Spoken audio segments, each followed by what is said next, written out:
Ishmael takes that deep breath before they go into action. Gilly versus Davis. Double jab to the body from Ishmael. They're saying it's a must-win for Ishmael, but it's not a must-win. It's a must-win if he has any pretensions of being anywhere between a journeyman or just regular domestic level. But depending on how he performs, if he loses, he could just, make that transition into being a gatekeeper. Some may say he's a gatekeeper right now.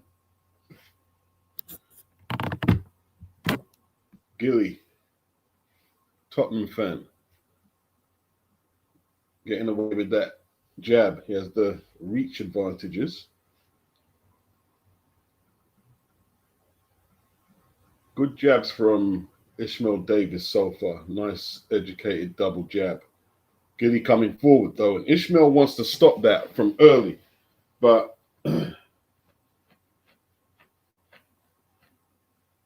it may be harder than where it looks. Even though he's very muscular, it doesn't look like Gilly should be able to push him backwards, but Gilly may even be the bigger man, even though he doesn't have the brolic physique like Ishmael. He looks to be a decently sized 155 pounder, 54 pounder. I don't like Ishmael on the back foot. Not even in the first round, taking a look, having a scouting report. I just don't like it. I don't like it. One of Ishmael's problems is you look at the physique and he actually tries to be a bit of a counter puncher. And you expect someone with that physique to be rolling undershots, being aggressive, trying to set the tempo. But he often does what he's doing here and actually sits back and lets the other man dictate.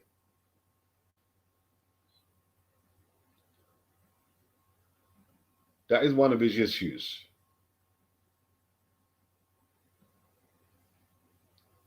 This could be a good fight. Scheduled for 12.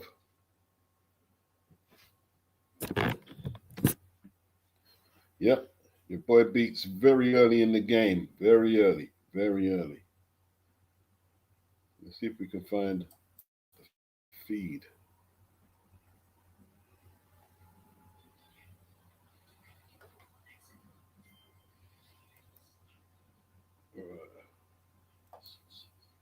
Sorry about that, people. We've just got a few devices on the go right now. I'm going to try and regulate that.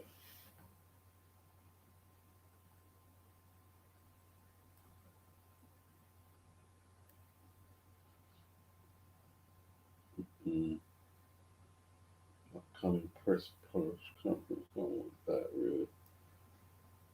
Go to subscriptions.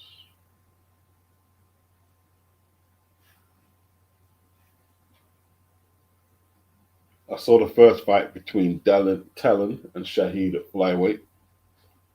Nice right uppercut finish by Talon.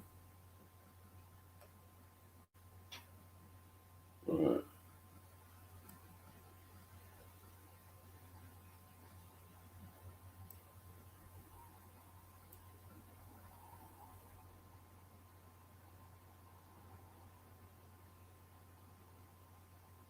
How many people are in the building? Just trying to get the YouTube feed up.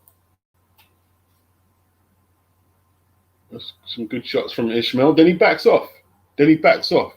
He's got too used to doing that as well. Then he backs off.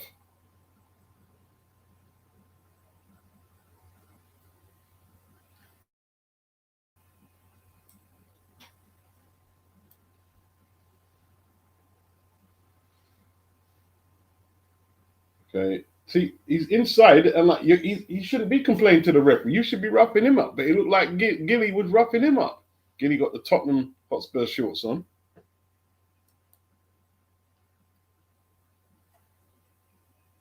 That's a good shot from Ishmael. Bit of a low shot, but it rattled his man. And he should be working that midsection. If you're going to stray into the illegal area, perhaps, but he should be working the midsection. He's the shorter guy. I don't know if Ishmael backing off like that, looking to counter, is going to work from that southpaw stance. He's landed some good shots. Ishmael has talent, but I don't know. I don't know.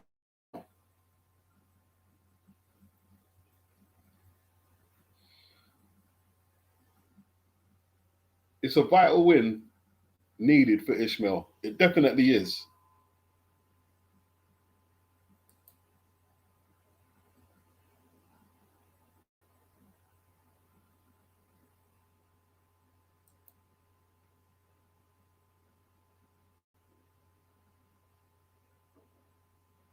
Right. I haven't really kept score as I would have liked.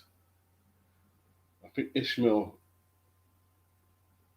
may have had some of the better moments. See, Gilly's jab not scoring, it's being blocked. That was a good attempt at that jab type uppercut from Gilly. He's coming forward though. He's more energetic. And that's the problem. I don't think Ishmael is throwing enough shots, man. Maybe it's that affiliation with Sonny Edwards. They're trying to be too clever. Trying to be too clever. Sometimes in boxing, you just got to, let your hands go a bit more. Okay, he's trying to assert himself in the pocket there. And we need to see more of that. Definitely need to see more of that.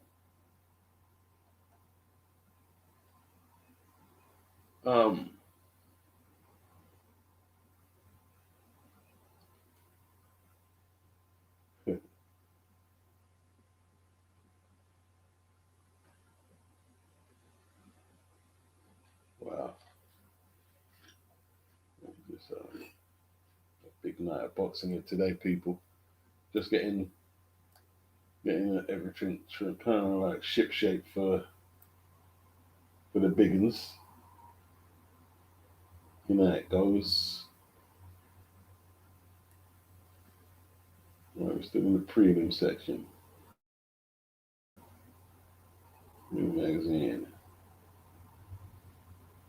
A lot of people said this fight hasn't got no buzz to it. I don't know about that, man. It seems like the media and the public have taken to this that like they've been on a host of different programs from the ITV morning breakfast thing and BBC documentaries and live interviews. I thought the last press conference was excellent, man. Eubank Senior and Eddie Hearn's cameos were very impressive.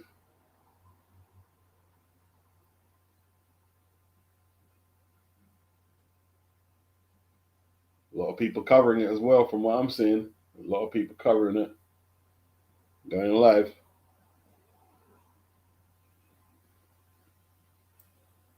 I don't want to make my room too hot. I'll fall asleep. The heat get too nice, isn't it? Heat get too nice through, boy.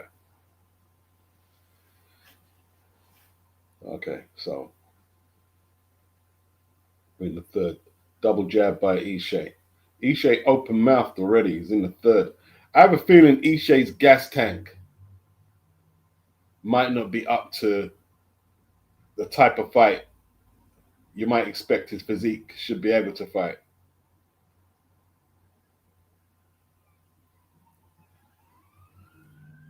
Gilly letting his hands go there.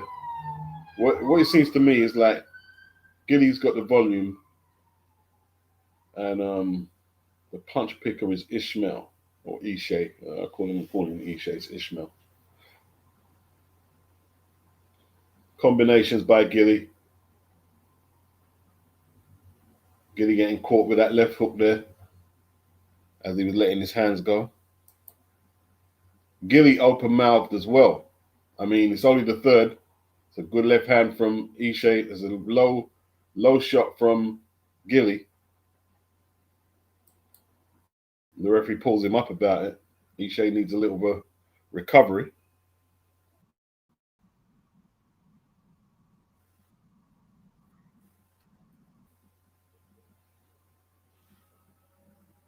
Gilly tries that right uppercut. Ishe comes over with that right hand over the top. Okay, good shots from Gilly. Looked like he got Ishmael's attention. Ishmael comes back. Ishmael has been stopped by Boychuk. He came in at short notice, so he can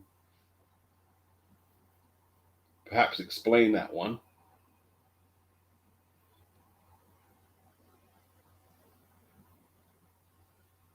It's not a bad fight, though. That's a right to the body from Gilly. He's the aggressor. The taller man is the aggressor. Ishe comes with the counter right hand over the top. His problem is he doesn't have the power for them single shot 1-2s and counters. He doesn't have that one shot power. He needs to throw more shots. Left uppercut by Gilly, partially blocked, but it was a good punch to attempt. Feint by Gilly. Slashing right hand misses by Gilly. Decent defense by Ishe. Slip the last left hand and rolled underneath that right hand. And that. How much rounds are we down? We're down about 3 rounds, I think. 3. I think about 3 rounds down, people.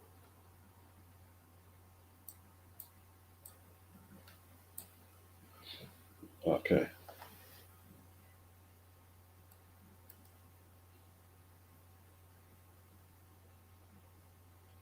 Have TalkSport been frozen out? I'm going live on these. You know what I mean? Because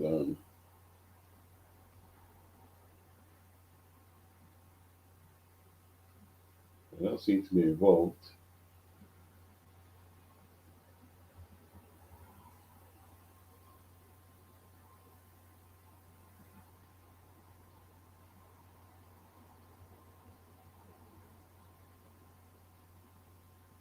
Live commentary. Your man beats. We're into round 4. British 154-pound title.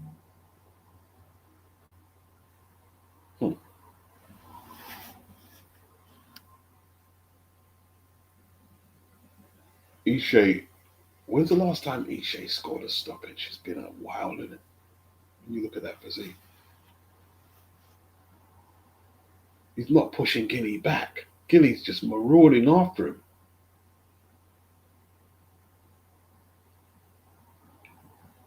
You're seeing sort of like this optical where you're thinking, well, Gilly should be the man on the back foot boxing, and Ishe should be the one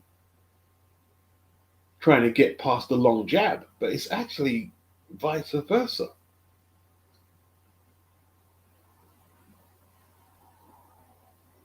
Ishmael throws a single jab and then backs off. Then he throws another jab and backs off. Strange fight from a man with that physique. And the deficit in height advantage. Gilly with the jab. Creeping forward. He's being very calculated with his steps that he gets the range right, Gilly. But he seems to be doing a good job to me because he's coming forward, so he has to be in the fight on the scorecards. He's throwing more shots.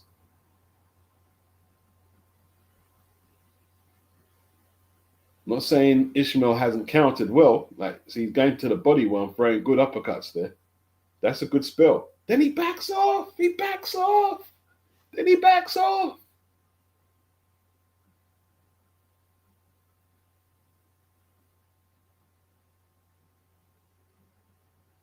Both men looking to find them range finding jabs right now. Backhand from Gilly, the right cross. Then another right hand from Gilly.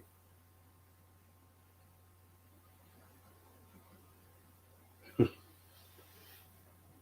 know, it was funny, man. There was that interview. Ben Shalom and Derek Chisora were talking, and then as soon as Ben Shalom saw Eddie Hearn, he just took off. He took off. He couldn't handle it, man. He didn't even plant his feet and wait to see if Eddie was going to say anything. He was out.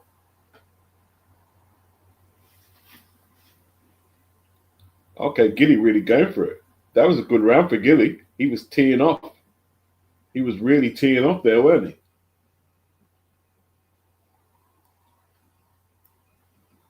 Well, Gilly's the better fighter, as far as I'm concerned. People may disagree. I'm not giving Ishmael. I haven't got Ishmael winning. I haven't got Ishmael winning.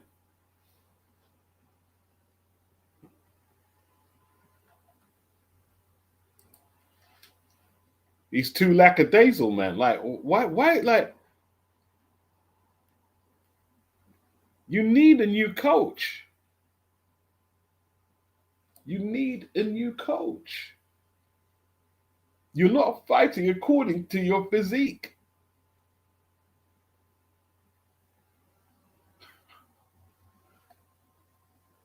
That seems pretty clear to me.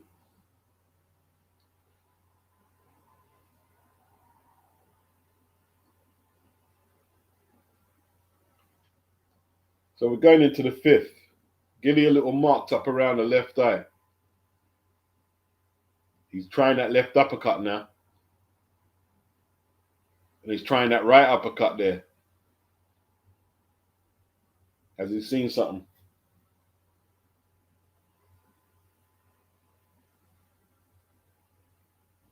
Okay, Gilly's really trying to put some weight behind them punches, isn't he? He's really trying to put something behind him. He's open mouth, but he's pushing the pace regardless.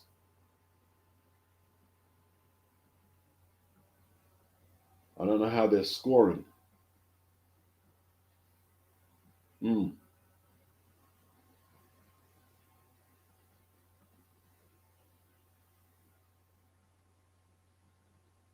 Okay. Exchanges round 5, 157. Gilly backs into the ropes. Goes with that left hook to the body. Gilly's out punching him. Lands a good right hand over the top. Ishmael, don't moan to the referee. Never moan to the referee. Stop moaning to the referee. Yeah, Wayne, no, yeah, he switches for no reason. It does nothing. He switches and does nothing.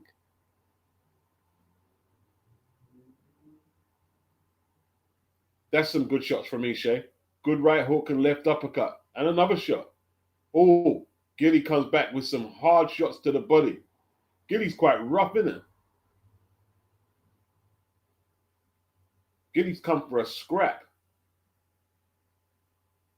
He's quite open, Gilly. He's quite open as he steams in because he's giving up his height advantage. But Ishe's not a banger like that. He needs more punches. This is better from Ishe. Got to keep it going, Ishe. This is a tough round. Round 5 is a tough round.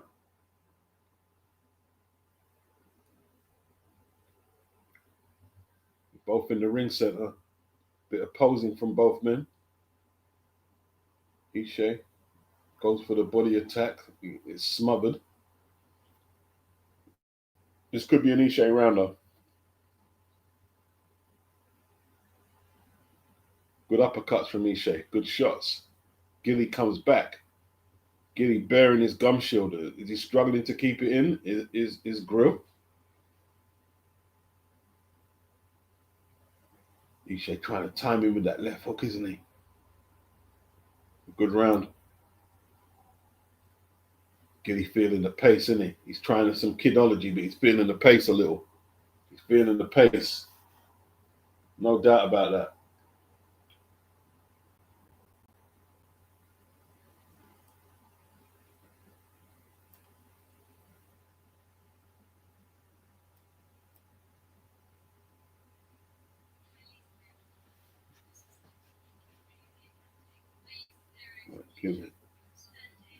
Oh, Ishe free punch combination.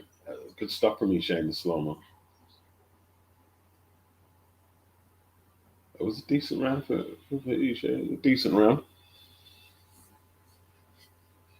It could actually be closer than what I'm saying, but I have a feeling. Oh, Martin Bacoli's in the bin. I have a feeling that Gilly on productivity might have a little bit of an edge.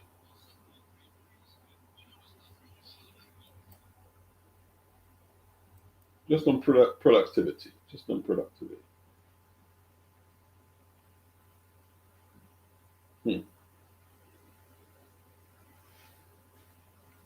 Gilly trying to work behind the jab at the start of the sixth. Has he perhaps been getting in too much of a war? Good counters by Ishmael. This is good stuff.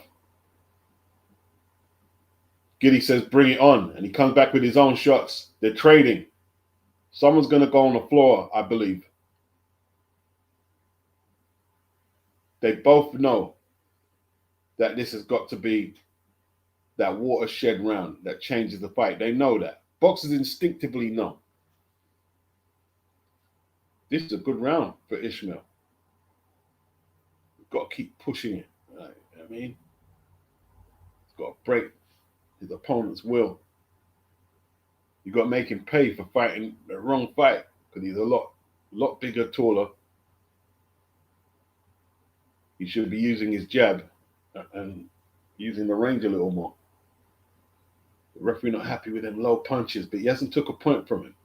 And he's got several warnings for them. Eddie Hearn. He's like zoned in because Ishmael is man. It's a good round for Ishmael. He's had some good shots, some very good shots. Looks like he rocked Gilly a little there. Looks like a little starch is coming out of Gilly's legs. Or have I got that wrong? Maybe he was a little off balance, but his mouth is open. If you just start whacking the body, Ishe, just start whacking the body. It's right there. The torso is right there to get smashed. You smash that lean, long torso, you'll love the results. Gilly comes back with a combination. Gilly wants the war. Ishe slowing down a little. Not surprising, he's throwing a lot of shots. Come to the close of the round. Right uppercut by Gilly has no power in it.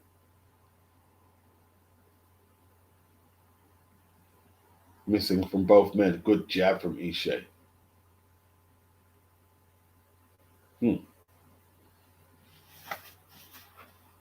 Round 6. This is a close fight. Good right cross from Ishmael. Gilly comes back with his right hook. Gilly, open-mouthed, fighting back on instinct.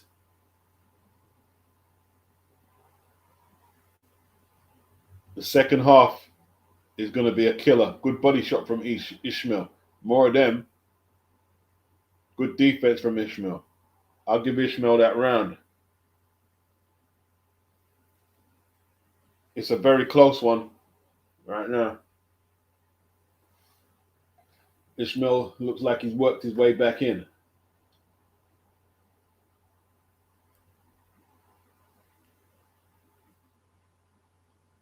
Good fight. And there's some good fights to come.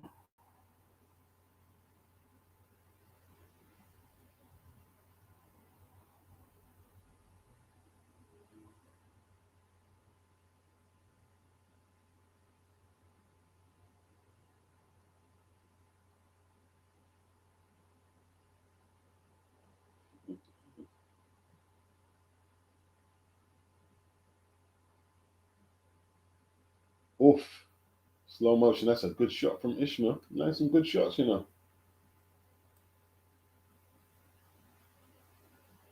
I believe Sam Gilly is brethren with Ollie Murs.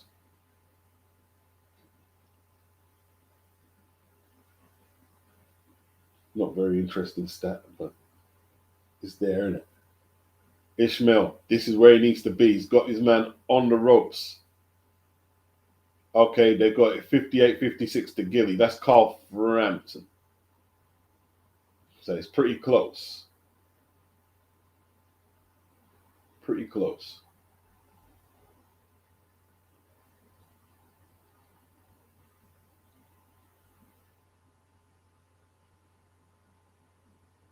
Gilly. Now he's on the back foot. He's trying to keep a little distance now. Get his breath back. Might not be a bad idea.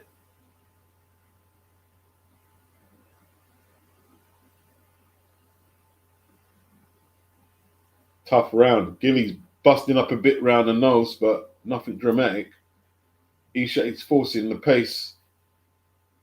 Getting caught as he comes in there, though. That right uppercut. Isha coming forward. Isha looks a much better fighter, doesn't he? Actually looks a lot better when he's coming forward. And Gilly not too. Gilly, I don't think, can fight that well on the back foot.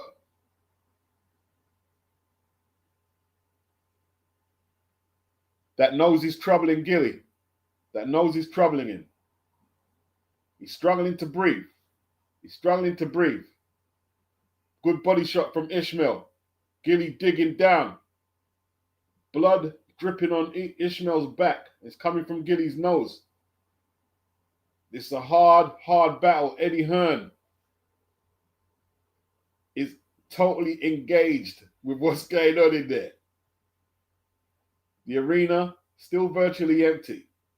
They're missing out on a good fight. See, if I buy my ticket, I'm watching this fight and the rest. Because, you know what I mean? But then again, a lot of them are not what you would call dedicated fans.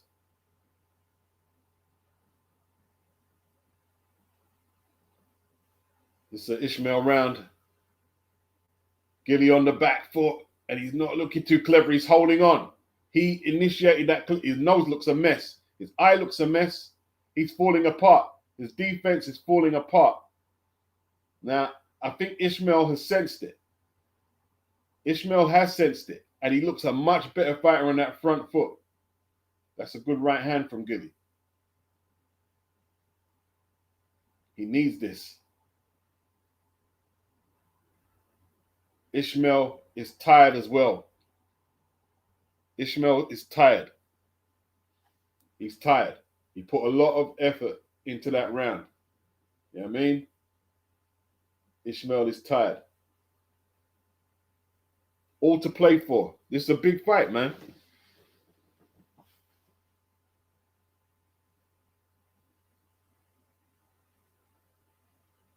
No, I can't get this. I get this fight as part of my subscription. I don't pay for the pay-per-views. I don't pay for them. This is just part of my subscription. I paid subscription, so I wouldn't get no discount. I can't pay for it. So while if you haven't got the subscription, you're gonna have to. You probably get the discount on the Yard Benavides fight, but I don't have to pay for that. That's just part of my subscription.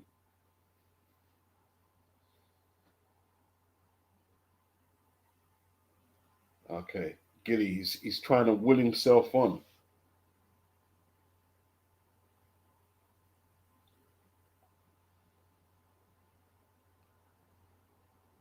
Double jab from Gilly. Now, what's Ishmael got? Is he anything like a finisher?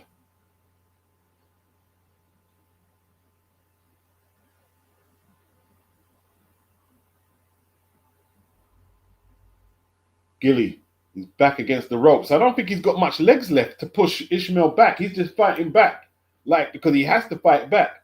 But he's not driving the pace no more. He's not forcing the pace. That's a good shot from Ishmael. Got to double that jab and whack into the body, Ishmael. Yes, he is. See, he held. As soon as he caught that body shot, he held.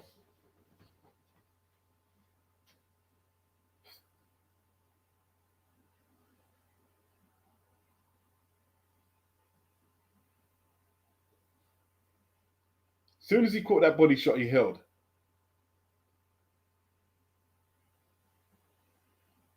Oh, great right hand from Isha over the top.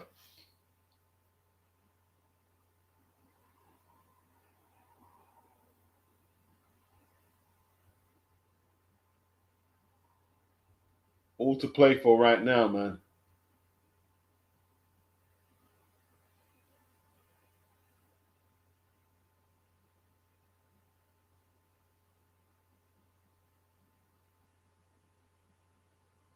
Okay, good left hook from Ishmael. Kidology from Gilly. They both need to push the pace, but they're both tired. They're both knackered. It looks like they're both taking seconds off when they can. That's a great uppercut from Gilly. But obviously, the Leeds man, Davis, has prepared well for this. He took it. I don't think Gilly's a huge puncher either. That's a good right hook from Ishmael Davis. Gilly letting his hands go. They're both wrapping each other up now. Like long lost brothers. They're both knackered. Body shot from Gilly. Right uppercut from Ishe. Right uppercut, left hook from Ishmael. Keep calling him Ishe. And then Ishe Smith. Ishmael. Good little spell from Ishmael. Gets both his gloves up. Rides underneath that right hand. Gilly smothered before he could get. Oh, good shots by Ishmael. I think Ishmael, on my score, I haven't got a proper scorecard, but I think Gilly has lost the initiative. Okay, Philadelphian Jack Carroll in the building. You know what I mean? Jack Cats. So good. Jack Carroll. He's not from Manchester. Where is he? What part? He's in. It's more or less Manchester. Is it Chorley? Is it Chorley? Chorley Philly style.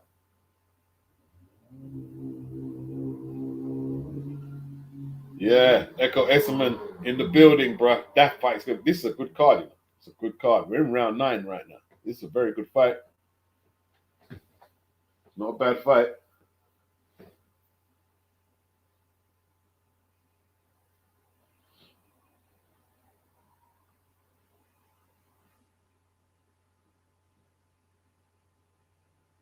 Oof. Right over the top from Ishmael.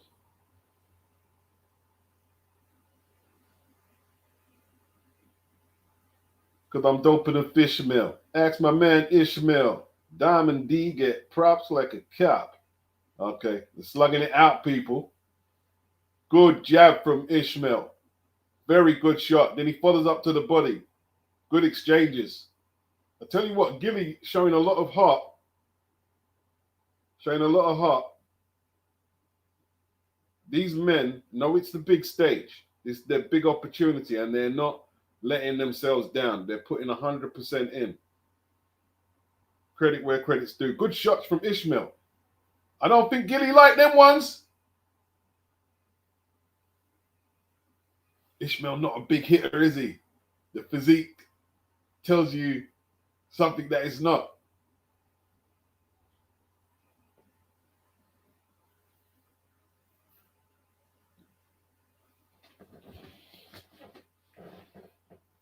The top tier is not 250. It's 229. But then again, it might be because I've carried over. The top tier is not 250. It's 229, Chan. It's 250 from next year. Great right uppercut from Ishmael. Good shots from Ishmael. Can he follow them up?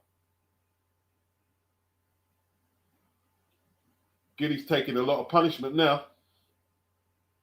Ishmael beat him up this round a little.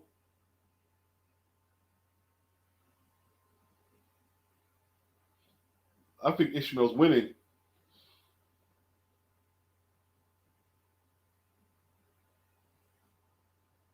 Gilly on the ropes, backing up.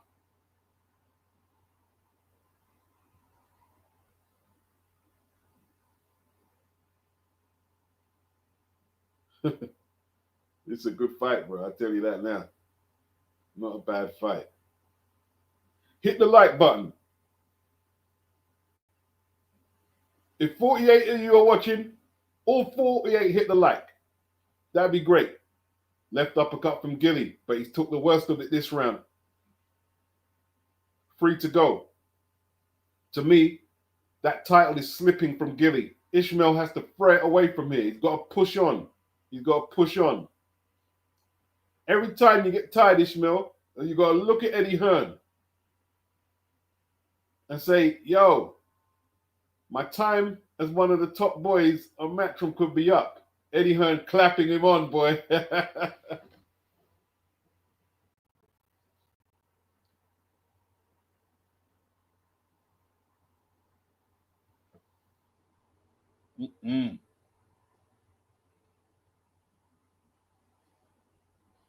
North Yorkshire. You're getting storms up there, isn't it, Ian? You're getting storms.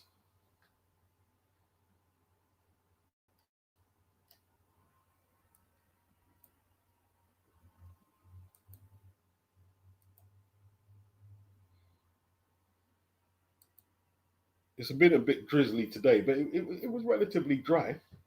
You know what I mean?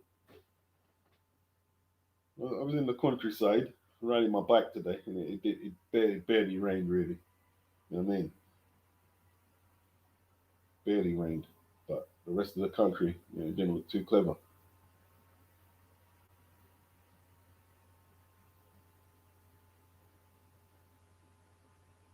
Ishmael needs to step to him. Need to step to him. Good jab from Ishmael. Good right hand from Ishmael. Gilly taking the worst of it. Ishmael showing what he's about right now. This is Ishmael's best fight. This is the best I've seen Ishmael. Coming forward, looking purposeful. And he looks a much better fighter for it. A much better fighter. Coming forward behind that jab. He's looking to slip the shots and counter, and he's doing a pretty good job. Good body attack from Ishmael. Look, he's clinching. Look, he's holding onto his butt. What's that about? He looks bruised up pretty bad, Gilly. He looks bruised up pretty bad. Gilly won't have a long career in the game. Won't have a long career. He needs to overhaul his style. Good long shots from Gilly, but Ishmael comes straight back, takes the play away from him. Gilly just hasn't done enough this round. Backing up, not doing nothing. Good right hand over the top. Bit of a slap from Ishmael. Gilly trying to poke jabs. He's trying to steal the round. Looks like both of them are calling each other on. But it's Ishmael coming forward. He scores to the body, and Gilly holds. He clinches. Ishmael coming forward. Not much accurate work here, but Gilly holds again. Ishmael stalking forward. Gilly moving. Open-mouthed. Not really creating any initiative in response. Bit of an untidy round. I still think Ishmael won it. Gilly just moving backwards, doing nothing right now. Flicks out a jab. Ishmael easily avoids them. That's a bit of right hand from Gilly. But he finishes up on the ropes. 20 seconds on the clock. Ishmael still coming forward. He's looking for the fight. All Gilly is doing is moving and clinching right now. And he's getting punched up here. Good shots from Ishmael. Not Ernie Shavers or anything like that, but landing punches. It's a little more accurate. Another Ishmael round. The belt is Ishmael's if he wants it. I think there's a couple to go. There's a couple to go. This is Frank Warren's boy, ain't he? Gilly. I know he's a Tottenham lad. Like myself.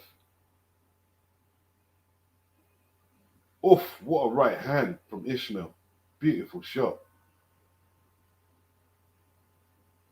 Oh, great shot from Ishmael in the slow-mo. Gilly gives it back to him though, straight away.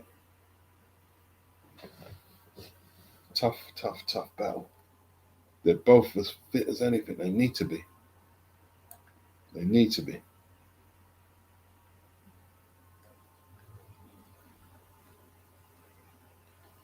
Whew.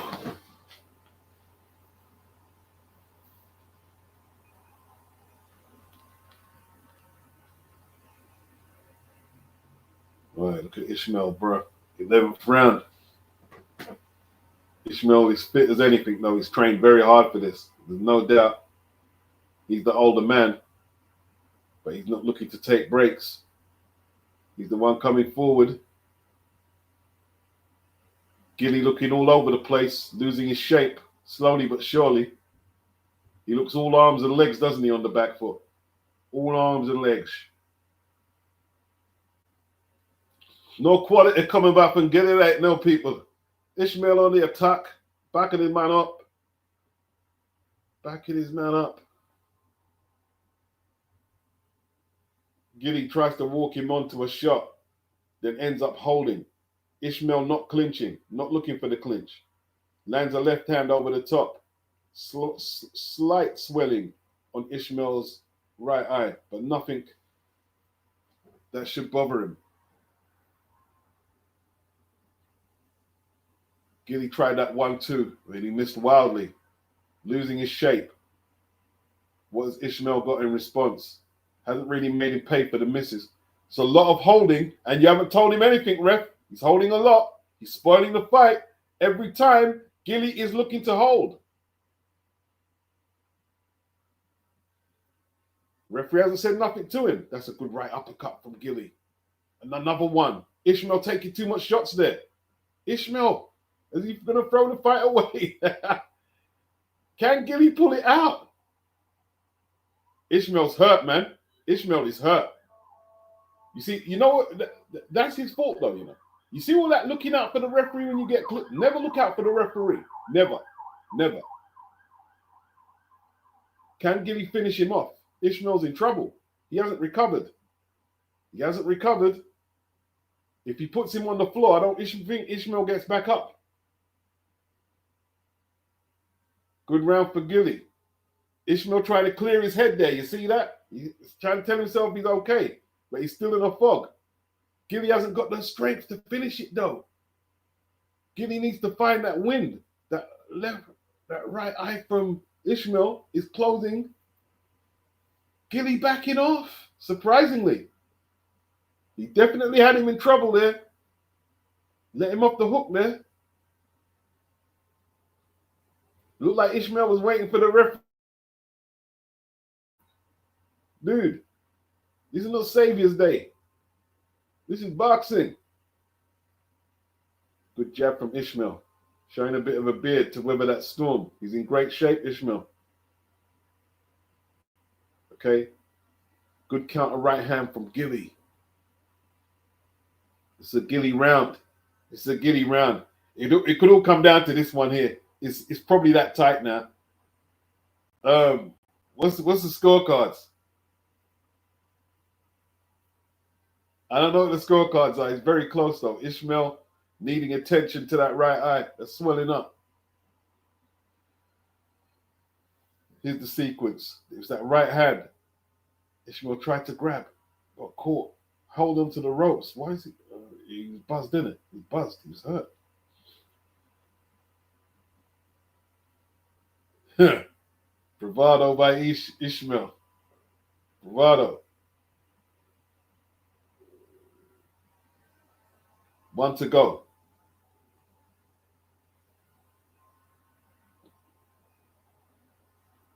Watch Eddie heard that. Must be tough being a pro. Watching your investments going down, you're just counting the pound notes as they fly down the drain. Not retrievable.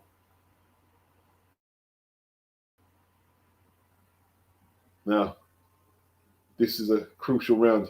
What's Ishmael got left after that beating he took there? He needs to put the pressure on this guy. He's landed some shots, but he hasn't really hurt Gilly. Gilly definitely hurt Ishmael in that round there. It's the 12th and final countdown.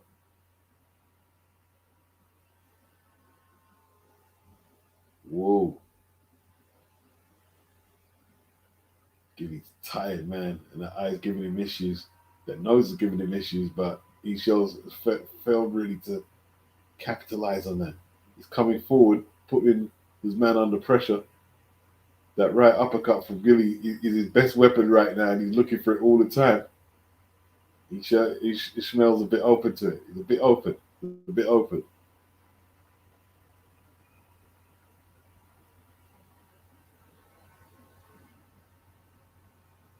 Ishmael waving his right hand out. What's he got left? What's Gilly got left? This round is still up for grabs. Good combinations by Ishmael. Goes to the body, Ishmael. That's where he's been very effective, but he's neglected it often. This is a good attack by Ishmael. He knows he needs this round. He knows he needs it. Who's going to seal this round? I've got Ishmael winning this round. Misses by Gilly. He holds. He's dead tired. Looks like Ishmael's got a bit more in the tank. Or does he? They're both knackered.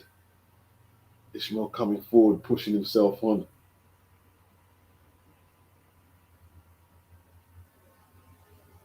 Any man can win this. This is just how the judges score it. There's not going to be no robberies here. It just depends how the judges. Good combinations actually from Gilly. Good counters. I won't be calling this a robbery. Can go in either way.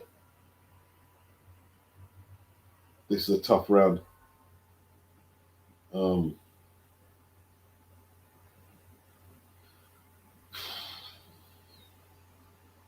either way. Good fight though. British 154-pound title. Lot to play for. A few seconds left on the clock. That's not a knockdown. Gilly went down, but it wasn't a knockdown. It's exhaustion though. It wasn't a knock. It was pure exhaustion. Oh, the bell went. Gilly jumps on the ropes in celebration. Who's Gilly's mate? He looked like Carl Froch. There's Ishmael. You could tell that's the only dad that can be is Ishmael's dad that died in the crowd. In the black shirt. If you're not Ishmael's dad, I would gamble, not everything I've got. I'd put a couple of pounds that you're Ishmael's dad, though.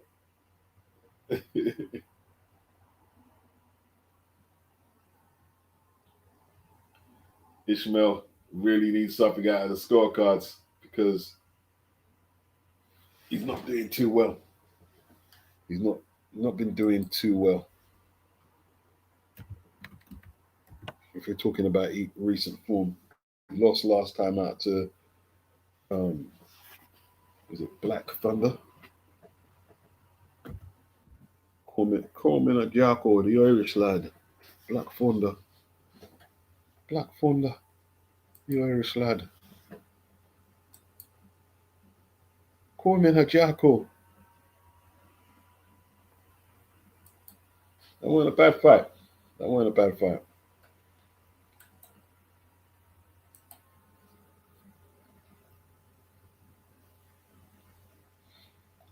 Right.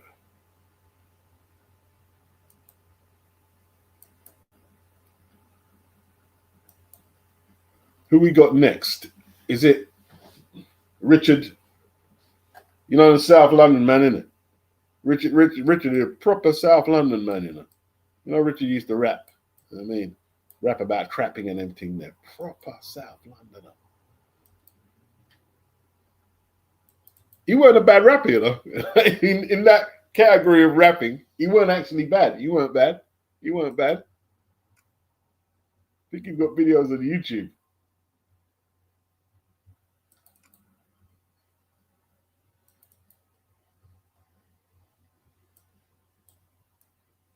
All right, they've both got their hands up. You can't both win it, lads. Someone's got to lose. Someone's got to lose.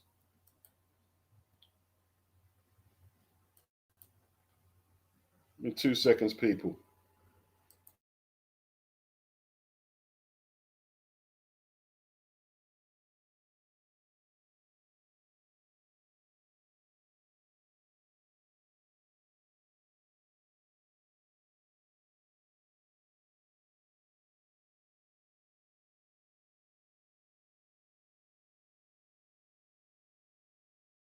It went the right way.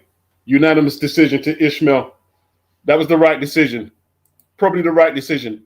Could have went either way though. It was very close. It was very close. It was very close.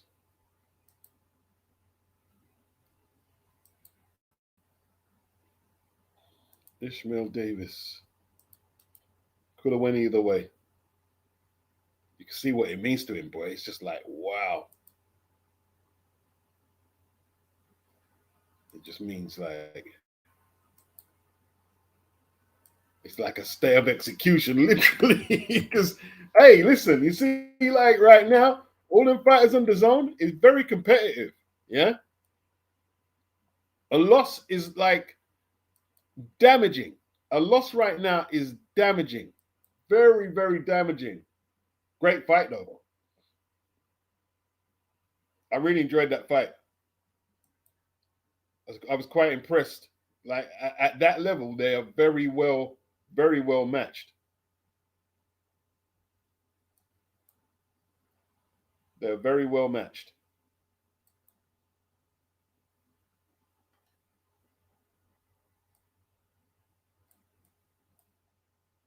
Ishmael Davis, stay of execution.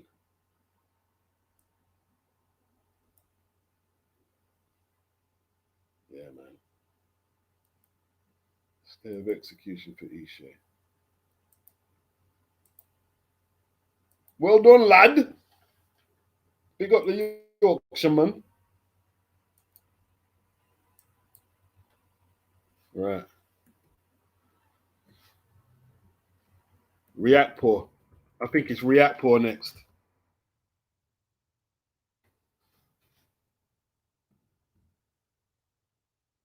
Roadman Riakporhe. And the man Tommy Welsh.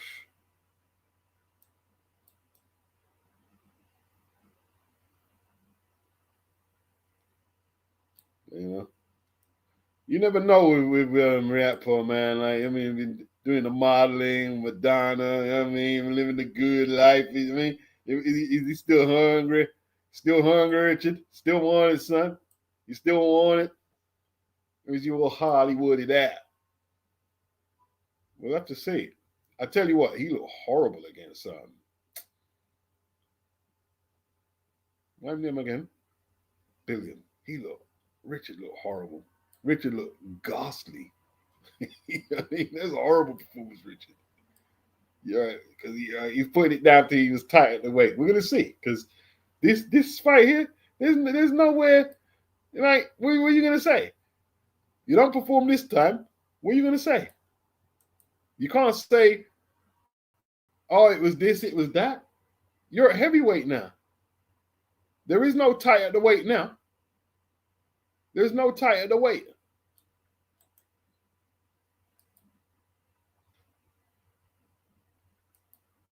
There is no tight at the weight, bro.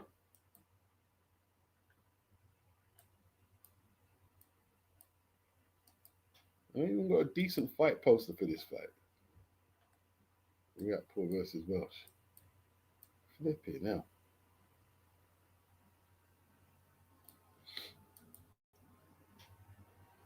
I'll take this one. I'll teeth your things on.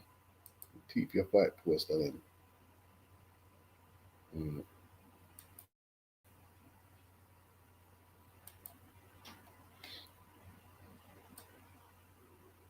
Who you got for this one? You think Richard still got it?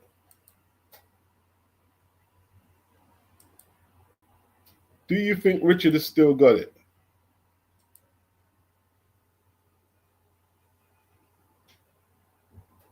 What am I doing?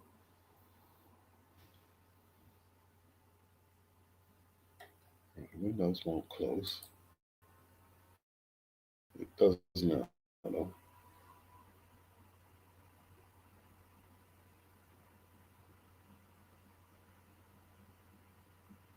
Mm-hmm. You think you think Madonna mash him up, yeah? Madonna mash up the youth. Madge. Go mess with Madge, you know. You go mess with Madge, Richard. All the Madge and all the Vag.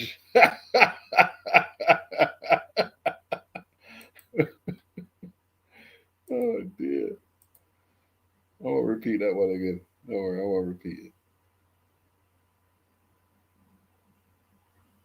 Right.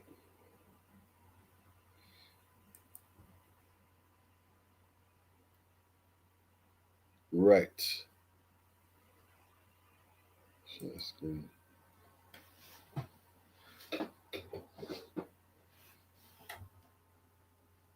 Hit the like button, please, people. Welsh versus Riakporhe.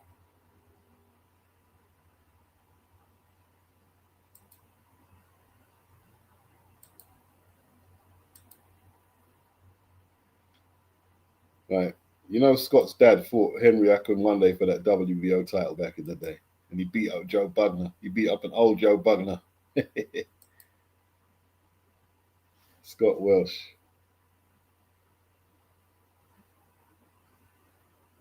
Oh, she got a new man? Boy, she's got enough man, Tom. Madonna. I mean, raining men. Madonna just pure have a bag full of man. You know what I mean? They're all about there. Madge, and all the Vag. It's all good.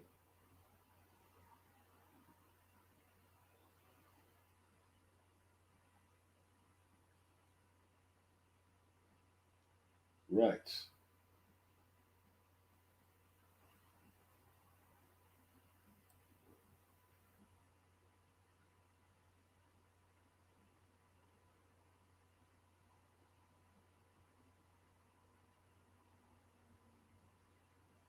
Okay, this is like Richard's more experienced, isn't it? Like Richard was ready to fight Lawrence and stuff. Lawrence pulled out.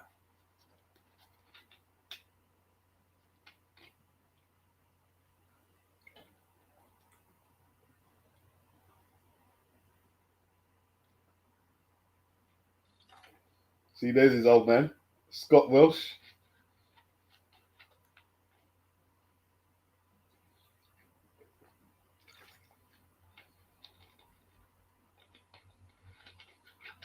Scott Welsh, man.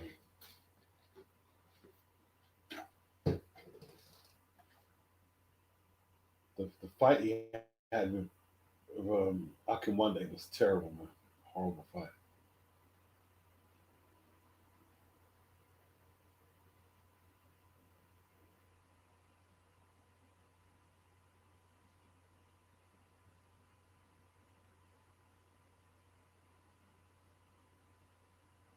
I think Sonny has a beef because he's a flyweight and he sees like all the other weights making money.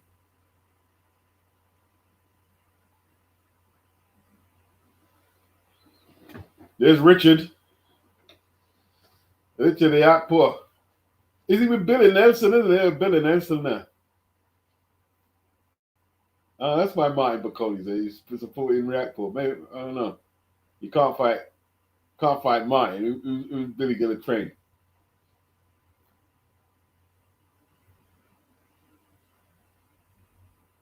Mm-mm. Richard.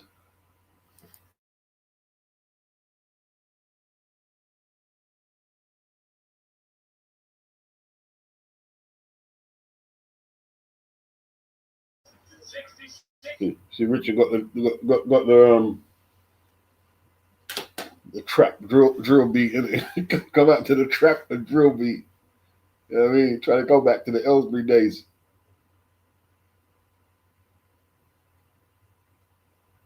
Richard Riakporhe.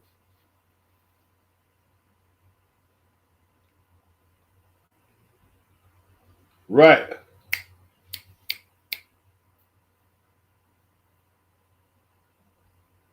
Tommy Welsh. Can Tommy Welsh? Would it be an upset?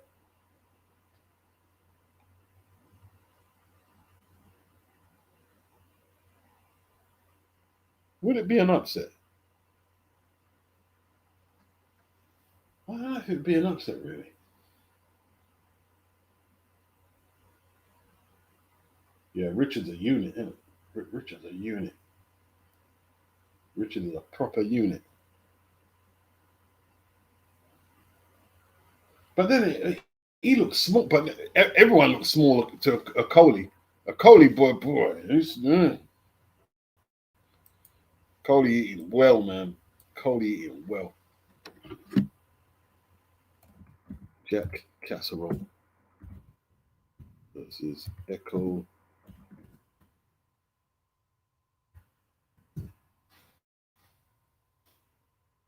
All right.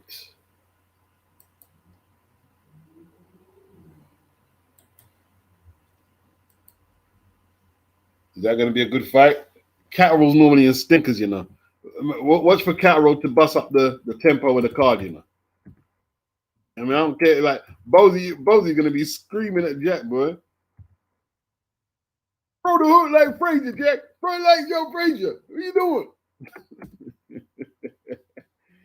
Let's see if he can inject that Philly into Jack's boxing. What do you reckon? I doubt it. I won't be surprised if Echo won.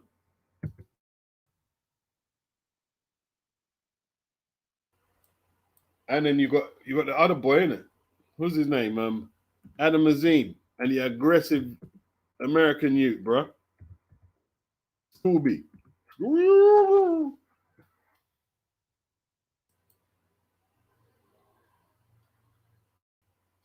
Scooby, boy.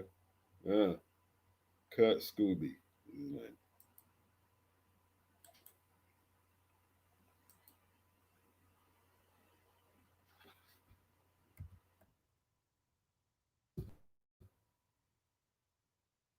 Yes, people.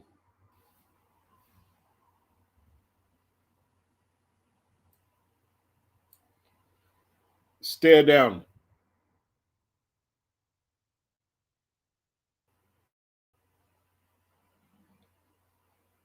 Boy, if Richard can't, I don't know. How good is Tommy, though? How good is Tommy?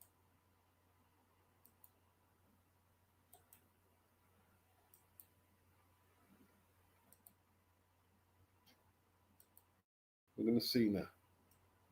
Right, they're coming out for the first. Okay, Tommy went after him straight away. Some big swings. Tommy not a heavyweight, is he? Not a heavyweight.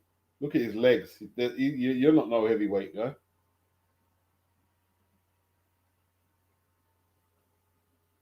You see his upper body. He's not a heavyweight. He's not a heavyweight. If right, I don't know. Nah, he's not a heavyweight. He's not a heavyweight. I don't think he's got any power there. You can just see, but his physique just looks. It doesn't belong. Is he fighting for the payday? They're probably giving him a career highest payday. But then again, I don't think even his old man are wanting for nothing. I know his old man had money.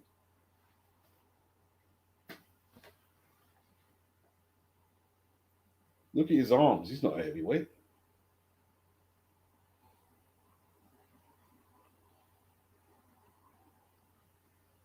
Richard on the front foot. Okay. Interesting. We got the locked up. Richard let go of his head. Untidy already. Richard got a bit of a Richard accused Lawrence of being an optimist. You see, we got 3 cruiserweights over here, you know. But they always accused Lawrence of Coley. But Richard got a bit of the octopus, you know. Richard got a bit of the octopus. Anthony and Smith, they all got a bit of the octopus style, you know. Trust me. I want to stink out the place, you know. We are octopi boxing. You know what I mean? Want to think out the place. Tommy with a jab to the body. Good jab. Oh, good shot from Richard. Richard looks like an ogre compared to Tommy. He looks like he's going to kill Tommy when he's throwing shots. But Tommy stood up to it, though.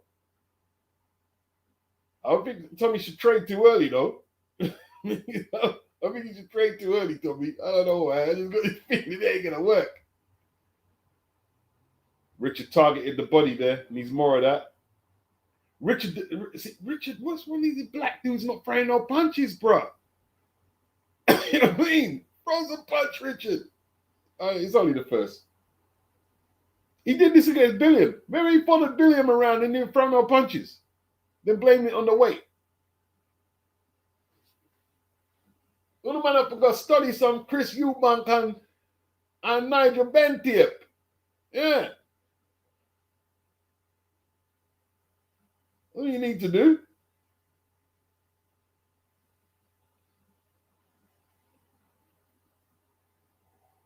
Tell you what, man. See what like some Henry Akin one day and Herbie Hyde, who had the WBO title from here, but they'd beat all these guys. Herbie Hyde would batter both of them. They'd be too slow. I'm telling you, Herbie Hyde would beat these guys here.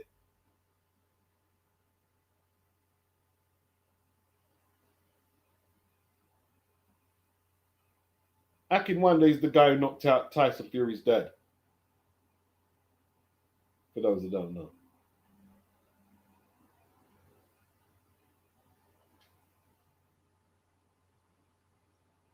I'm not sure about Tommy as a heavyweight.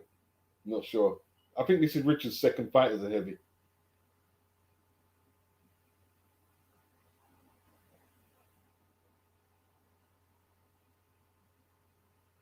Okay. Billy probably scared him to death with all them hairs up in his nostril.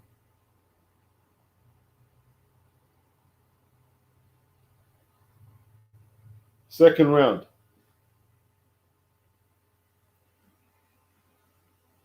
Tommy started the first well.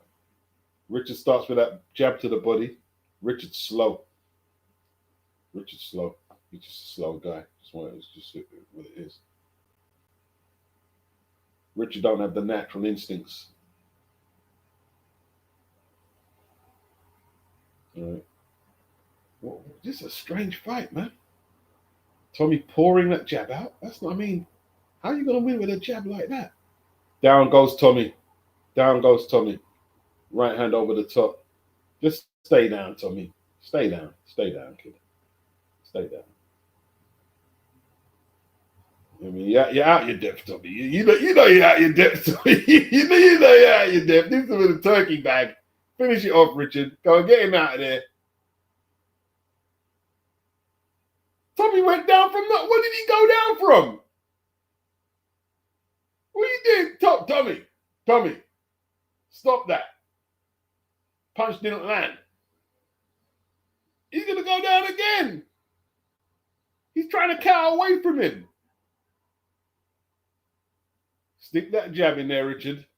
Thought one over right hand over the top, and it'll be all over. You know what I mean? We can all get Copper Tetley and take the whippet for a walk. Oh, stiff jab from Richard. Stiff jab. Backs Tommy into the corner. Big overhand right from Richard. Misses.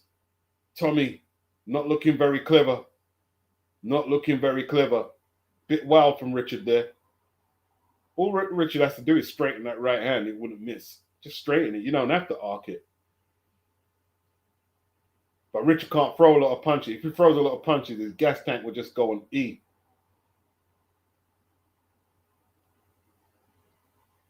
(10-8) round for Richard. 53 seconds. He's not going to finish it. Tommy is terrible. Sneaky shot from Tommy though in the inside. Tommy, you're not a heavyweight, bruh. You're not a heavyweight, Tommy. Oh, down again. Another right hand. He survived this one. He's saying he's okay. 25 seconds less. Didn't catch him clean. 20 seconds left. Oh, I think the referee's calling it off now. Second round win for Richard. Oh, bus up, Ting. Bus up. Yo, Scott, get your son out of boxing, yeah? You know, he's not on road. He don't have the box. Get him into college or Give him a job in the business, bro. You know what I mean? Richard, don't go over the top, Richard, knocking out. Richard, calm down the celebration, Richard. Yeah? Calm it down, Richard. It's not like you beat Moses Atoma.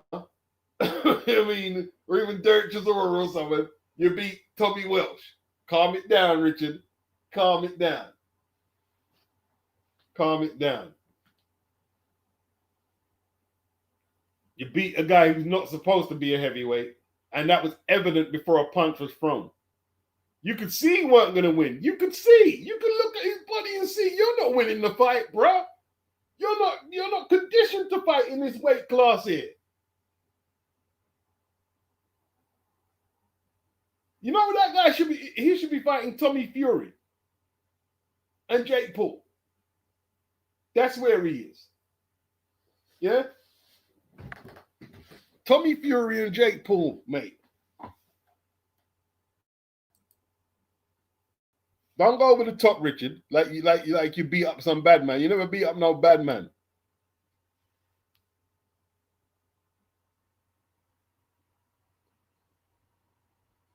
These nuts says, what the F was that matchup? Yeah, it was just that first right hand with the first rock in a landslide. Tommy was never going to recover. Oof.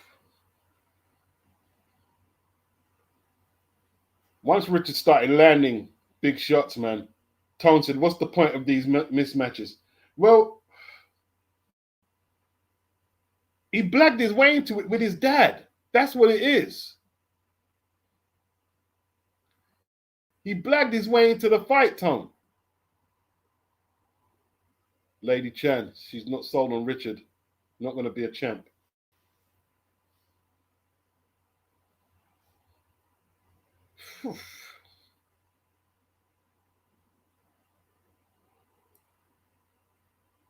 Well, I tell you what, I'm just grateful that he didn't let it drag on. You know what I mean? He did what he was supposed to be doing. You know what I mean? He didn't let it drag on for 4 or 5. And oh God, Richard, man, Richard ain't playing for the pay-per-view. It's not one of them, is it? So, you know what I mean? LT said the celebration is killing me. Emma Willis can't be celebrating this. Fergus, Tommy embarrassed himself, to be perfectly honest. LT, light work for Richard. Yeah, this is a light snack, isn't it? It was a light snack, basically.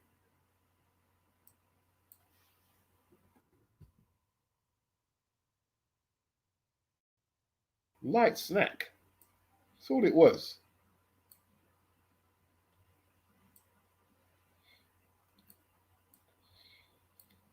Let's hope we get more competitive fights than that. That's all. I mean, we will do. Don't worry. Don't worry. I think Scooby is definitely more capable than that. I don't think he's going to beat Adam Azim, but he's going to put up a better fight than my kid there.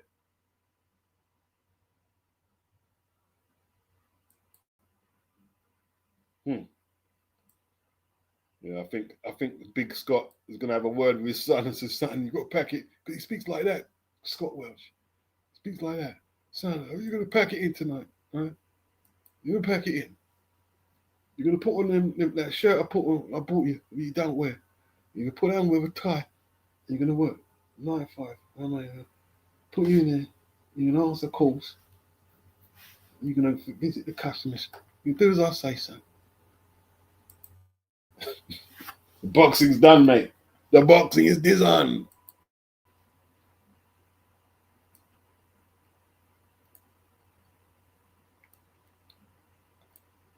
Riakporhe versus Dave Allen, said Sig Bogle. Hey, Sid. Some good matchmaking, Sid. Some good matchmaking. Queensbury versus Matchroom. Aye. I tell you what, you ain't getting away with that with Dave. You know what I mean? Have to box better than that. That'd be it. Sid, that's a really flipping good matchup, mate. That's a good matchup, Sid. That's a good matchup. I like that one. Richard Riakporhe, Dave Allen. Who you guys got? Who you got?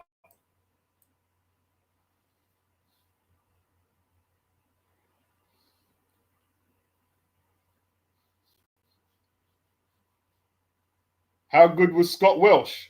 He was a lot better than his son. I'll tell you that now. So, like Scott Welsh, he beat the likes of Julius Francis. You see the guy who knocked out the boy who was running his mouth in the club. And Julius Francis fought Mike Tyson. He was a former British champion. Scott Welsh, he beat Joe Bugner, like I said. He was decent. He was one of the top British heavyweights at one stage. Yeah. Yeah. Lady Chan said Dave would beat him. You got no faith in Richard, yeah? No faith in Richard.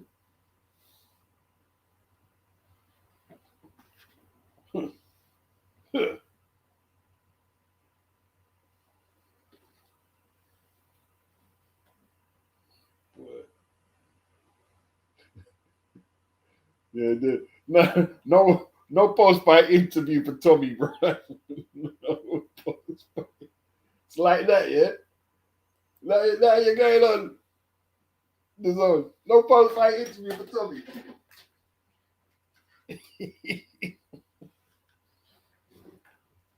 What you saying? Tommy didn't earn his keep. Give me 2 seconds to spray out this wiring.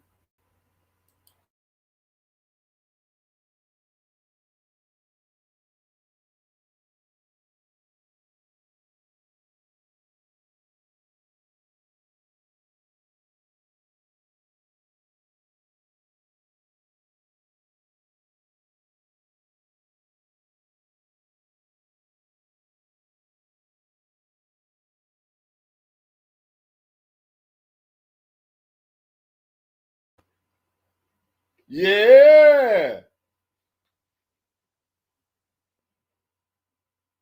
Lady Chan, no head movement, just relies on power, no accurate.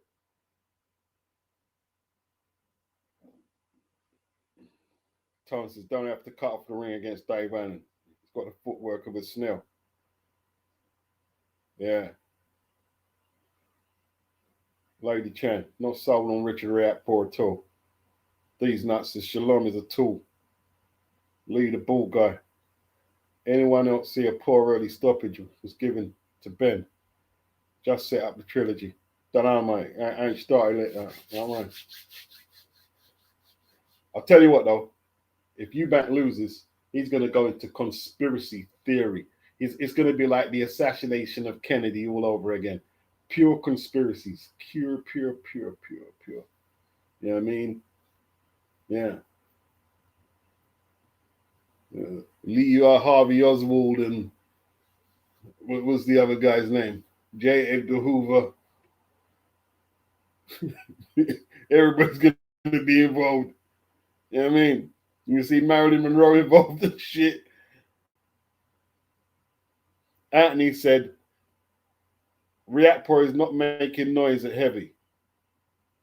Lady Chan said, like Wilder. Yeah, Jimmy Hoffa, Derek, all them man in Derek, Jimmy Hoffa, all them man are going to be coming out of the woodwork, bro. You know what I mean?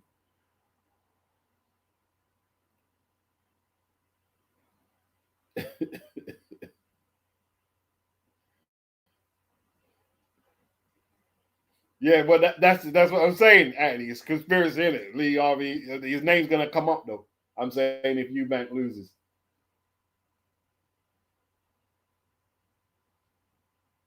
I haven't looked into the story, but I could bet you're probably right.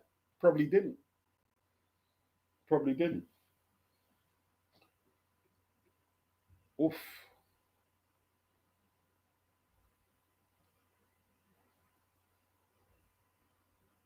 Big shots from Richard, bro. You don't need Richard Tumpany in the side of your head, though.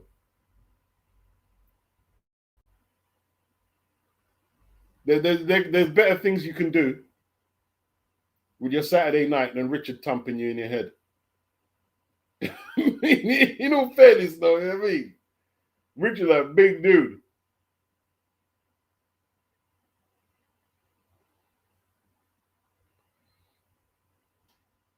I wonder if Connor's gonna come to the arena in the Rolls Royce that he got from Chris's fine when he missed the weight.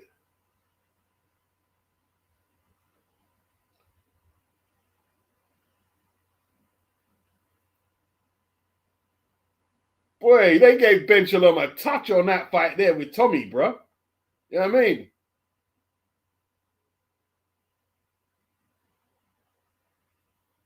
Was Tommy unbeaten? Let me see Tommy's record, bro. And Tommy was giving it the big one at the press conference, you know. Tommy was giving it the big one, you know. Let's see Tommy's fought.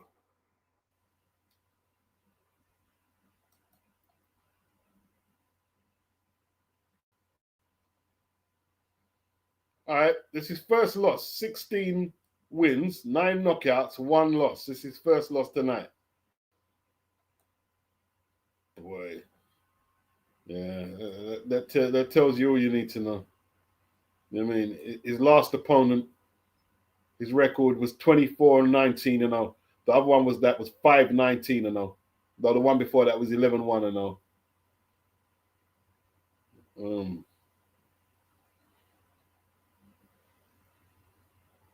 Yeah, I mean, most of his opponents have had losing records.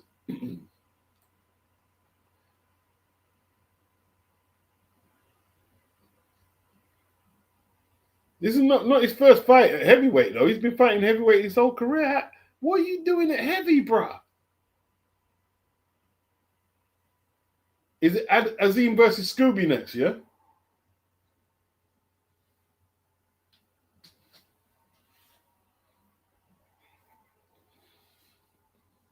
Look at Scooby's physique, bruh. Flipping hell. What are you doing? Hitting the weights?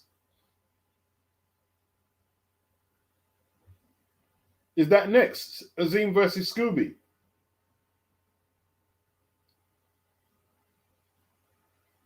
Has anyone seen that sparring thing they've got on the zone? It's pretty good, you know. Has anyone watched it? It's pretty good. I was locked into it. Yes, it is pretty good. Like they wear the foul-proof protectors and they come in with t-shirts and headgear. Anyone seen it?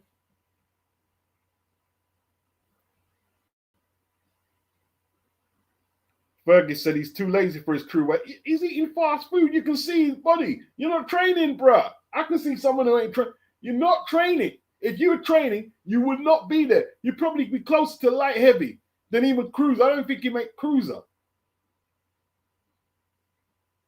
Tom said he's a heavyweight because he's a chubster, needs a pal up on the fridge. Yes. Yes, indeed.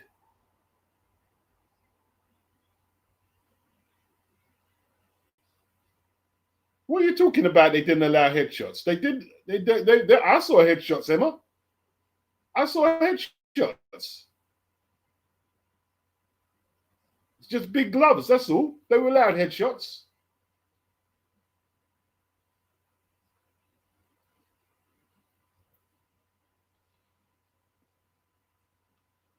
Yeah, 175 is his weight.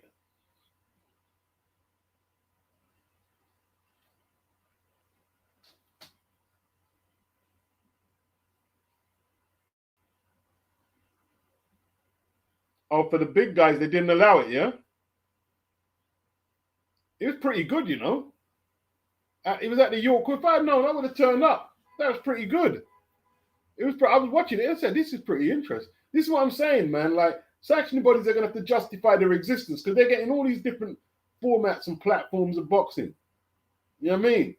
Like, things are changing. All these, I need to fight for the green belt or my life ain't worth living. No, stop all the stupidness, bro. Boxing's supposed to be entertainment as well. And a lot of the decisions that the sanctioning bodies are making and the commission, they're not designed for the public's entertainment. They've got self-interest at front. That's what's going on.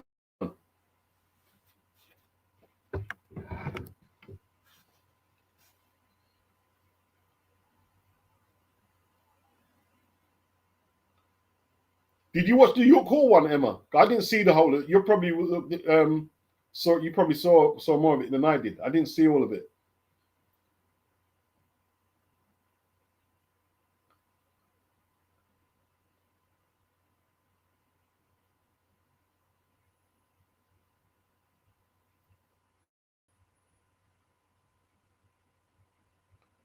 Let's go, people.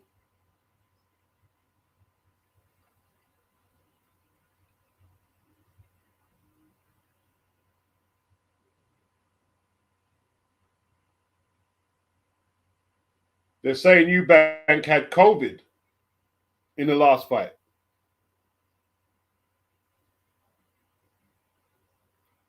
I don't know about that. He may have had it. He may have had it. But boy, if he had COVID and performed like that, he did well.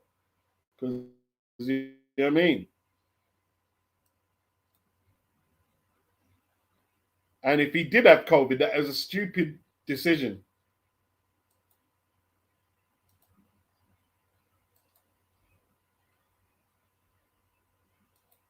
He called him Jonathan Edwards, Jonathan Banks.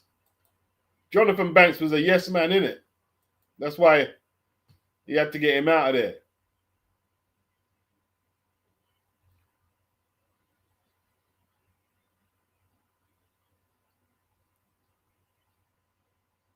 Fisher, yep, was great stuff. No nose bar on headgear was all I noticed. Had heavy bags for audience. Looked relaxed and fun night. Yep, it was good.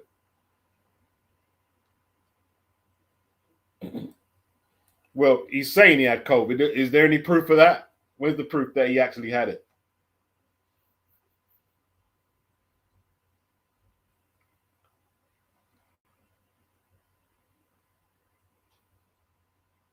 Look, man, if Eubank is more prepared, Connor's got no chance. No matter what Connor does. If he's better prepared than last time.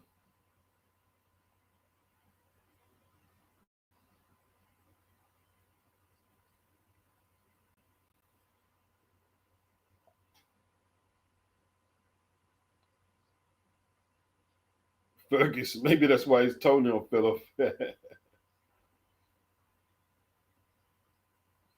He had COVID 2 weeks before. You don't get rid of COVID in 2 weeks for a start.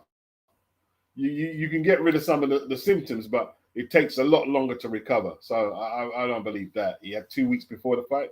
And then he went to all the press engagements and then endangered the public and Connor and everyone else with the COVID at the weigh-ins and everything. And his team, you don't go around people when they have COVID unless he hit it. Chris is full of crap, man. Chris is full of crap. Chris is full of crap.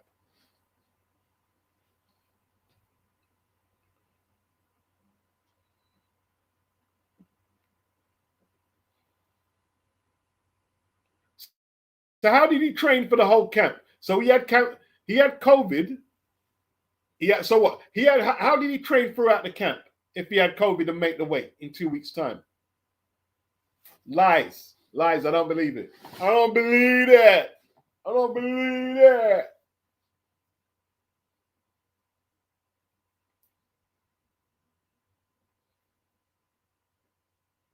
Emma Willis is typical Eubank lies. I agree, Emma. I think it's lies. I don't believe it. I refuse to believe it.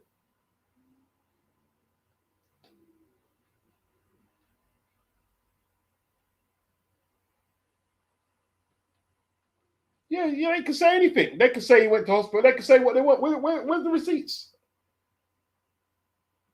So and the doctor didn't tell him not to fight. Come on, man. I don't believe that. I don't believe. And if Ben Shalom and what Sky knew, and Ben Shalom knew, and other people now, come on now, and you know, no, come on now.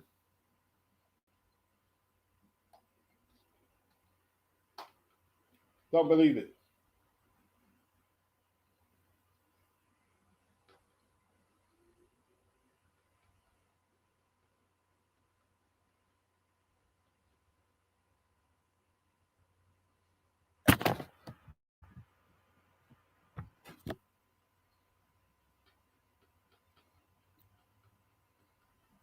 I don't believe it.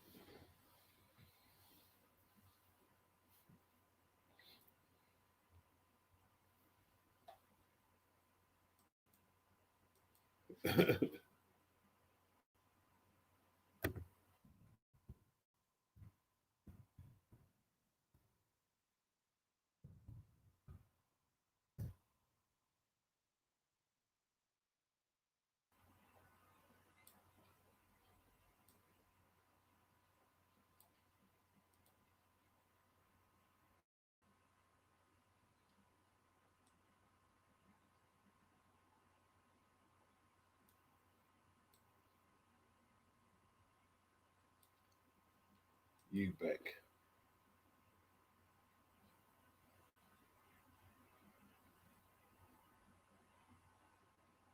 Lady Chan said Chisora said it. Fergie said is Eubank a reliable source? I mean, I don't know, man. I don't believe a word of it. I think you're soft like that trick Mother Hubbard, fit in the cupboard with gang goods like Mother Goose who lived in a shoe next door to your weak ass crew. I don't believe a word of it.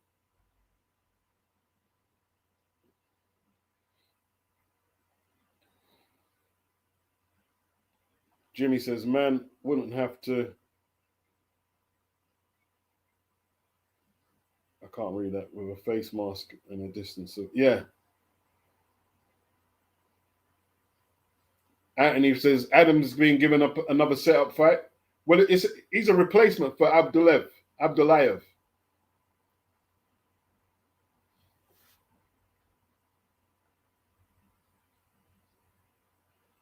Be back in 2 seconds.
Yeah, like Mac, Anthony, what's his name?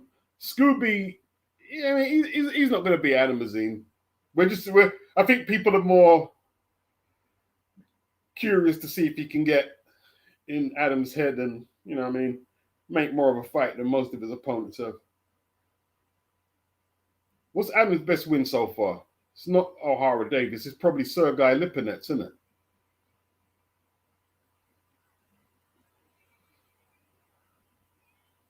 There's only an inch difference. He's 5'9" with all their muscles. Nah, there's more than an inch difference.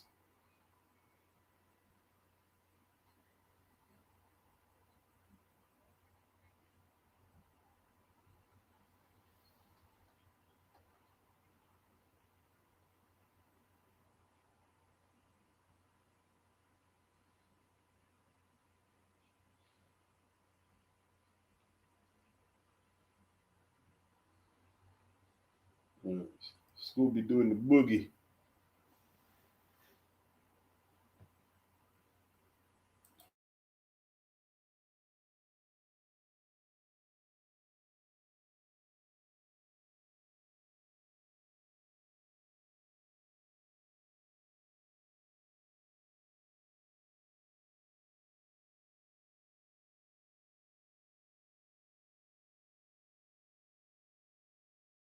All right, Scooby,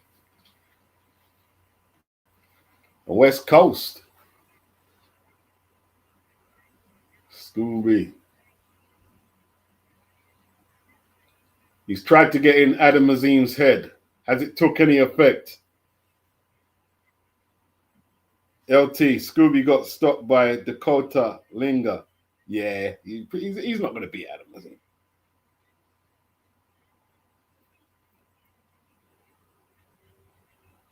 Anthony says wrestling and boxing always have build heights which aren't real. Always. What's next for Triple D after the USAC beating? I think Triple D is still a live body in the division. Still a live body. But how live, we'll have to see.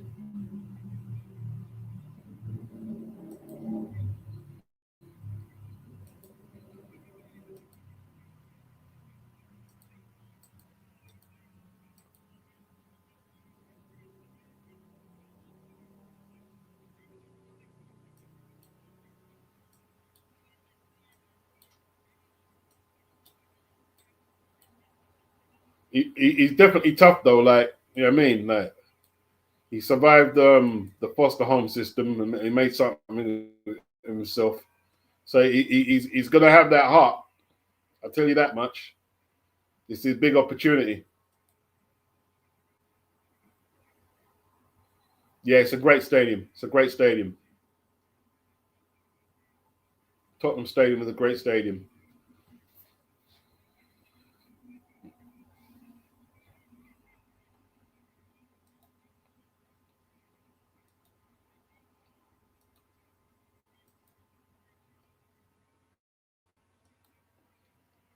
Right. I'm not going to complain about my pet peeve, people using Roy Jones's walkout music. I just don't get it. Like, how much does it cost to pay a rapper to spit a couple of bars on a beat for you to walk out to? You know what I mean, it's easy, isn't it? I'm Adam Azim. I look real mean. People call me a machine. Easy. You hate that song. I love the song, but when Roy Jones is coming out to it,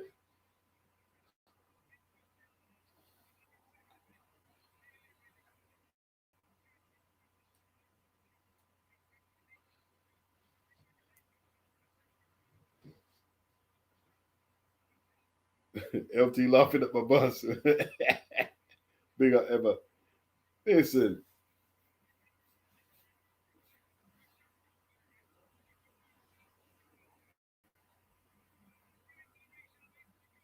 Bellew said Scooby should come out and punch Adam in the nuts, then butt him. Fergus. Well, I mean, see, he's an Everton boy, isn't it?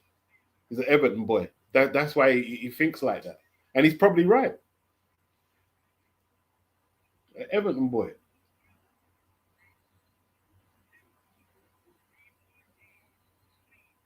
Everton. People from that part of the world ain't no joke, bro. I don't know about these days, but they're not no joke. They're not no joke. And he used to be on the terraces as well, Belly. That's why he's got that mental mind state. Yeah. You know, black people couldn't go Goodison Park at one stage. You know what I mean? Tony Belly, that's not true what you're saying. No, you might have got away with it, Tony. But that's what I heard anyway. That's what I heard. They could probably go now. You could definitely go now.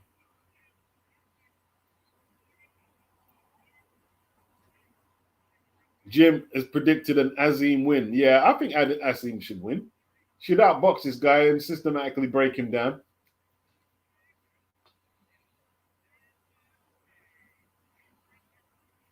But you never know. You never know, right? How people will react to someone getting at them, right? Someone like putting it on them. Yo, knock you out. Come on, man. And like, it takes up energy.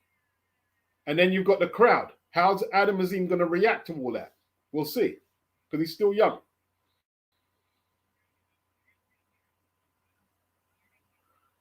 What you have to remember as well, like, Scooby is the underdog. He's got nothing to lose.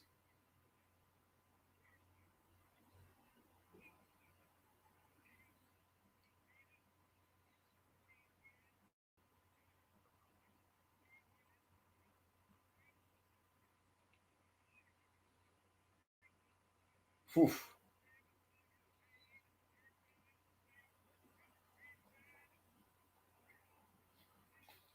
Okay, we're going into the first.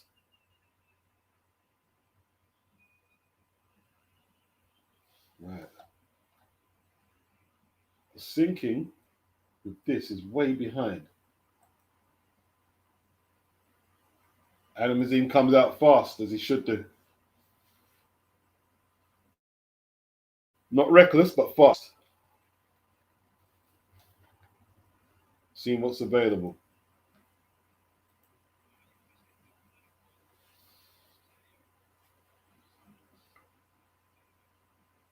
Little feint there from Scooby. Azim didn't bite.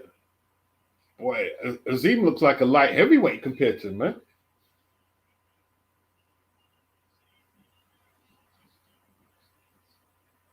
This guy ain't got a chance, man. He ain't got a chance. Hasn't got a chance. If you're gonna try and land one punch, you're done. Yeah, he's got 16 KOs out of his 18.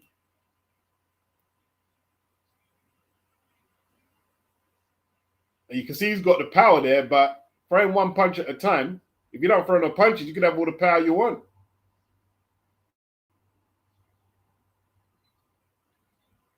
Azim looking very composed.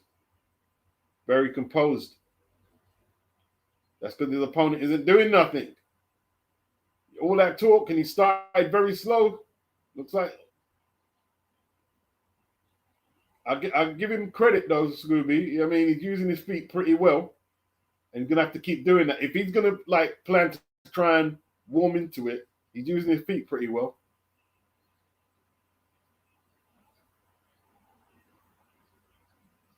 He looks tough.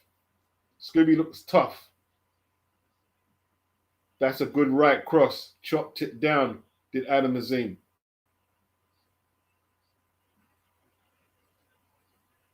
The right uppercut is there for Azim. Not yet, but it's there.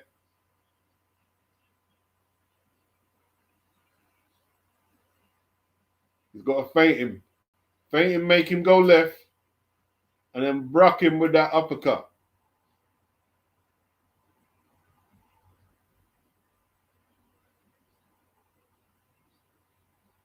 Not really punishing him with that jab. I'd like to see Azim really hit him hard with the jab from early. Not pour it. That's better. Yeah, spear it in. Wild right from Scooby.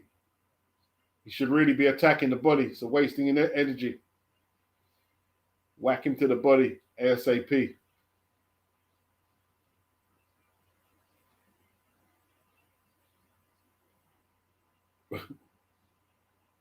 Scooby cowboy boots, yeah.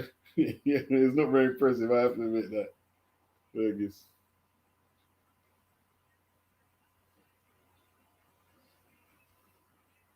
Yeah, it should get interesting in round two. Jim said Azim doubling up with the jab, as he should be. As he should be.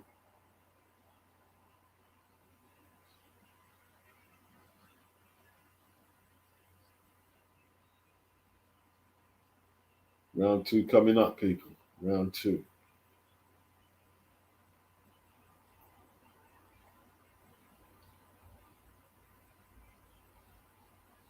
All right.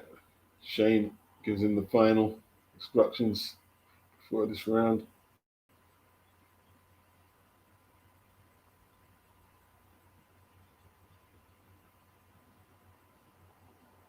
Is Scooby about that life? Or is he just a talker? Look at the size difference, though, man.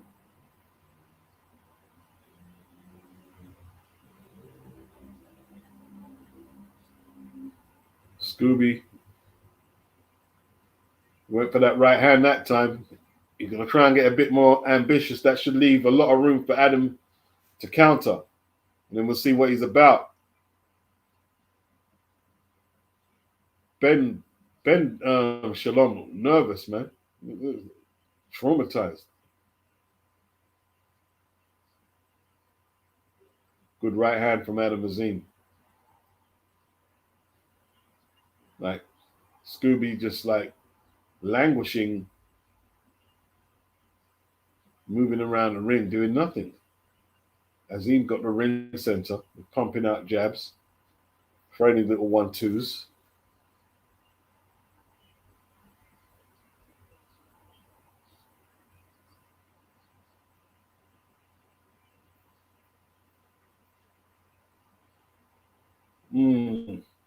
That's good jabs from Azim.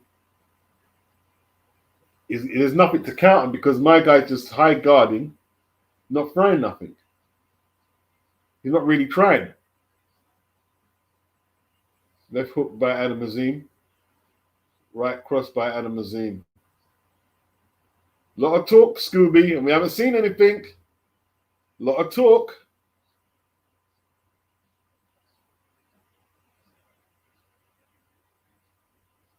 There's nothing to hit for Azim. So he's just jamming into the gloves, just piling up the points.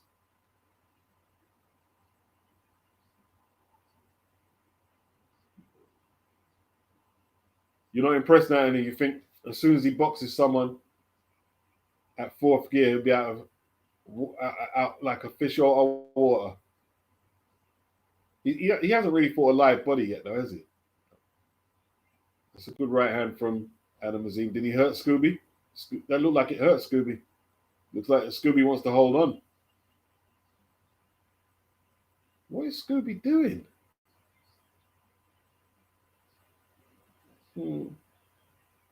All that talking, you're giving us this boring fight. This is the worst fight of the evening. At least Tommy had the sense to get belted out of there early. You're just trying to stick around and just like frustrate everybody. Not just Adam, but us. Good jab from Adam Azim. Scooby didn't like it. Scooby's out of his depth. Clearly out of his depth. Wild shots from Scooby. Wild shots. This is very inadequate. LT said Scooby buzzed. Fergus says, come on, Scooby, show us something. No, he's putting up no resistance at all.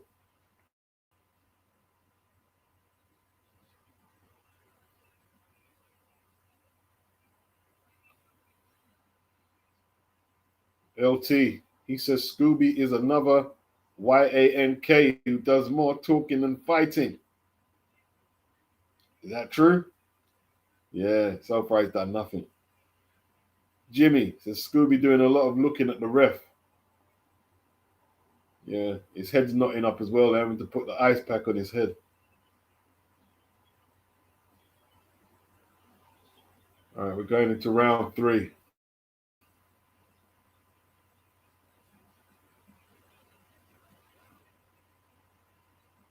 Round 3. Can Adam put him and us out of our misery? So that's been pretty uneventful. Oh, it's a good shot from Scooby. Right hand lands. But Adam took it well. Adam took that well. Interesting. Adam landed a little shot there, people. Comes back, Adam Azim. Didn't bother him. Shot didn't bother him. Oof. Them exchanges could be troublesome, though. Oh, he's caught Adam a few times. But Adam, is he trying this little shoulder roll thing, Adam? Be careful, Adam, with that shoulder roll thing. You know what I mean? You know, Brits can't do the finish over here. Careful.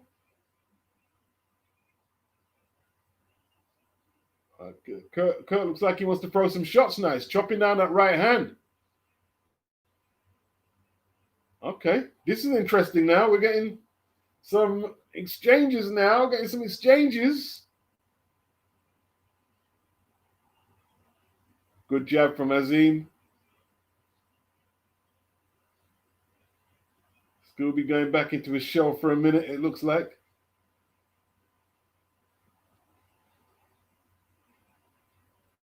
He looks quite comfortable in there, Scooby, though. I'm not sure if Adam can hurt him, you know. I'm not sure.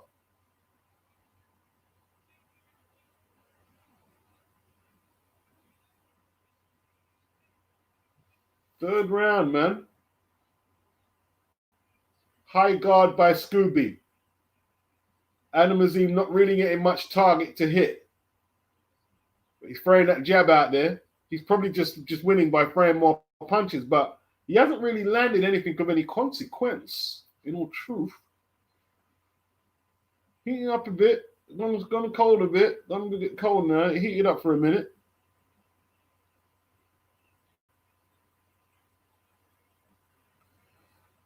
Nice guard from Scooby. That's a good jab from Scooby.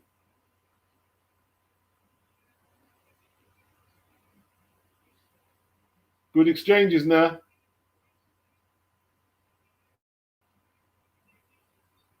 Good exchanges. Scooby coming forward now. Adam sticking that jab out there.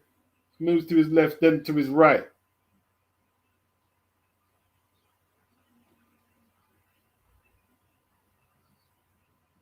Third round. Scooby ain't won nothing, but that was a bit of a better round. He landed some good shots.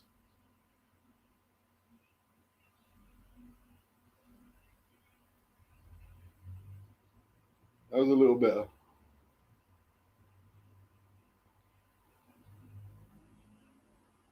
Look at this stadium, man.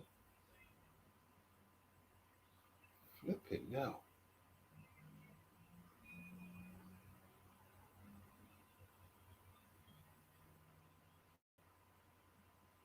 There's a great shot of it as well.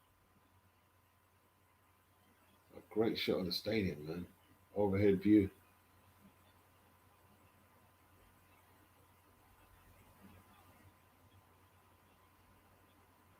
Wow, that's a serious stadium. Look at the dome on it, man.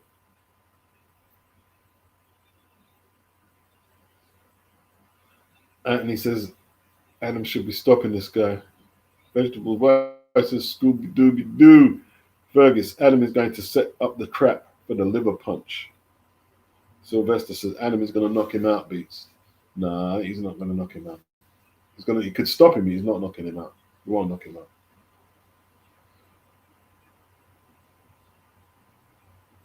He's blocking a lot of Scooby blocking a lot of the shots and looking for the counter.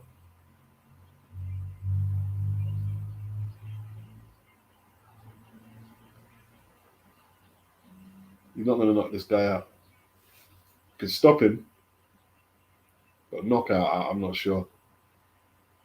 Scooby looks strong as anything, man.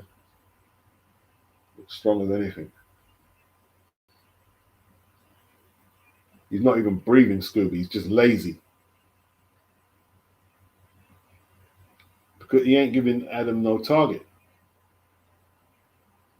If he keeps his concentration up, Scooby, it's going to be hard to stop him. But he's giving away no target with the high guard. He's not throwing a lot.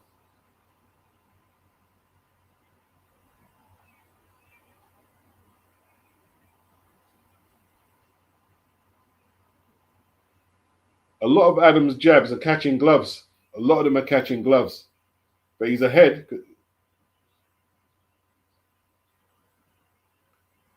Okay, Adam rolls up. That's a good right to the body from Azim. Relying on reflexes, Adam, to avoid the shots.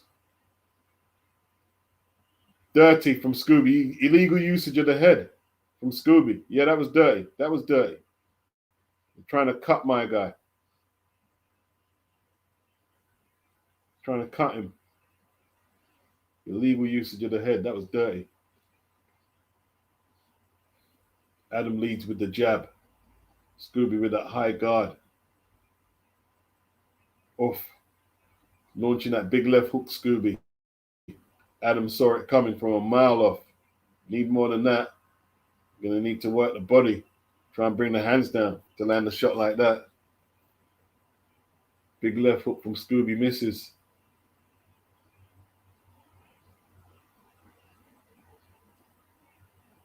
Scooby trying for that big shot. He's missing wildly now. See, that's where he comes up short when he throws punches. But when his guard's up, there's nothing to hit. Scooby, but he's falling apart, Scooby now. Scooby falling apart. Take a point from him. That's twice he's tried to headbutt Azim. What, just a caution? They're deliberate headbutts. What are you doing? Big right from Adam doesn't land. Tries that left uppercut, doesn't land. The jab does land. Scooby laughing at him at the end of round 4.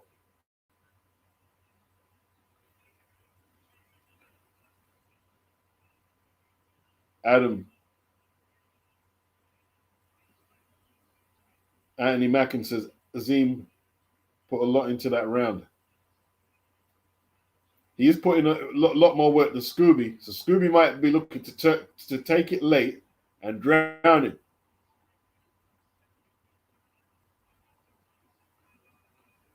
Let's hope Adam's done his road work, innit?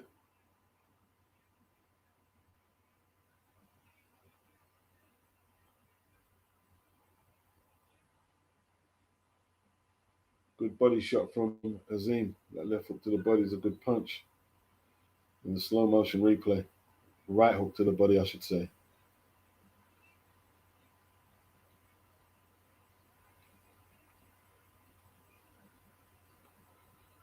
Scooby is just looking for a knockout. He's not worried about losing. He just wants to catch him with a big shot. Round 5.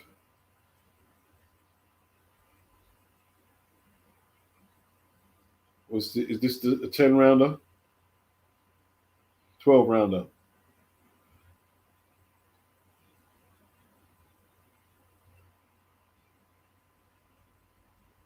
Jab to the body by Azim. Right hand over the top from Azim. Set that nicely up with that body jab. Azim way quicker than Scooby. Good 1-2 from Azim. What kind of power does Azim have? Is the question. He's piling up points though. He doesn't need to knock the guy out. Just keep piling the points up, innit?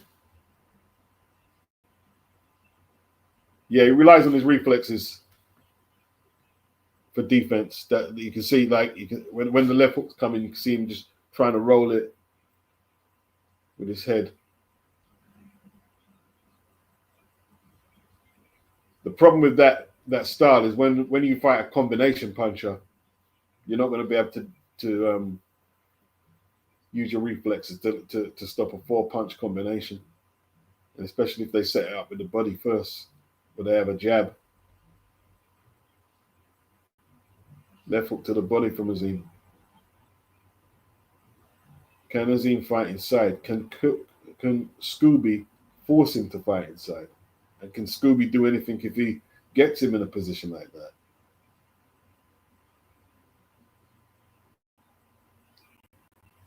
Okay, Scooby making a funny face at him for some reason.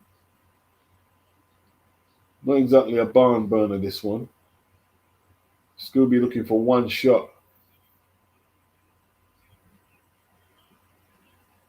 And Azim picked that right uppercut beautifully that time.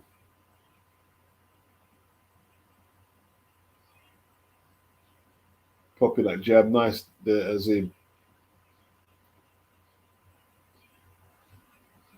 And jab's not really hitting though. The first one did, but the four that followed up, nothing really getting through. But it's piling up points. Too much work rate.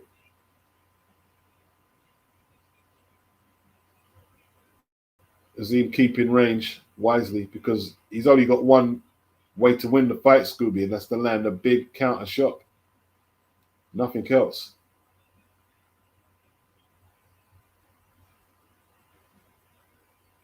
Scooby doesn't mind losing the rounds because he doesn't expect to win on points. He wants to try and catch this guy with a huge shot. That's all he wants to do and bail out.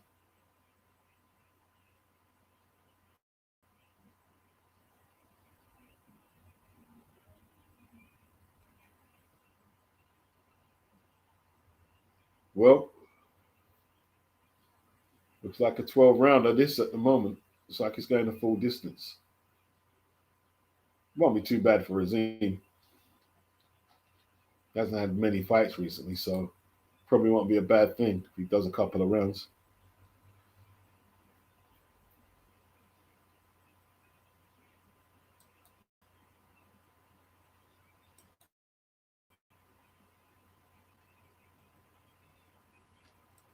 Um, Scooby, he hasn't been in no serious danger. I need to pull him out. You could pull him out to save us watching any more of it.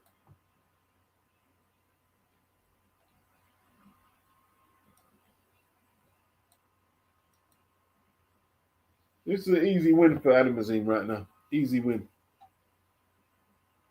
Scooby very, very limited in terms of offense.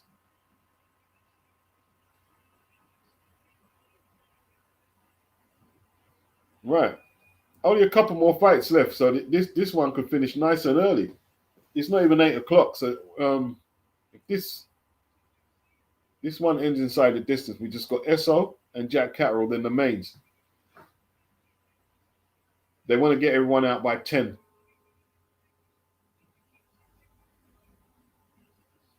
I don't want it dragging on like Frank's card the other day. Dragged on and dragged on.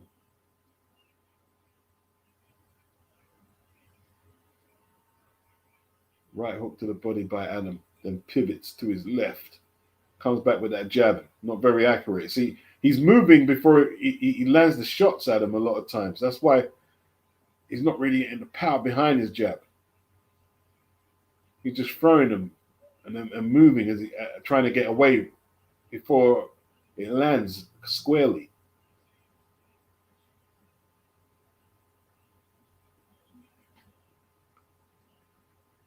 Scooby just wants one big punch.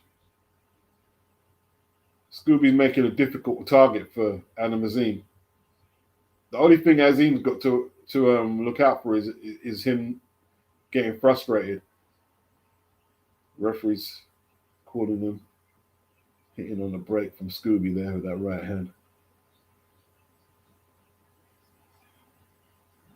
I don't think Scooby's got the power to take him out with one shot either. I think he's got the power. The physique might suggest power. He's a little like Ishmael, what's his name, Davis. Got the physique that looks like he's got a lot of power, but I don't think he's got a power like that. Can't hang his chin out, of course.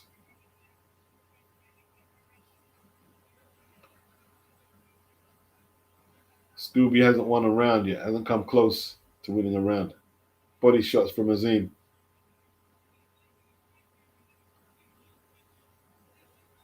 Scooby high guard, making it very hard for Azim to land anything of consequence.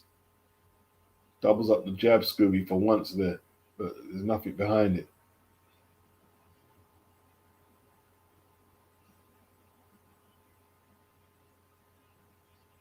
Azim just jabbing him, jabbing him, jabbing him, jabbing him. 1, 2. 6th round down, 6 to go, halfway through. Will there be an injection of pace? Is there anything else Scooby can do? I doubt it. I think we've seen the best of him right now. I don't think he's got another gear or anything.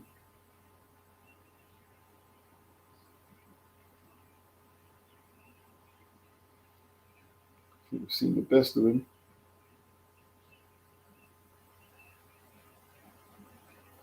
That is the weirdest t-shirt ever.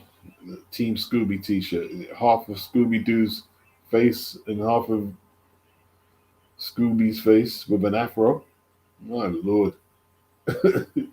You might as well just get a picture of Scooby. It's done and done. A horrible logo.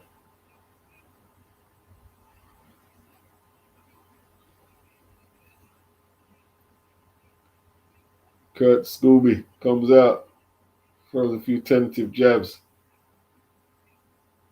High guard from Adam Azim that time. A lot of jabs by Adam Azim, which is good. Left hook from Scooby is blocked. Scooby swinging, big left hooks and right hooks. Azim got to stay on his game. These are often the most dangerous fights because you're so way ahead in front, and then the biggest opponent here is the complacency. He's getting complacent.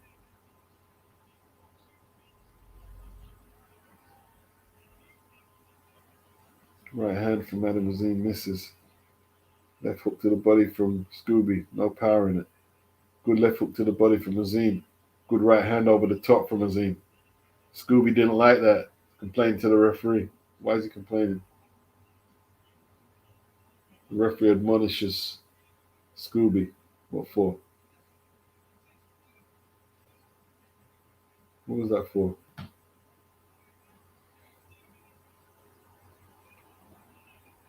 Adam trying to step it up now. Still not a clean target for him to lay this guy out. 7 rounds in. Body shots from Scooby. Comes back with a left hook to the body, Adam Azim. Scooby not showing no injection at all. Will he start losing ambition? And wilt. Left hook over the top from Adam Azim. Left hook to the body, Adam Azim. Comes up to the head. It's a good combination. Outboxing Scooby easy. Scooby, he's definitely in shape. Scooby looking away from the fight there. What was he looking at?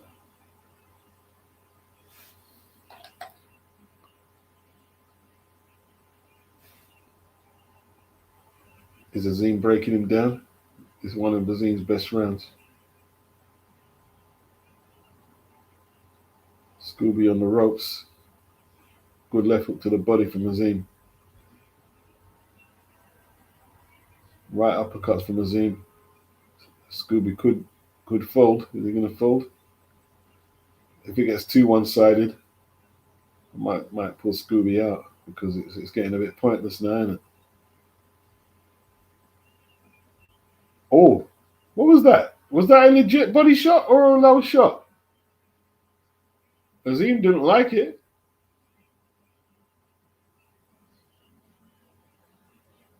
That's what Belly said. Hit him in the nuts, innit? Ghetto boxing. Right to the body from Azim. Right to the head from Scooby.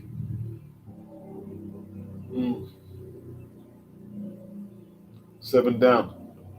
7 rounds down.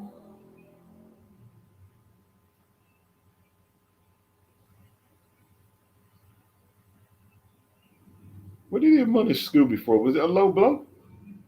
Could have been a low blow. The Eubanks enter the fray.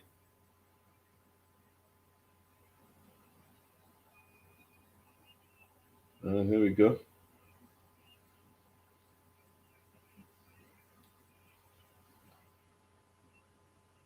The main event. Where's Connor?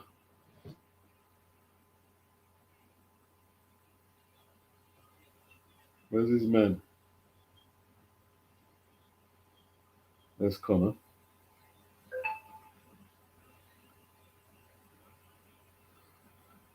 Connor looked too happy, man. Like he's going raving or something. A funky house party or something with his old man. Looked too happy, mate. She looked gloom and miserable. Like you have to go take a body. You know what I'm saying? Zimmer. All right, we're into the 8th. Left hook to the body by Adam. Sinks in. Scooby. Clinching. Why are you clinching? You've done no work. Adam stalking now. Left hook to the body by Adam. Adam showing no respect at all to the power. He's just looking to walk through him now.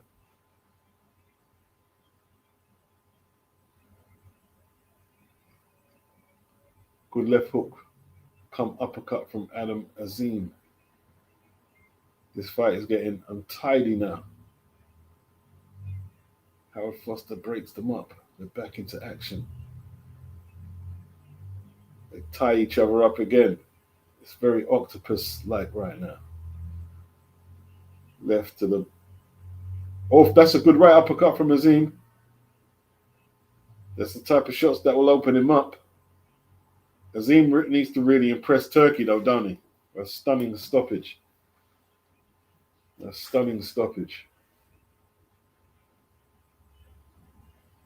The uppercut's there for Azim because my guy's getting desperate and he's leaning in now to try and land his shot, Scooby. So that right uppercut is opening up for Adam.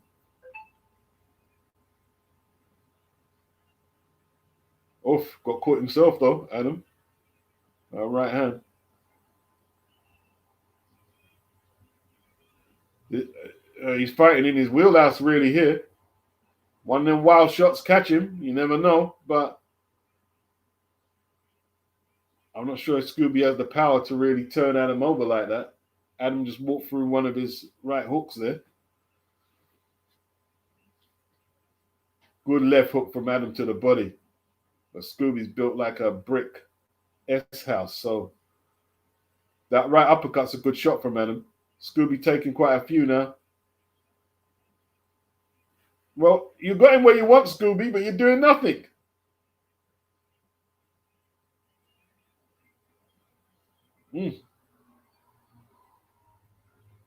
Scooby getting thump up now. Getting thump up. Adam actually growing in stature as the fight progresses. It's a difficult fight because there's not much clean punching opportunities for him. He's actually doing pretty well. Because Scooby's physically strong.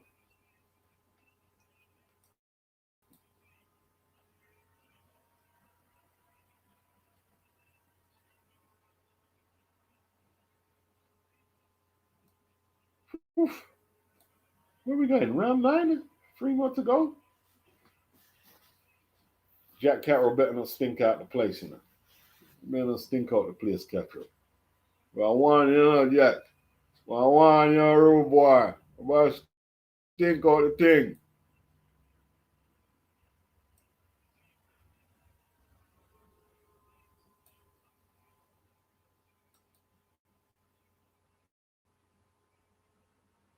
I'll give Adam, or Jack, I should say, Catterall, credit for relocating to try and save his career. Left Jamie Moore, went over to Philly with Bosey. I'll give him credit for that. Sacrificing. Somebody no, Scooby ain't won a round. Oh, was it a 10-8 because he lost a point or something? Right. We're in round 9 now. Round 7 was a 10-8 because they took a point off him for the low blow.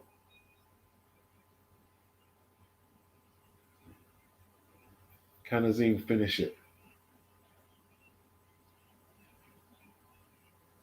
Got to be careful. Still got to be careful. He does have 16 inside the distance out of 18, so you still got to be. You can't take unnecessary chances. It looks like Adam's lost all respect. Adam winging big shots there. Adam jumped in there, didn't get counted. Jumping in.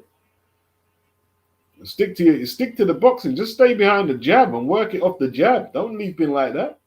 What kind of boxing is that? You think you're a Prince Nassim? Even he got caught and knocked down trying that. Leaping in like that.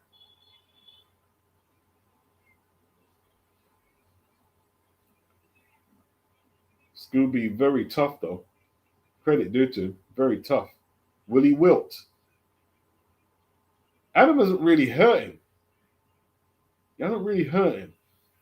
It's very workmanlike from Adam.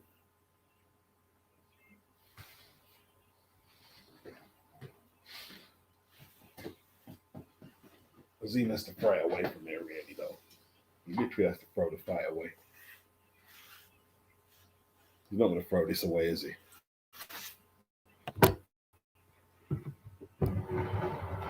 I wouldn't have thought. He's not throwing this away.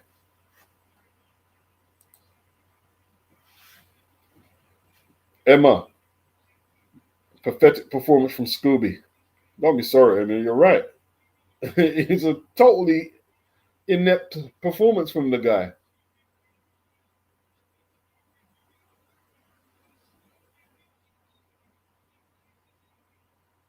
That's a great left uppercut from Adam. Caught him high up on the top. Scooby could be losing ambition now. You know what I mean? Oof. Trying some kidology, Scooby. He looks like he's falling apart. You know what I mean? I don't know why he came out in them YMCA boots as well, Scooby. I don't know what that's all about.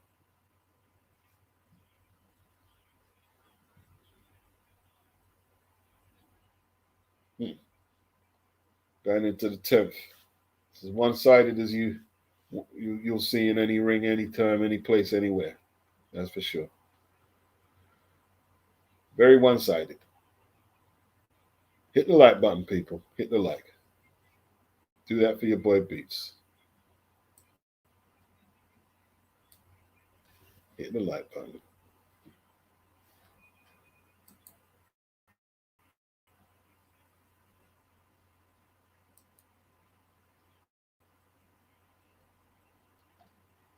Horrible performance from Scooby.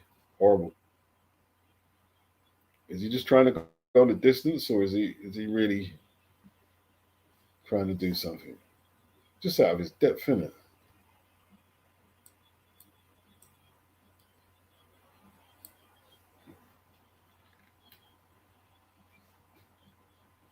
Hit the like button, people. Let's get this video to travel out and do some numbers. You know what I mean?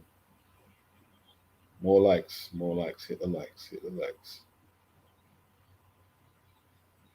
All right, we're in the 10th round. Traded hooks there. Adam's right hand was more effective, though. Good power from Adam now. Showing good power now. Nice range from Adam. Good right uppercut.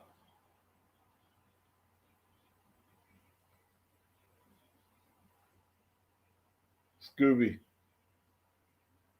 Not busted up round the face, nothing yet. So the high guard has served him pretty well, Scooby. But in terms of offense, he's produced nothing.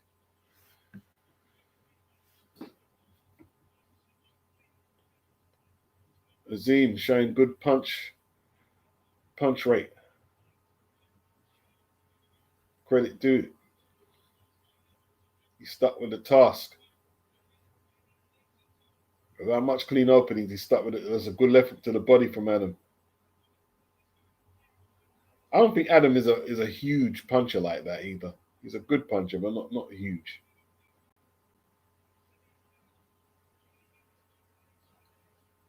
Scooby, I mean, he's probably very hard to knock out. You can stop him, but knocking him out is a different. That's a good left hook from Adam. Scooby took it though. Scooby taking a lot of punches, you know. Head clash. Anyone bleeding? No, they're okay. Little slappy right hook counter from Scooby as the action resumed. Scooby hasn't won a round yet, man. Left hook to the body from Scooby is a good punch. Adam's got him on the ropes, landing right uppercuts. Caught uppercut himself. Adam took that one well. That was a good shot from Scooby. He actually generated some speed in that one.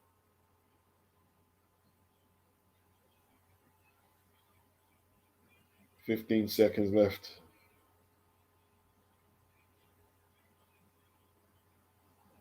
Heads came together there. I think that was a more styles clashing sort of thing than anything deliberate. Left hook to the body from Scooby. Right hand over the top from Adam that come off the 1-2. Whew. 2 to go. Your man Bo Mac. Bo Mac in the building.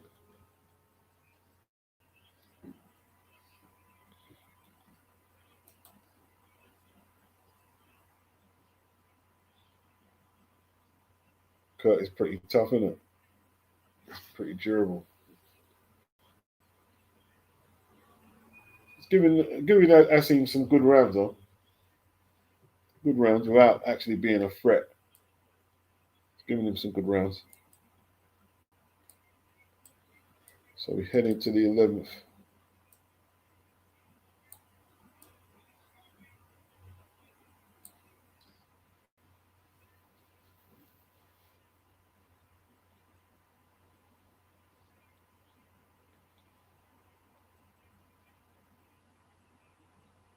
Left hook. Is Chris on snack? No, that's Terrence on snack.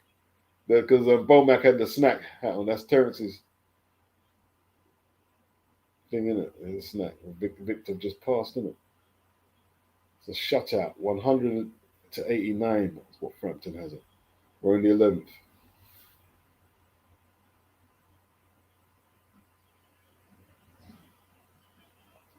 It's been an absolute shutout.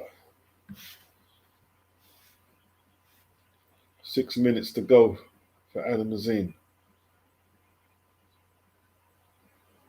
Right hand over the top from Scooby misses.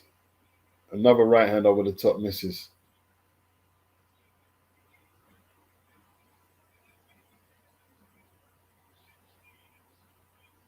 Adam, it's took a lot of chances actually because he's like throwing like lead hooks and stuff, not setting it up with a jab, but Scooby hasn't been able to do anything in terms of countering. Good hand speed from Adam, but not much landing there. He's a mile ahead. That's a good jab. Beautiful jab for Adam. Scooby tortoises pace right now. And his boots are singing YMCA. Boys!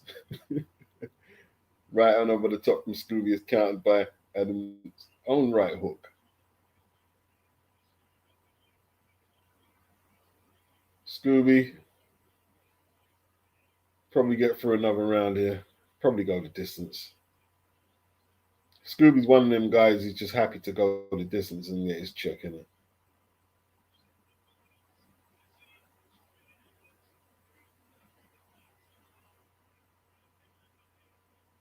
Great right hand from Adam Azim. That's hurt Scooby. Scooby's hurt. Buckled him. Beautiful right hand. Scooby holding on for dears, bro. Referees Howard Foster having to separate that. You know, you caught him there, Adam. Adam caught him there. He done well for that not to switch his lights out.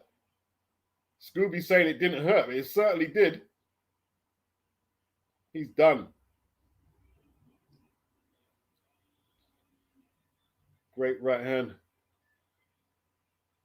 Oh, left uppercut from Adam Azim is a beautiful shot. Right uppercut from Azim. Them uppercuts are starting to trouble him now. Whoa. Scooby got a chin made of titanium or something, man.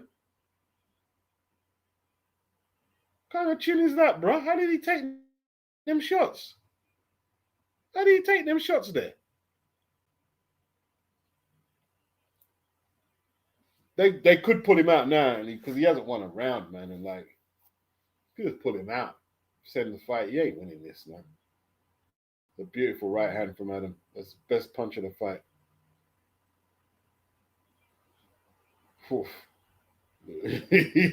That one caught him nice. Chinny chin, you know.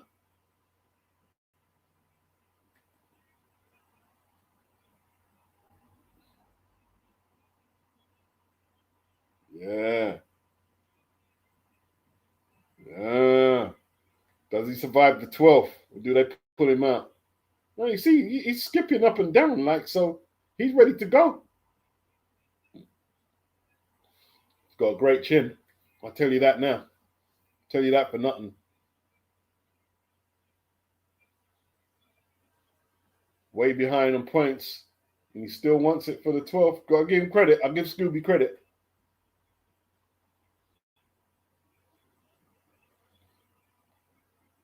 I mean, Howard Foster stopped the Josie Parker fight, and it was way more competitive. Why wasn't that stopped there?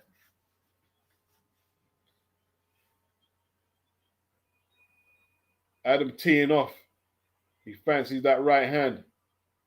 Still has to be a bit careful. It's the 12th and final. You don't want to mess up. It's good work, boy. Get caught with a shot himself. Could happen. Scooby dirty, boy. He threw that left hook to the sack, bro. Buy himself some time. Adam wants the stoppage. He should just box his way out. It got caught there, Adam. Good right hand from Adam, though. Scooby ain't got the power. Landed well there. Didn't affect Adam at all. Adam landing power shots. Scooby holding on for dear. His legs are gone. They're rubbery, boy. He's on rubber legs. Could Adam get the stoppage in the 12th? That would seal off a great performance. Off. Oh, Adam. But they're going to stop this, isn't it? He's taking two. Stop the fight, man. Don't let him take them punches. Yeah. Sat him down. Yeah. Sat him down. Sat him down, bruh. Does he still want it? He's saying, yeah. Yeah, he waved it off. Nah, that's enough. That's enough. That's enough. That's enough. That would do. That would do.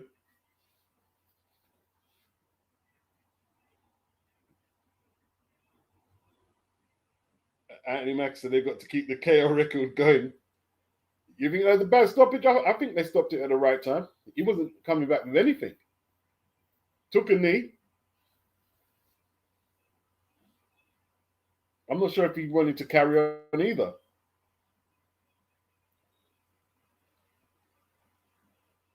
Anthony's not impressed.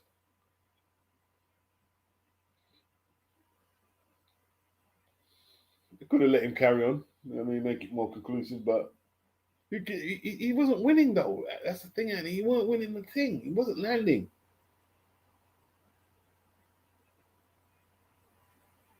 Yeah.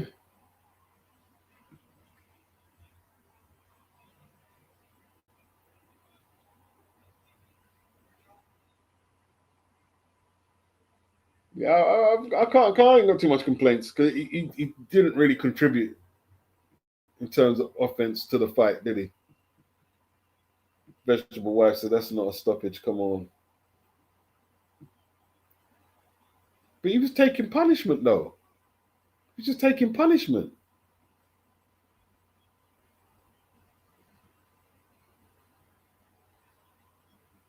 Well, if he was getting a look at him, man, he's taking a beating, bro. That left hook sat him down, bro. Caught that left hook that sat him. He tried to firm it in a. He tried to firm the left hook. It sat him down.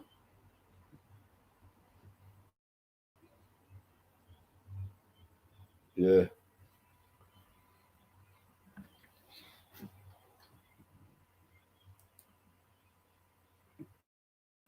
Yeah, I don't think he wanted it no more, Jimmy. I agree with Jimmy. I don't think he wanted it.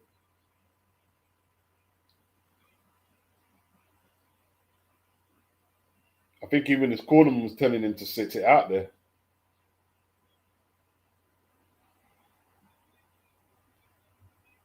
It weren't the liver punch, though. It weren't the liver punch. That was left hooks to the head. Yeah, the first punch with the right cross to the head. And the one that sat him down was a left hook to the head. It weren't the liver punch. What liver punch? What are you talking about? It wasn't a liver punch.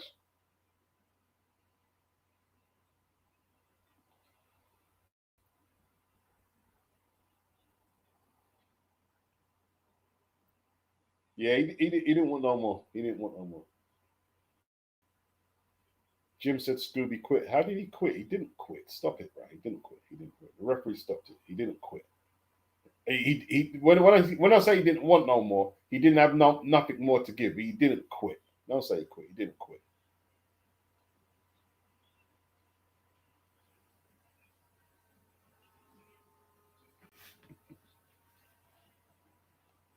That was a good performance, man. Good performance in the end. Late replacement, high KO percentage. Did what he had to do.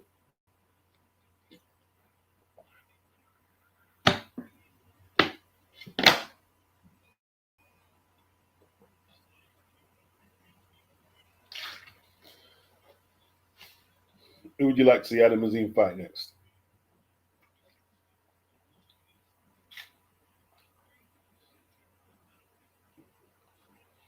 Anthony's not impressed. He says Adam Azim is not that good.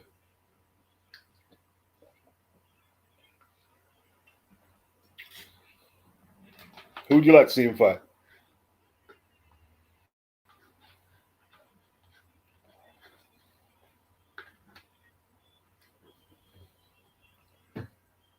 Who could he fight, really? What's a good opponent? 140.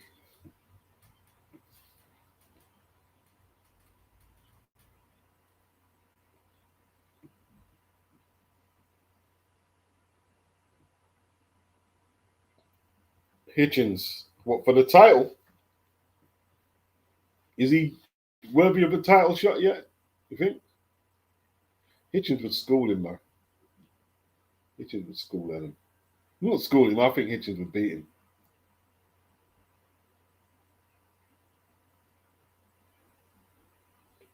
Toro says Adam is that good. His left hook to the body, slicker than hair gel. Want to see him in there with anybody every time. He's entertaining.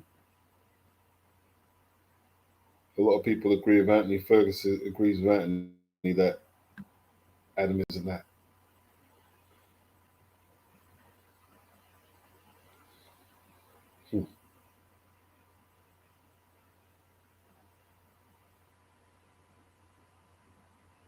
One more to go. Catterall versus your boy.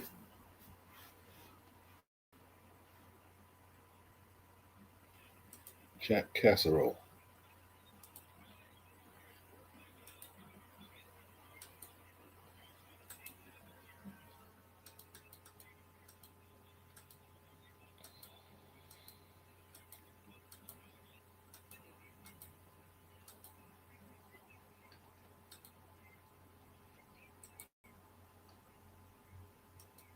Jermaine Ortiz says the boxing fan.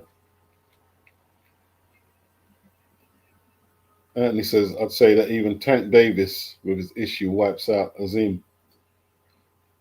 What about Lamont Roach has got a fight. That'd be a good fight. Someone like Pitbull, Lamont Roach.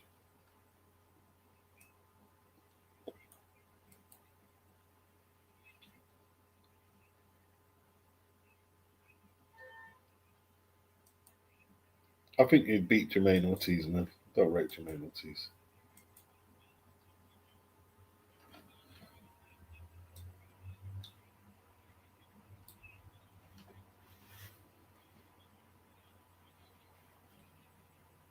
Can Echo Esselman get one for Frank over Ben Shalom is the question.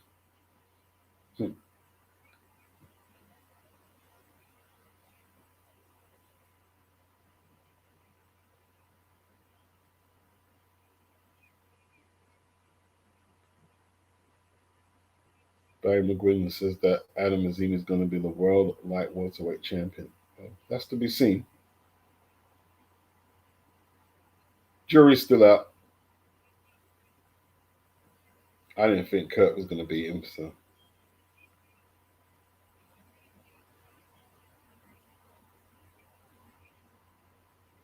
Kurt ran out of ideas, man.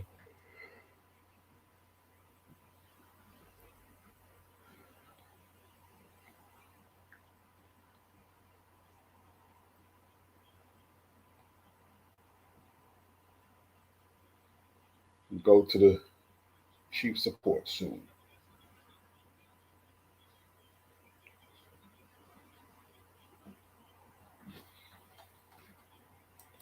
What's you guys' take on the card so far? Has it been entertaining? Vegetable wife said, "Oh no, it's Jack Cameron. That's need more. What alcohol?" Anthony says, "I think they would pull strings for him to become champion by hook or crook." Well, he's that boxer on BBC One. We'll see. So that's his average card, not too bad.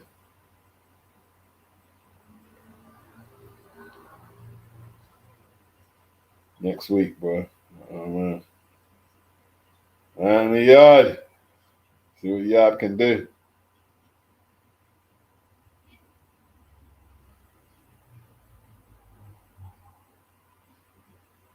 Emma, she's better than the first card.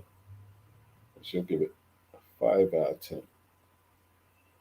Anthony said, "I'm only here for the main event. The undercard doesn't inspire me."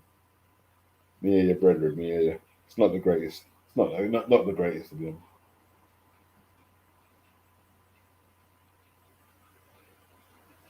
Lions.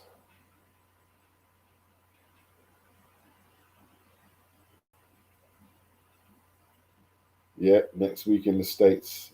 Chrissy, next week in the States.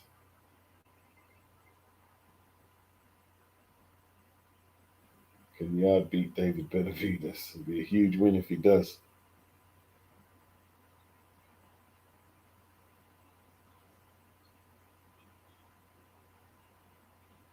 Does he stand a chance, or is the Mexican monster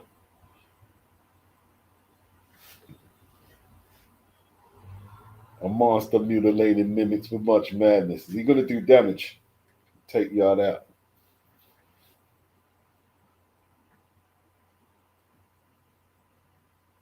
Let's see.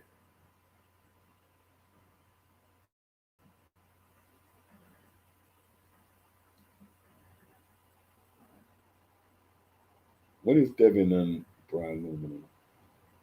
What day is that? I forgot the dates.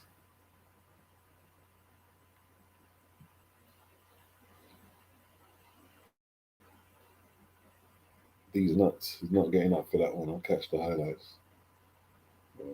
Um, we'll see. If I can get some Z's in the day, shortly before, then I'll be good to go. I'll be good to go. Anthony says as soon as Riakporhe faces a live body domestically in the heavyweight division, he'll get stretched out. I like Riakporhe, but he's basic at best. What you think? So why did Lawrence pull out then? Why didn't Lawrence fight him? Lawrence is your man, isn't it? That'd be one ugly fight. Lawrence and Richard would be one ugly fight, bro.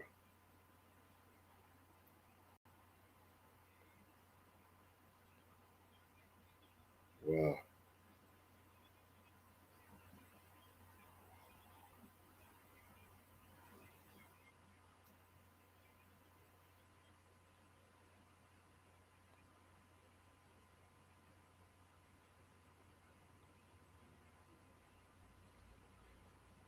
Toro said the first fight is the only boxing match his grandmother ever watched. We saw it together. She loved that. The right parents carried on into this era. Turned out to be a classic fight. Oh, what Turkey I talk about? Now listen to my man Turks. See what Turks I said.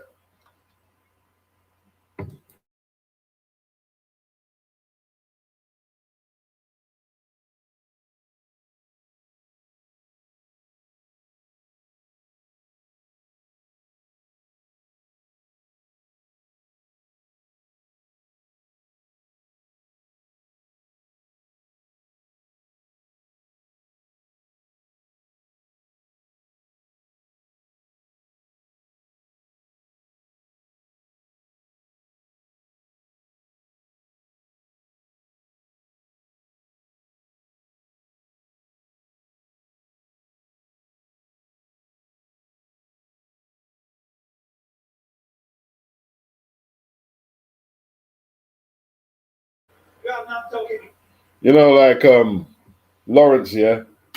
Lawrence is just on a hustling thing right now. You know what I mean? Putting all the money he can together to substantiate that life. He didn't do buying it. He didn't do buying, man. You know what I mean? Lawrence just balling out.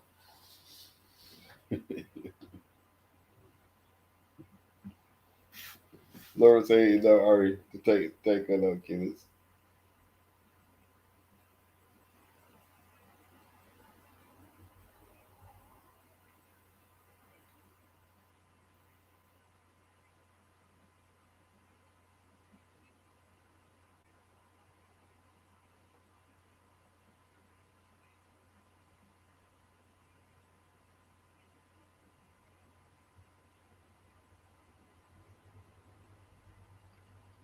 Well, he doesn't have to bring money to the table. I mean, if Turkey's putting up the purses, he doesn't have to bring that fight didn't have to be sold by them two. Turkey's putting up the purses, and Lawrence pulled out.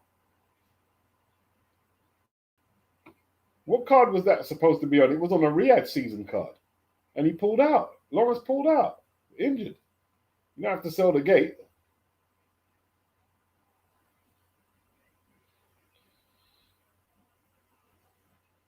When Turkey's putting up the dough, you don't have to worry if you can sell the gate.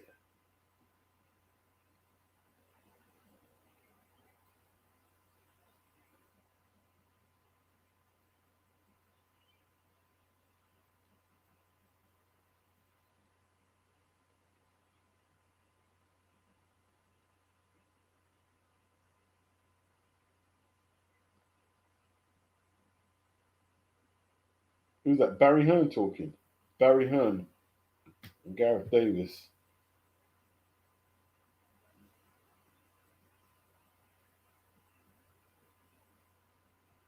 Barry said that boxing is a money business. Tell me something we don't know.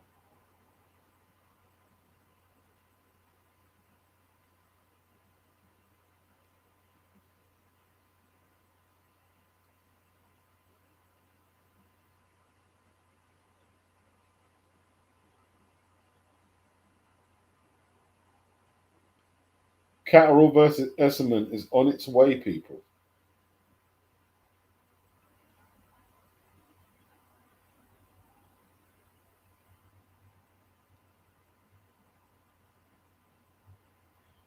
On its way. Esserman is a bigger guy than Jack, man. Naturally, the bigger guy. That could count for a lot, people. That's what I'm saying. It could count for a lot.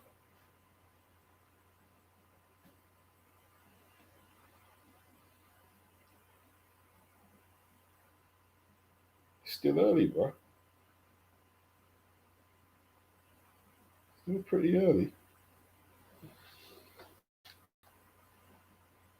What is it, 20 to 9? 25 to 9. The main event could be on by 9:30, easy.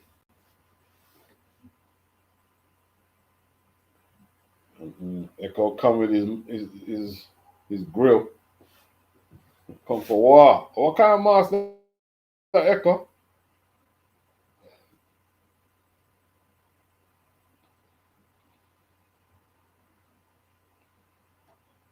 Wow, this is interesting. It's like Jack. But Bozy, let the boy fight, Bozy. Don't let him punch around the ring. You know what I mean? I'm going to stink out the place.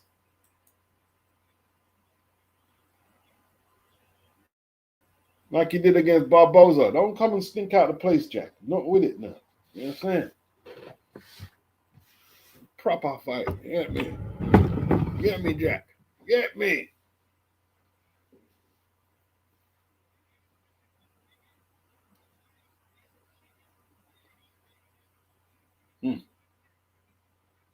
Echo's gonna make him fight, though, you know. He ended Josh Taylor's career, really, didn't he?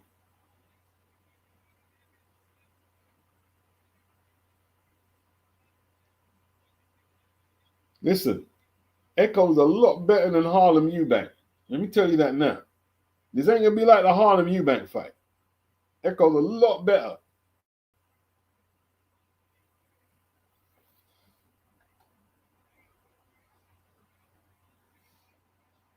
These nuts says, what's a Coley done to want more money? The guy's been in some of the worst fights in boxing history.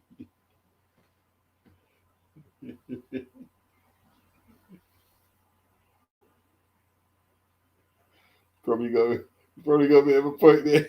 You probably got a bit of a point there. I'm not gonna argue.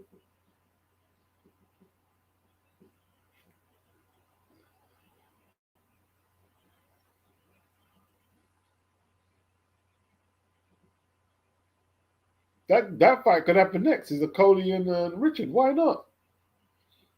Why not? I don't know. He didn't want to fight. I don't think he wanted to fight Anthony. I'm not saying he was scared. I didn't say he was scared. He didn't want to fight for whatever reason, though. He didn't want it. He hasn't fought nobody at heavyweight so far. Chrissy's got Echo to stop him. I don't know. Jack's got a good jab and he's got a good chin. I don't think he's going to stop Jack. He's not going to stop Jack. But I think he could. He could. This is a pick 'em. I think Echo could win it though in points.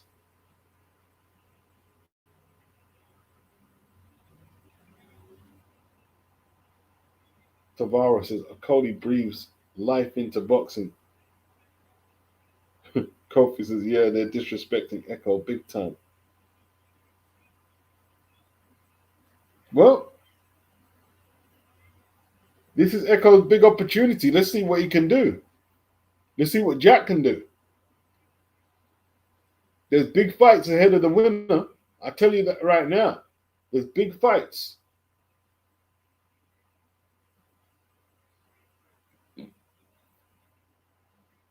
Neither of them are ranked. I don't believe none of them are ranked.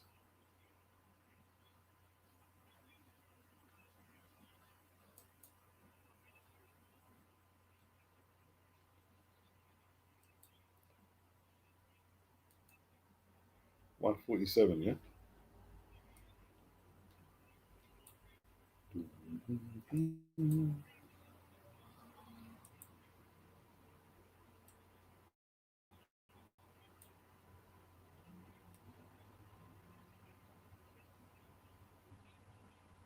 $147. Cara, Paddy Donovan, Ricardo Rodriguez, Kardashian. Kim Kardashian ain't that with boots for? Jack ranked number 8 WBO. Echo ranked number 3 with the WBO. There's a lot to play for here. High stakes, people. Jack Carroll number 7 with the WBC.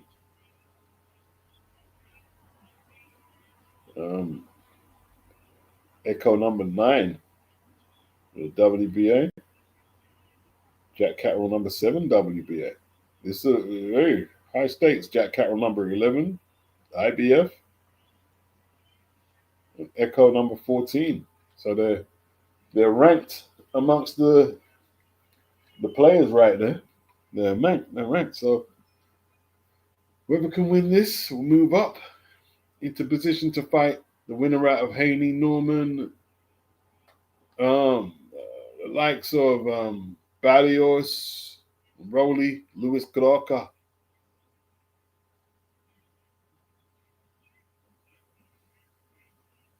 I think if Jack can win, Eddie's going to put him in with Lewis Crocker. See if he can win the title against Crocker. I think Jack will beat Lewis Crocker. I think Jack would outbox Lewis Crocker.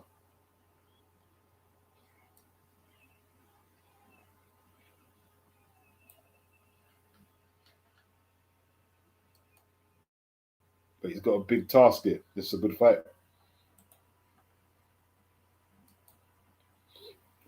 If Jack boxes at his best, though, he should outclass Echo. But I'm just not sure if he's underestimated the physicality of Echo and the ability of Echo. But we'll see.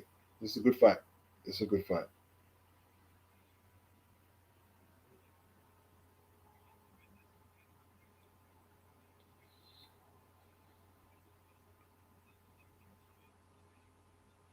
Round one. Round one. Southpaw. Jack Carroll. Oh, leads off on a nice jab, Carroll. The backhand was a bit sloppy. I don't know if Echo really wants to trade jabs with Jack. I think Jack will beat him at that game. Jack showing the quality already behind that jab. Just the timing, isn't it? Got very good timing, Jack.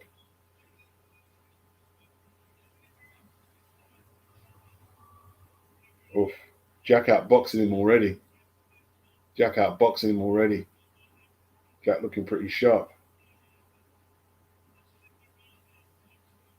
Oof. Jack's jab looking very sharp. Echo got the first jab in.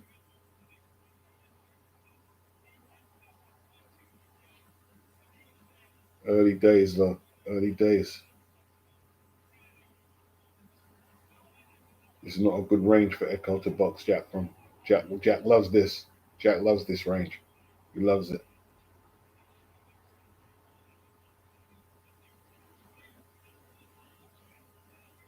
It's a good block by Echo. Block that backhand with his right glove. Echo trying to cut the ring off there. Not like Jack's running though, but he wants to pin him. But be quicker than that, Echo. Sloppy shot from Echo to the body.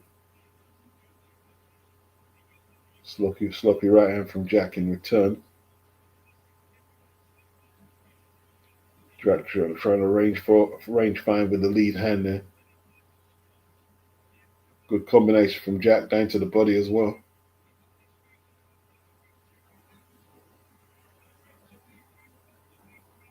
I don't think Bosey's going to change Jack too much. Let's see what new tricks Jack has learned over there in Philly as the rounds progress.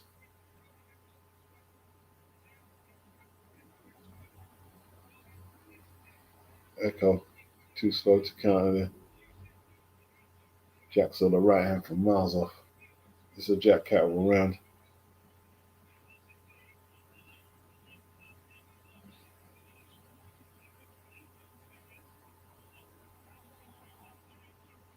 Still early days. I think Jack is edging around. A couple of seconds left.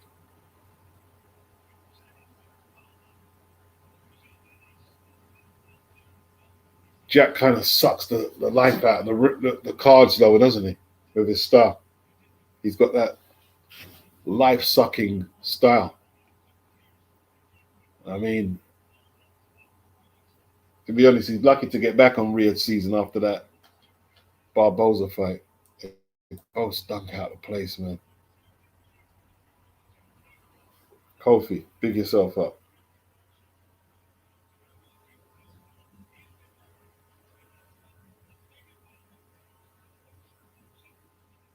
These nuts. I love the timing of these fights. I'm getting too old to be staying up past midnight.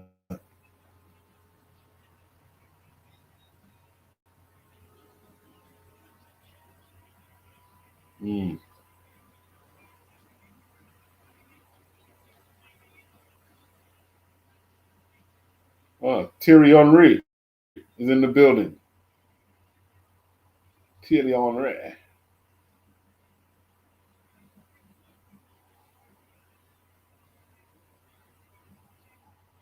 He's speaking to Turkey, I believe.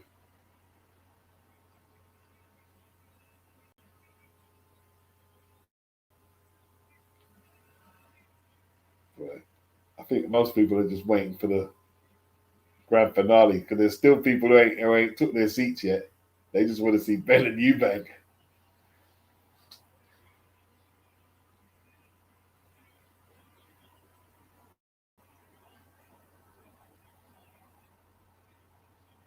Jack doing his thing in it, that awkward boxing. Jack is boring, bro. But he's talented. He is talented, though. He does have talents.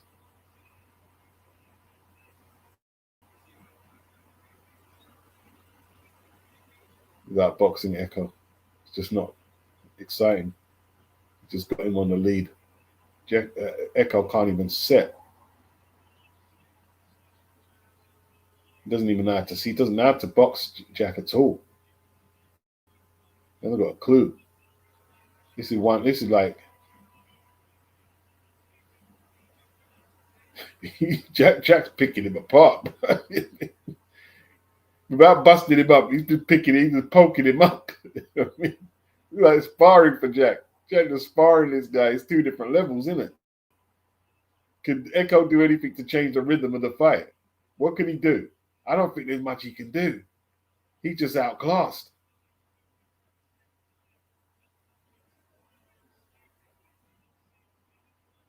And he looks scared to rush Jack. Jack probably hits a lot harder than people are saying. Maybe. Did he land there, Echo? Even if he did, he got caught himself.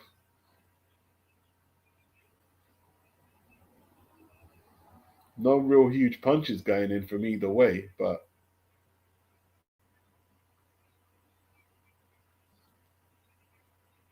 Jack boxing. Well, actually, Jack's boxing is pretty good. His boxing is pretty good.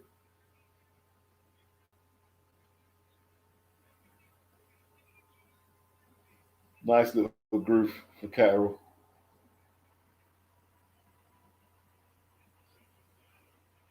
He doesn't have to. Is he having? Is it the Southpaw stars he's having issues with, or is Jack just on another level? What is it? I don't think Echo's landed a decent jab. He tried one there. Got to target the body, man. Got to change up the levels. Good counter jab from Jack. Echo just walked right onto them, man. Two of them. Two up, easy. Two up, easy. D-Dubs, what's good?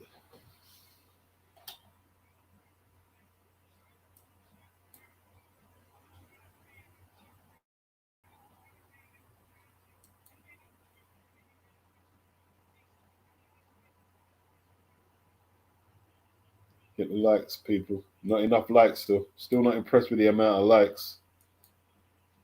You definitely get more likes to the game. Yeah, Regis Progress dropped Carroll. Progress dropped Carroll.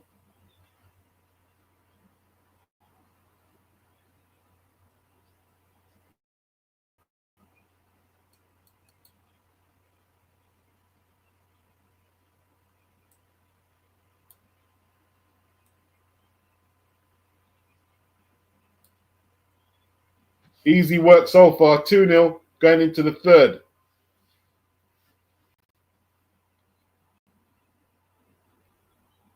It's just levels, isn't it? Carroll's just way more comfortable on his back foot and just springing off the back foot, landing his counters. He's just smooth in it compared to Echo.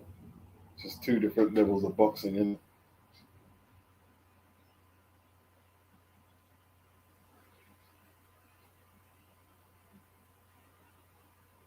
Oh, Josh Taylor said it's going to be easy for Carroll. Could be right. So far, it's looked a little easy for Jack.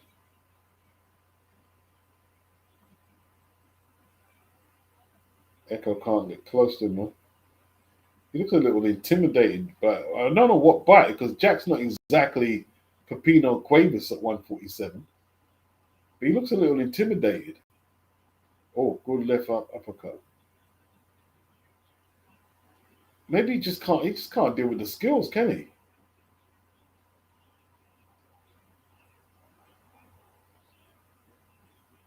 There's Jack on the ropes. I mean, he shouldn't really be doing that, but he's getting away with that. Just laying back on the ropes. Now, that Echo's got to make it rough like what he's doing there. Turn it into a bit of a maul. He's got to change it. Got to change the fight. Got to get close to him. You've got to rough Jack up a little, man. You're letting Jack box at his own pace. Way too much here.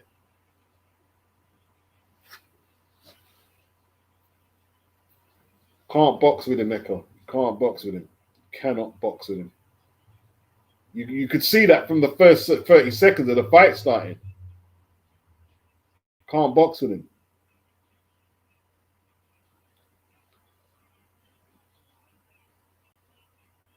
Catterall actually boxing a nice fight. He's just not crash and bang, but it's actually very good boxing. Very, very good boxing. He's not running. He's not running. He's not running or anything like that. It's just boxing very well. That's lovely. He's looking really good in it. That 1-2 there, man. Came over the top of Echo's right hand. His Echo's nose bleeding. He's flipping, piecing him up, boy. Jack looks. Hey, look! I think this Bozy thing is working well. He's actually. I don't think Echo's been stopped before, bro. If he can stop Echo,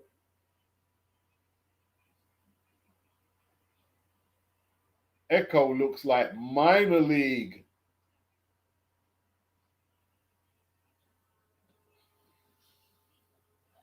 This is good boxing. I like the boxing. I actually like the boxing. It's quality boxing.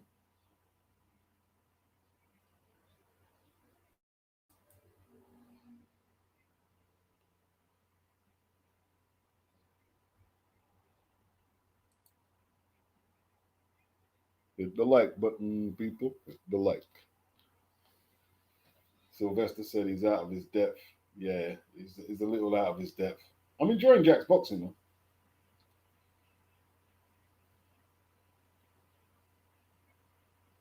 It's a bit of a boxing lesson right now.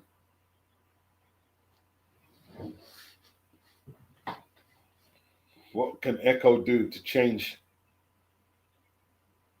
the tide, to turn the tide?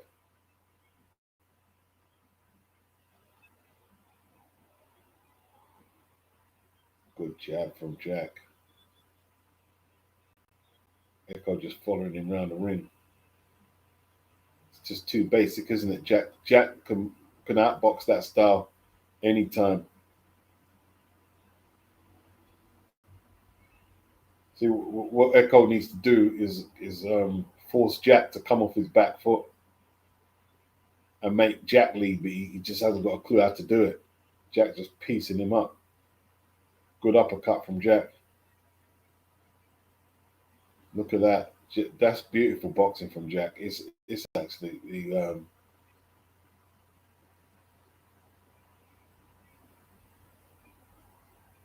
his Jack cut.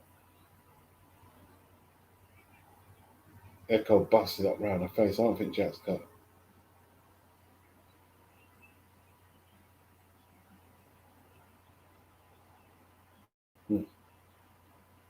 Great jabs from Jack.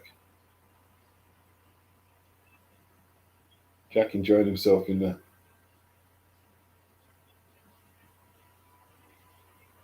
Jack just reading Echo's left hand like a book, bro. Just like perpetual. That's beautiful. That left hand there.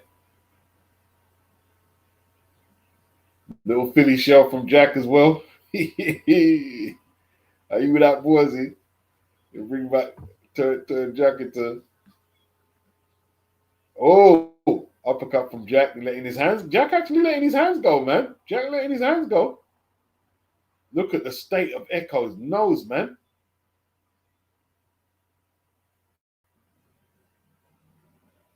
Quality boxing from Jack Catterall. Very good boxing. Echo, that's what Echo's. He's got to stay close to him and just throw punches from everywhere.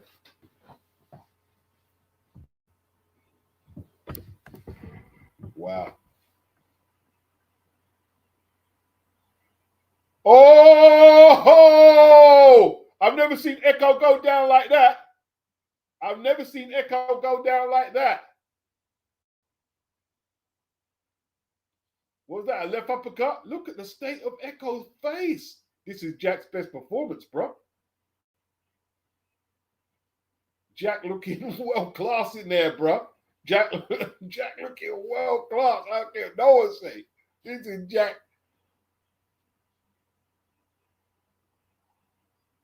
Wow. Oh, Jack is burying him. Oof. They might have to pull this kid out, man. Messy blood, Sylvester. Messy. Don't see Jack scoring too many knockdowns. He did drop Josh Taylor, didn't he? It was a left hook, bro. Good shot from Jack.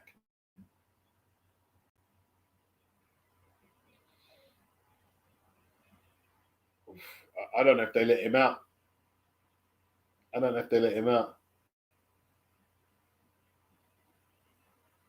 Not looking good, Echo. Whoa, he's took a piecing him up, D-dubs. Sylvester's a sharp puncher. Jack looking hot in there right today. Jack coming on some air fryer microwave thing, bro. Combinations from Jack. Oh, he's not letting him up. Jack trying to finish it. Look at the follow-up from Jack in the 5th. This is a different Jack Catterall, bro. You see, he needed to get away from Jamie. It's not Jamie's a bad coach. He needed to change. This is what boxers have to do.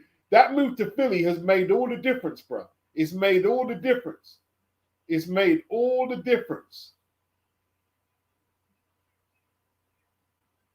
Echo is just on survive. He can't do anything. He can't even rush Jack because he's going to get countered. What can he do?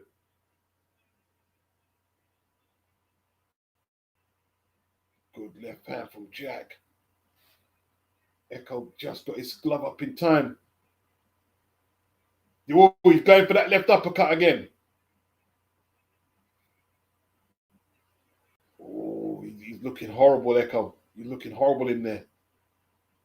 Jack looking off. Look at this boxing from Cat. 1-2. Jab left. Left uppercut. Echo still coming forward gamely. Whoa. If Echo can get back into this fight,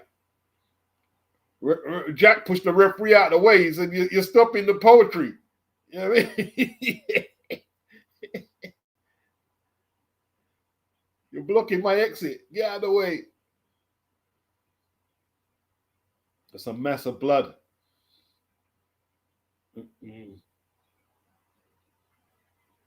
This is a beautiful boxing performance so far. Jack can't take his foot off the gas though. Oh, there's that left uppercut. He's been working on that in Philly. He's been working on that.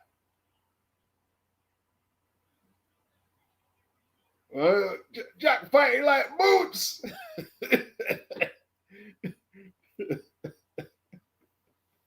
Jack fighting like boots in there.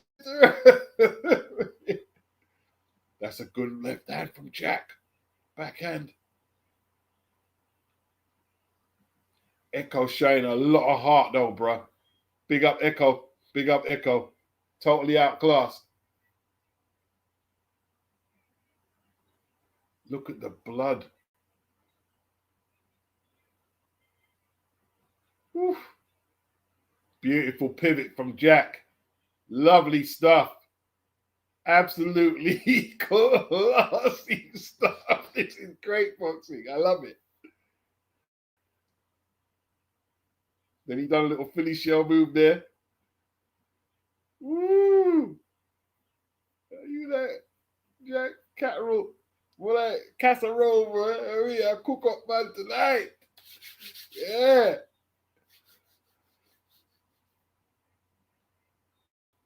Wow.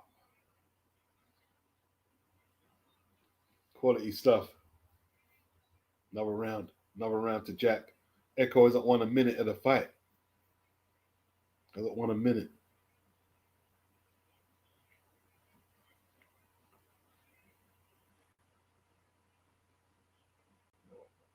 Terence Crawford.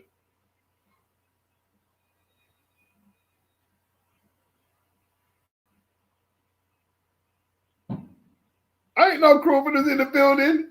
Hell, Crawford traveling everywhere. He was in Uzbekistan the other minute. I see him with Jalilov and Usyk, and now he's over here.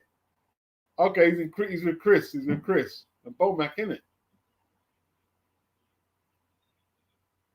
The champ is here.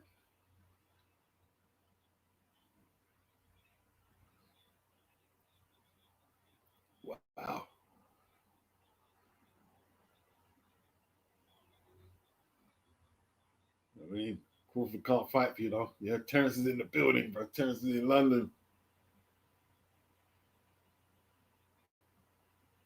Terence won his first title in Britain, though. Fought Ricky Burns in Scotland, didn't he? Ricky Burns at 135.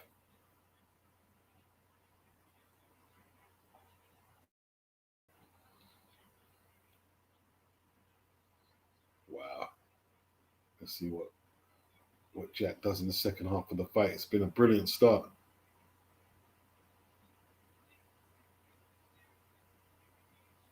Echo showing a ton full of heart. You can see the distress on his face, though. Oh, body shot from Jack. Jack even targeting the body now.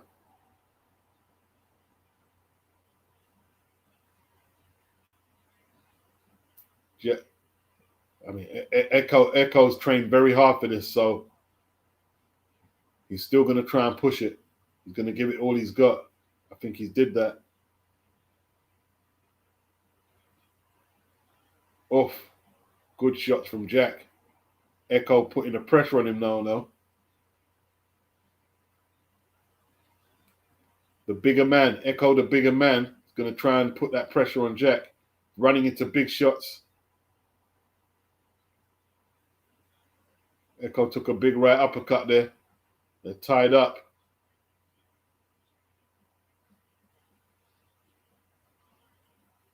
One, two from Jack. Echo got to be careful at that range. He knows Jack is very dangerous at this range here. Got to get close, Echo. Got to get close.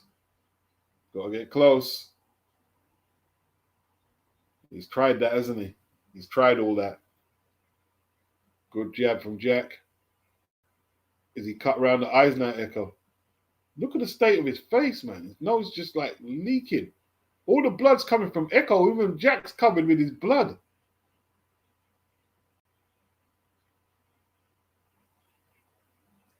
Is Jack bleeding from the mouth? I don't think Echo's blood got in Jack's mouth. His mouth looked red. Good left hook from Jack.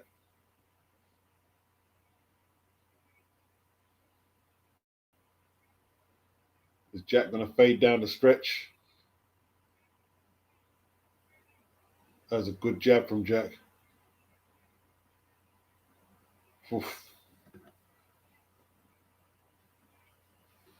Kofi said, best performance I've seen from Jack. Levels. No wonder they didn't give him a chance.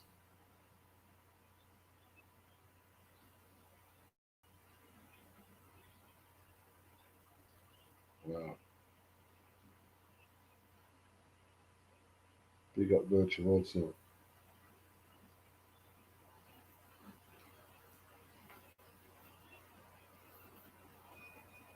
What round are we going into now?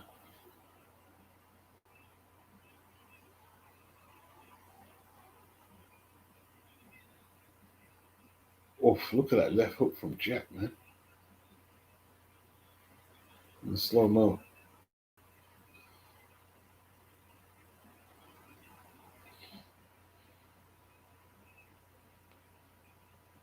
What round is this then? Round 7. They're fixing Echo's trunks. The referee fixed his trunks. Dropping down.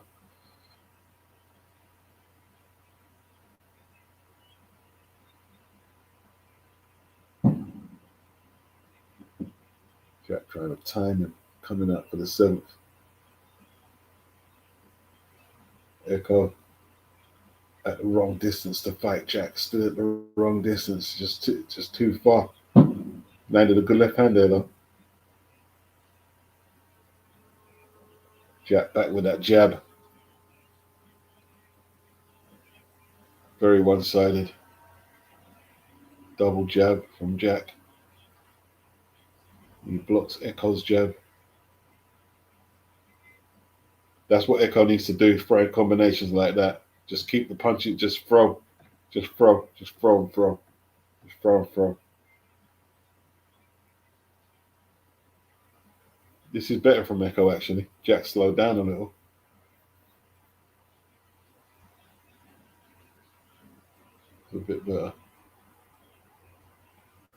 Jack still boxing at his pace, his own pace. Nice piecing up Echo again a little there. Echo managed to tie him up though. Needs to rough him up inside Echo. Jack cut. Jack cut. Jack's cut over the right eye. Oh, Echo. Echo. Echo back in it now. Jack cut. He looks like he's peed off Jack though. Jack teeing off.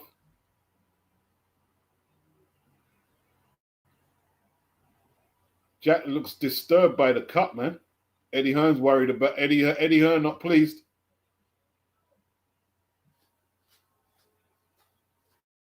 Jack breathing heavy. Cut, not looking too comfortable now. Look at the state. Echo's right eye closing.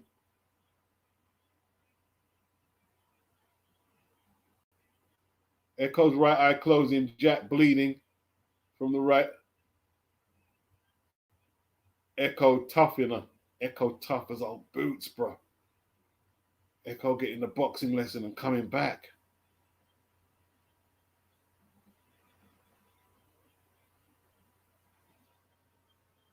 See, Jack took a lot of chances, but I don't think it was it a punch or a head clash?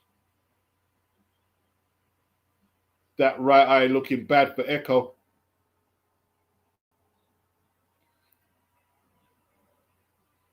It's a bad cut, Jack. It's a bad cut. Echo sensed it.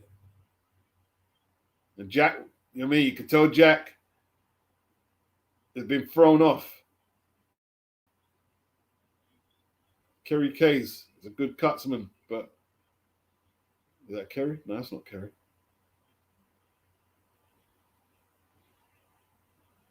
Oof. Was it a right hand? I think it was a right hand. I think it was a cut.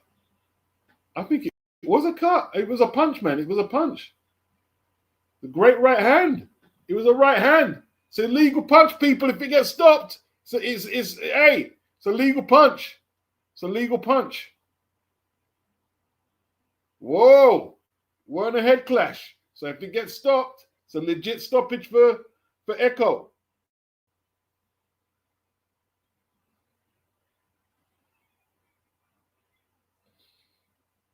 Wow. It was plain sailing for Jack for a minute, man. Yeah, D-Dubs. Echo taking him into that high C right now, bro.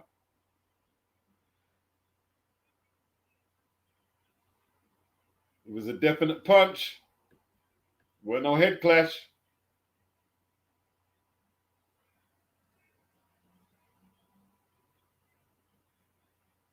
Oof.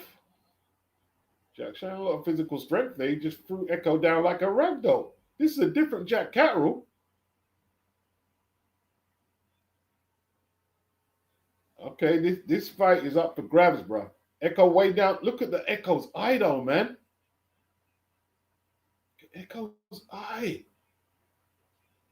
Ooh. Oof. Jack back to that boxing. Echo can't see the left hand. This is not very good for Echo because Jack is a southpaw and the backhand is where the power is and Echo can't see him. Can't see it. Can't see that left hand. Oh, that's why Jack's throwing a lot of jabs because he knows that Echo can't see the left hand. Setting everything up with the jab.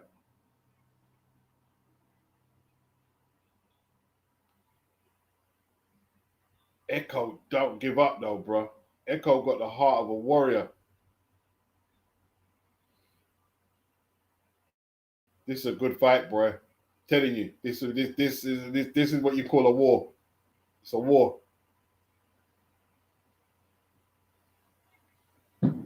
Wow, it's totally shut now. The eye's shut. Can't see the backhand. Jack's legs look like they're gone, man.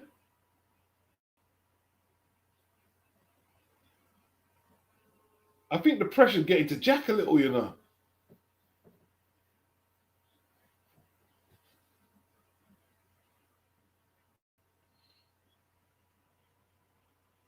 Jack behind the jab, not much on it. There's a good backhand from Jack. Oh, great right hand. Echo took it like a trooper. Another left hand from Jack. Echo can't see him. But he's still in it. He's the welter. He's the full welter.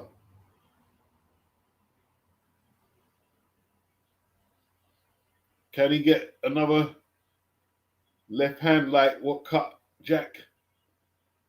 I think it hurt Jack a little. It's a very rough fight, boy. Jack should have showing a lot of dog as well, though. He's throwing Echo around. Oof. That's a good 1-2 from Jack. Look at Echo's face and he's still going.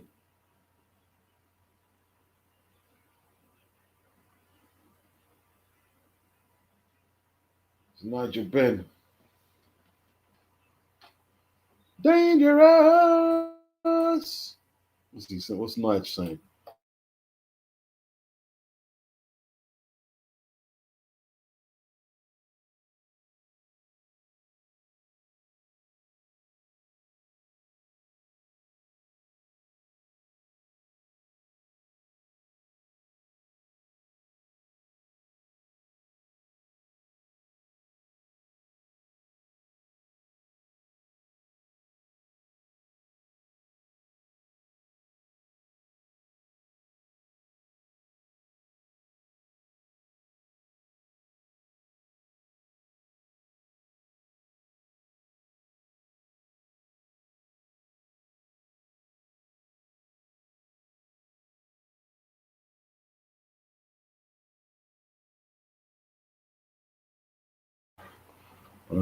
Nigel telling himself that Conor's going to win in between 1-3 and 3-6.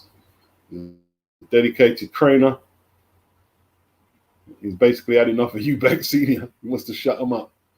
All right, so we're going into the 9th of a hard battle. They've managed to stop the bleeding around Jack's cut.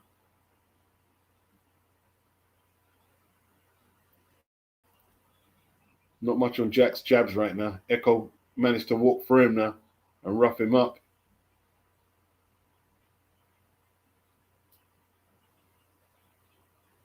Are they going to let Echo's condition carry on? Swelling looks pretty bad. Looks pretty bad.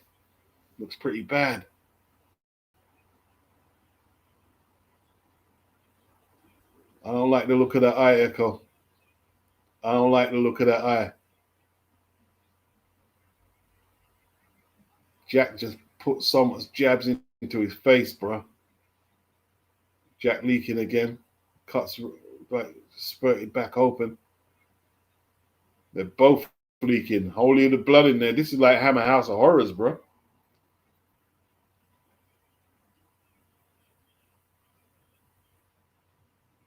Ooh. Combinations. Echo staggered a little there, but he's okay. Beautiful combination by Jack. Beautiful backhand by Jack. Nice skills. Punch quality, beautiful. Not much in his shots, though. Jack's legs are a bit rubbery, you know what I mean? They look a little shot at this stage. Still a few more rounds to go. Can Echo push the pace? Tighten it up a little? He needs a knockdown, though, or a knockout. He's not known as a puncher. This is a war, boy. These fights are very taxing on the body, innit? Very taxing. Echo is just like not having it. He's just not having it. His eyes like basically shut, and he's not having it. Just coming forward every second. It's like his eye isn't shut. Look at Jack's eye. flipping now, man. This is just rough, this fight, bruh. The state of the eye. Whoa.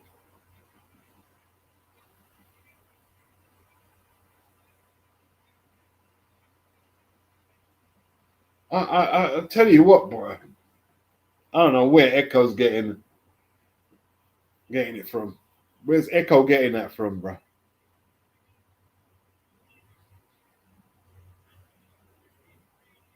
Pierce Brosnan in the building, bro. James Bond in the house. The superstars are coming out. Thierry Henry, Pierce Brosnan. See, they remember the first encounter. Pierce remembers it. You know what I'm saying? Barry.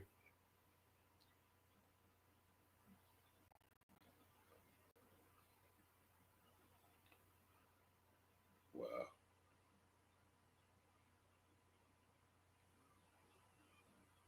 10th round, people. 10th round. Great jab by Jack. But Echo just walks straight through it, man. He's just walking through the combinations. Jack trying to keep it arranged with a jab. Not much on it. Jack ain't got much in his legs right now. Good defense by Jack. Got his left hand up pretty well.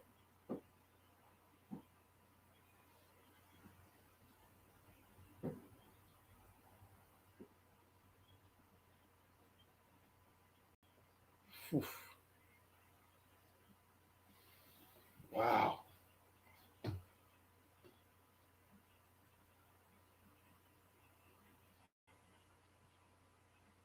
Jack got back in the ring set. What a left uppercut. I tell you what, yeah. Echo's career is finished after this, bro. You'll never see Echo against any fighter of any note looking good. He's just took too much punishment. This is going to put miles on his clock, bro. Put miles on his clock. Look at the state of his face, bro. Look at the state of his face. Great right hand from Jack. He just Echo's like a bull, bro.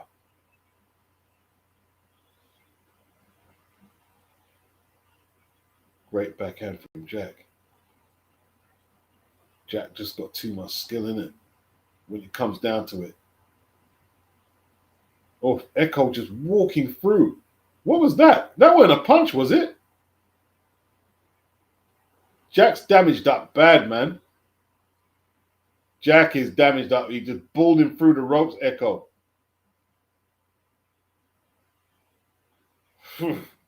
Jack, is Jack going to throw this away?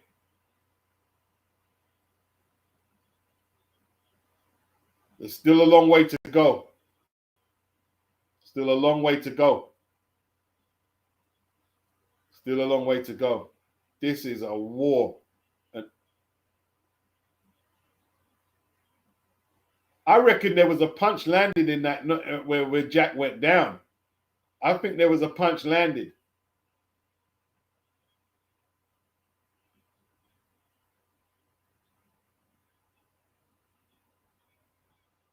It's no knockdown, but okay. Let's see the slow-mo in between rounds.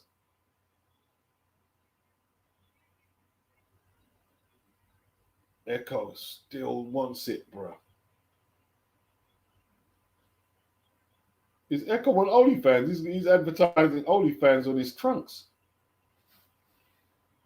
What y'all sling D? So what y'all doing OnlyFans? Why you?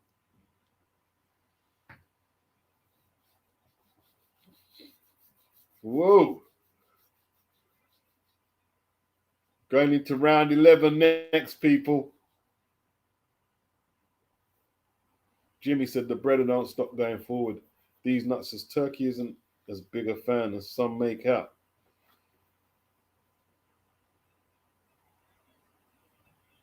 Probably nah, Turkey disrespectful, talking to different people, standing up, not watching the fight. Turkey can do what he likes. He's putting on the fights. This is disrespectful. He can do what he likes. He's funded these cards. He can do what he likes. I don't care if he's standing up talking to people. I don't care. Do what he wants.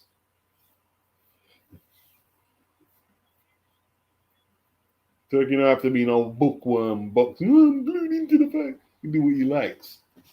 I is card. I'm card, ring magazine card. Can stand up and do what I want, pick up phone and what not. Yeah.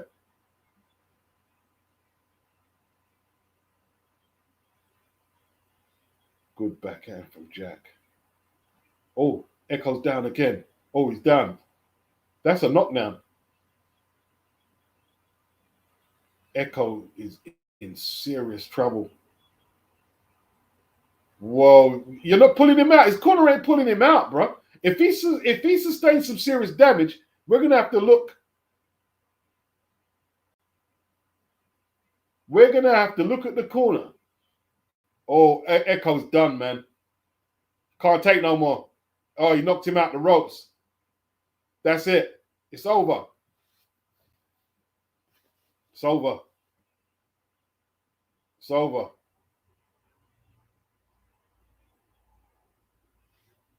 Bad beating. He's not going to recover from this. They should have pulled him out. You should have pulled him out. You should have pulled him out a little while ago. Should have pulled him out. You shouldn't have let that you take that beating there, right? You shouldn't have let that you take that beating. You shouldn't have let. I'm going to find out with the cornermen now, because I want to put them in the upload. Yeah?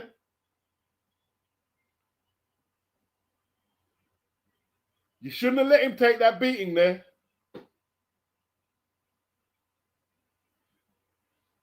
You let Echo take an unnecessary beating. Unnecessary beating. I said it before the stopping, before the knock. I said, you're not going to recover from this. You're taking too much of a beating. And they're not pulling him out.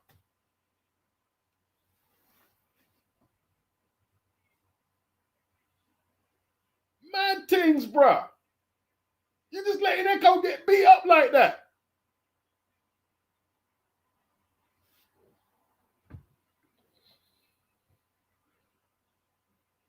Crazy.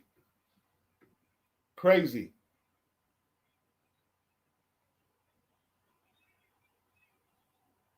Crazy, man.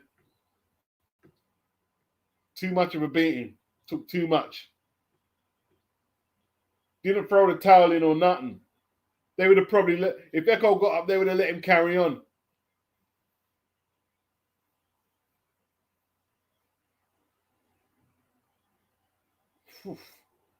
That was brutal. That was brutal. The end was brutal. The referee was trying to, on the first knockdown, the referee was trying to break him, and Jack was still throwing punches. It was no one could come and say, "Oh, Jack, you shouldn't have did." No, he's throwing punches. It's up for the referee to get in there.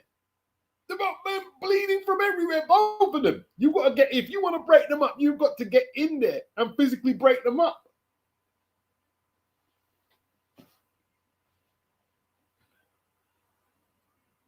Tell you what, that was a bit exciting, Jack, that fight.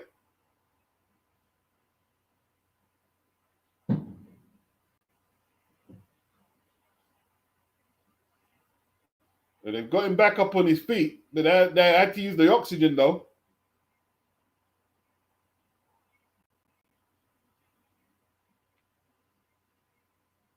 Get him off to hospital immediately after you administer the oxygen and whatever treatment.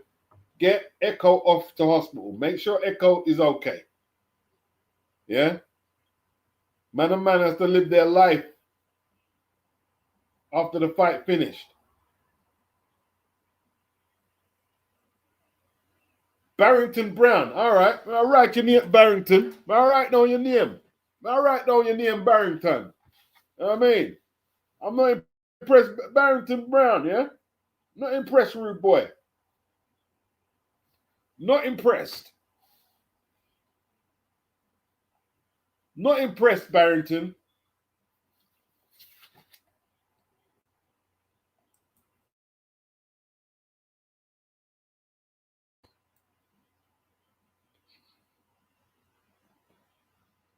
I mean, boy.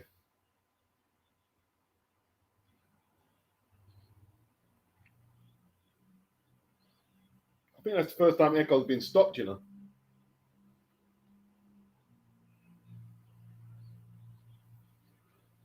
Horrible.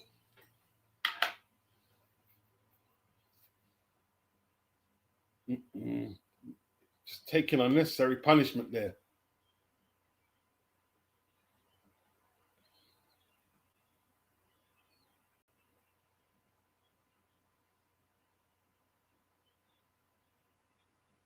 He didn't separate them, Gareth, you idiot. Exactly. Cat was telling him he didn't separate them. Gareth Davies is an idiot.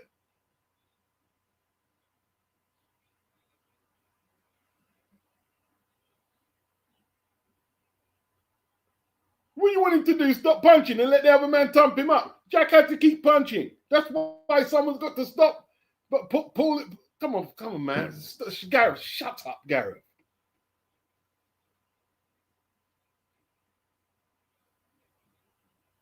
Oh, look at the state of Echo's face as he went down. They're still administering the oxygen. I tell you what, man. That's animalistic, man.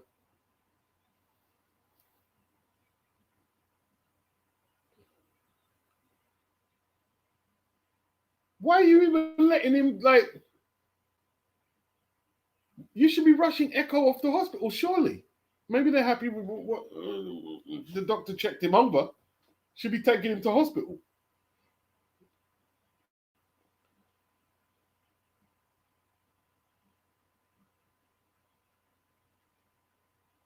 It's not a good look. Should have pulled him out.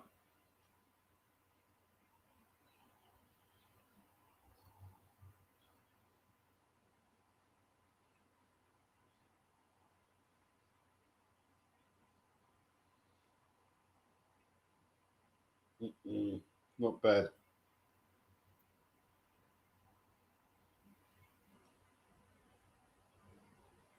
Yeah, you see what Spencer Oliver said. I'm not sure we see Echo in the ring again at 36.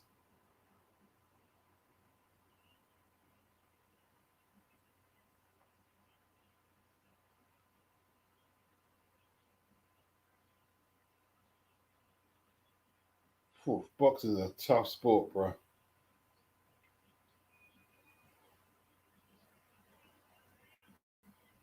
It's a big win, you know. Echo ain't no joke, man.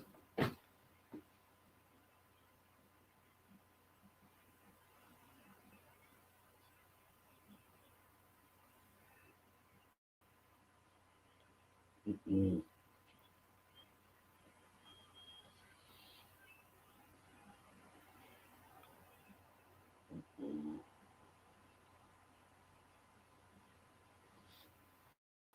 Wow. So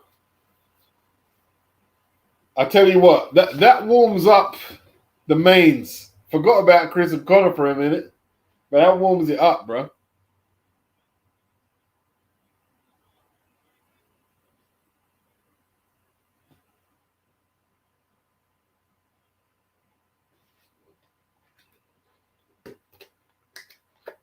Okay, Greece are beating 3-2. Beating Scotland 3-2. World Cup qualifier.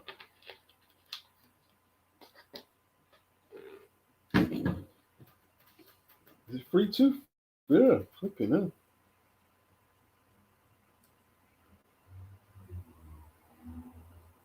It's getting live in there, bro. They let Echo take the beating, bro. For some reason. Brutal.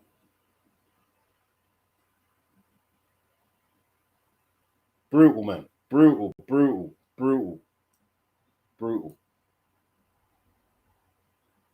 Echo caught the hands, bro.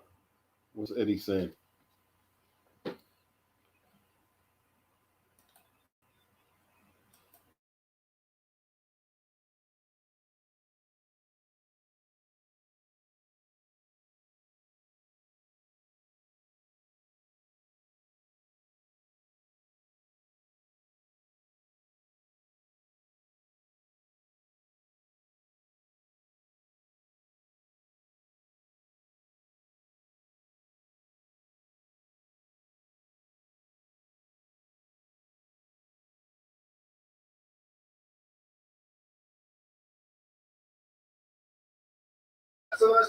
Jack said he's straight back in the gym Monday morning. He's coming for that world title. Tell you what, he started brilliantly, man. Took his foot off the gas a little. Well, he didn't take his foot off the gas. Like, Echo just kept coming forward, bro. Flipping now.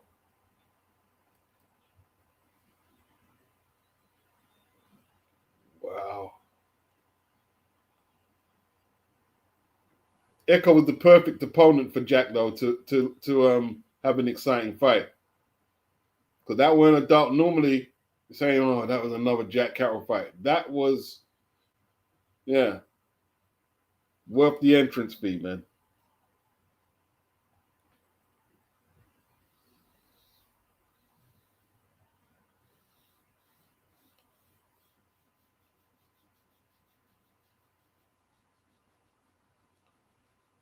Mr. Benn says, Catterall will bottle any big fight. He has already done so. Yeah, he was terrible against, what's his name again? Barboza. He was terrible.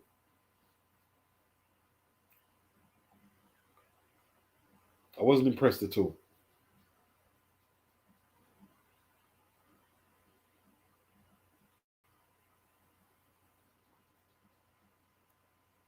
So we await the big one, yeah?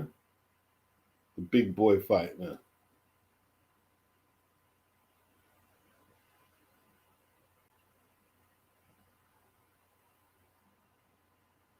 The big boy fight.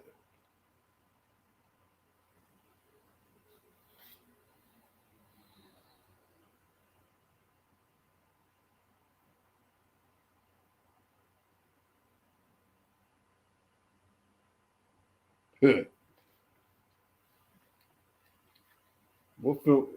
That Christy Martin, coal miner's daughter.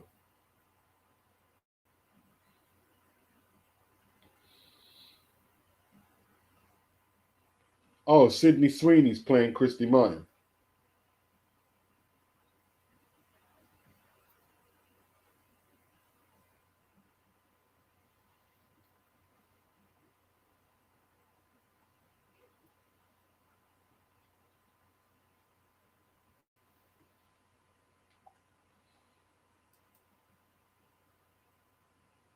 Big up D-Lo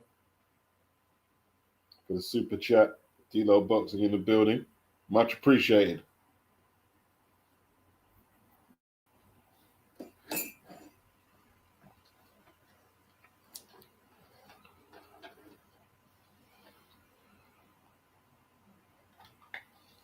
Yeah. Connor's fighting for family pride right now. The Eubanks, 2 wins. The Benns have a draw. 1 draw for the Benns, 2 wins for the Eubanks.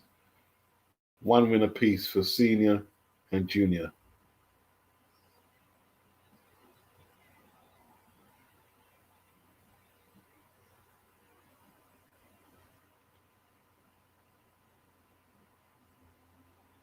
Much appreciated, Dealer. Much appreciated. Mindful Momentum says different Catterall now with his new trainer.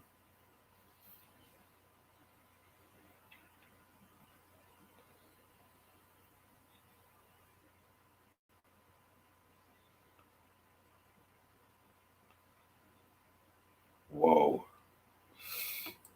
Yeah, man. Drive safe, D-Lo. Drive safe. Drive safe. Mr. Benn says, scary how we humans behave. Who gives a F about the official result?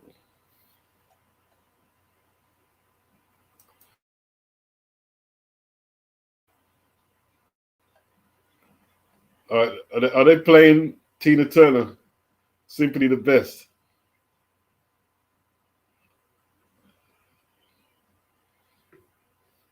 Yeah. Yeah, they got the Tina Turner on, people. Got the Tina Turner on.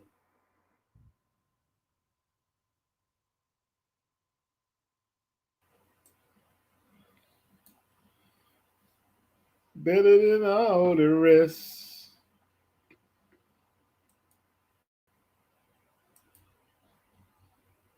Eubank, milk this song, boy. Senior, this is his joint. Simply the best. Better than all the rest. All the crowd is singing it. Hey, better than 81. My mom used to love Tina Turner.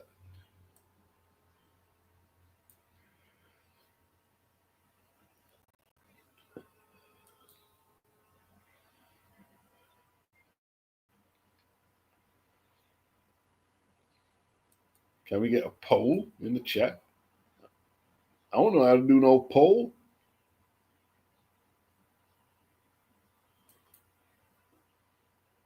Okay.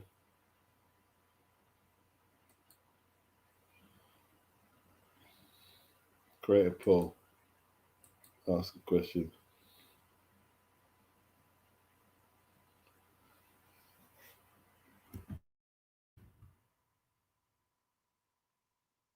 How does it give you the options? Okay. Who wins? Keep it simple, innit? Keep it simple, beats. And my old ass. Don't do technology like that.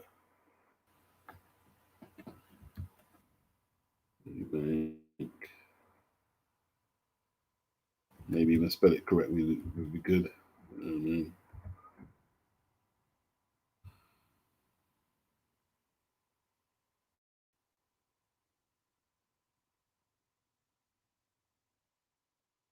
All right.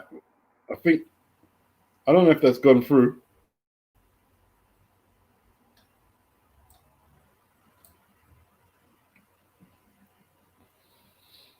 I think Eubanks took a lead already.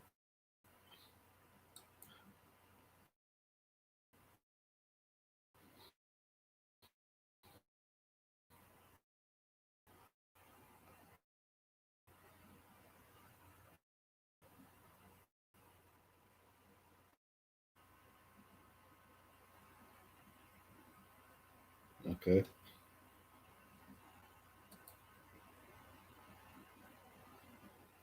91% Chris, 9% Connor. You're gonna get your ass whooped, Connor. They're saying you're gonna get your ass whooped. I whoop your head, boy. You better move your head, Connor.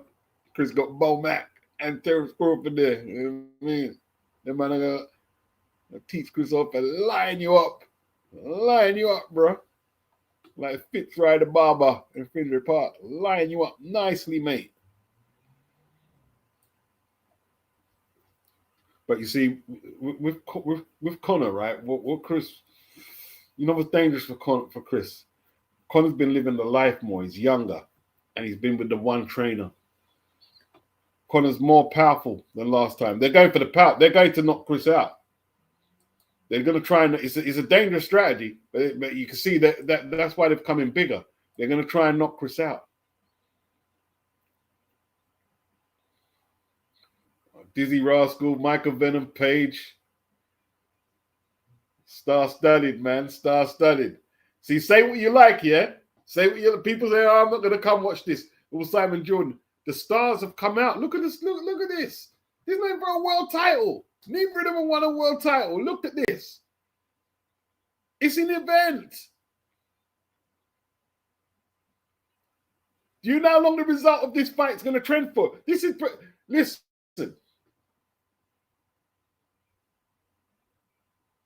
Look how big. Look at the crowd. They're like nutters, bro.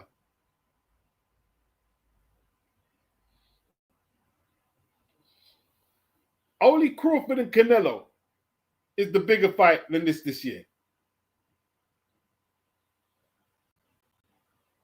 Or maybe Usyk and you got Crawford and Canelo. Two fights I can think off the top of the head bigger. Usyk, Dubois, Crawford, Canelo. Any other fights bigger than this year?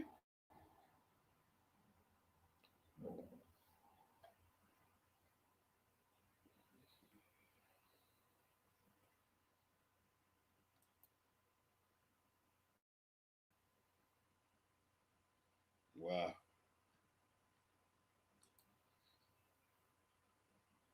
Sweet Caroline playing. This is British boxing. Love this song here.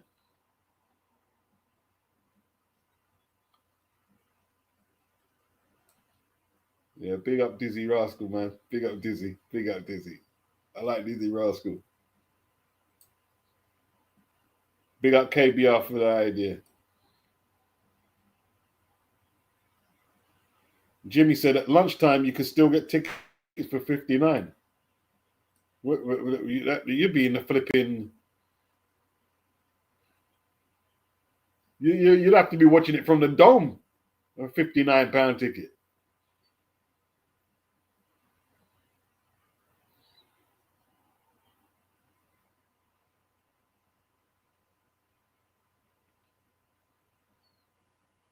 Whoa. KBR said this is the only fight this year people at work have asked me about. Not shocked. Not shocked at all.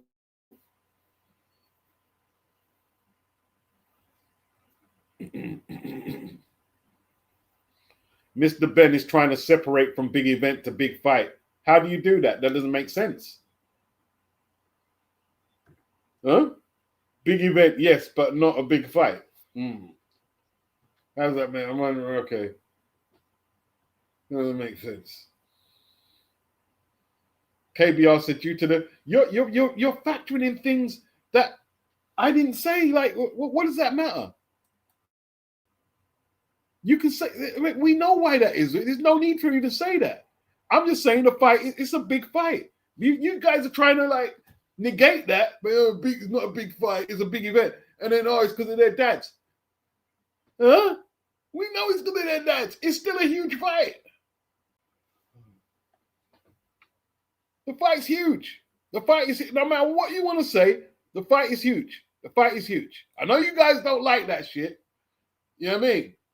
You need to put something in there to you know, so you can say, oh well, it's not big. It's huge. Fight is huge.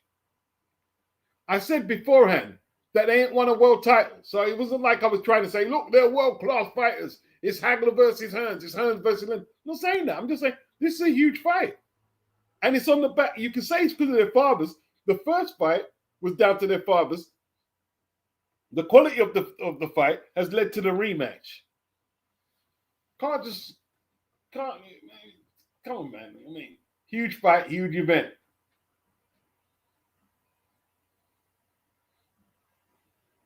Huge fight, huge event. It's both.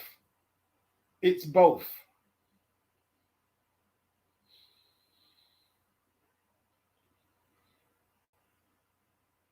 This is the biggest fight between two Brits since when? Tell me a bigger fight between two Brits than this, like in recent years. Two Brits. Show me it. AJ versus Dubois was over a year ago. Two Brits.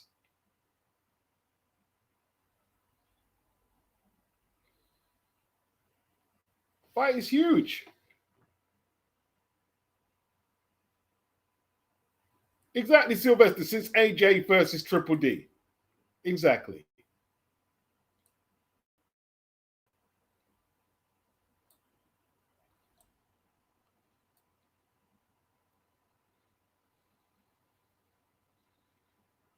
Now, Groves versus Frux weren't bigger than AJ Triple D. That was, you know what I mean? They broke them records long time ago.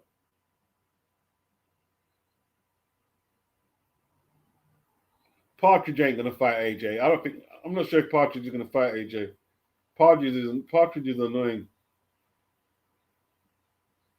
Watch Conor, no?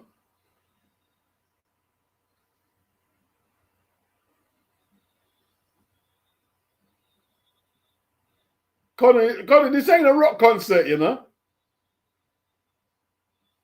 Look at Conor. Conor's buzzing, bro. Conor is buzzing. I love this song, man. This Phil Collins song is just classic. I don't care what nobody says, bro.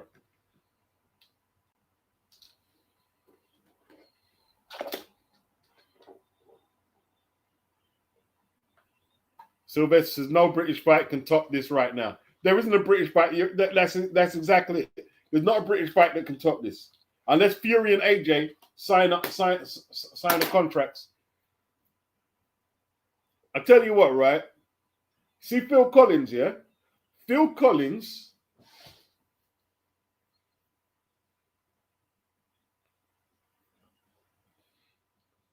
I don't know a more popular white artist amongst black people than Phil Collins.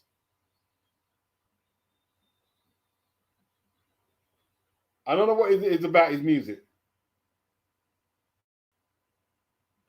Back in the day, you could go to a dance. You could go to a dance in the UK and you hear Phil Collins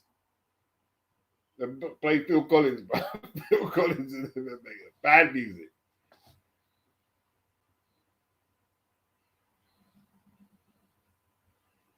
Boy, that drummer is letting off, bro.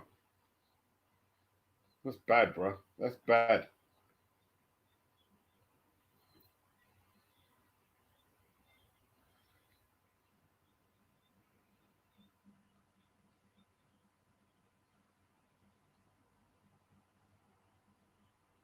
This is on fire, bro.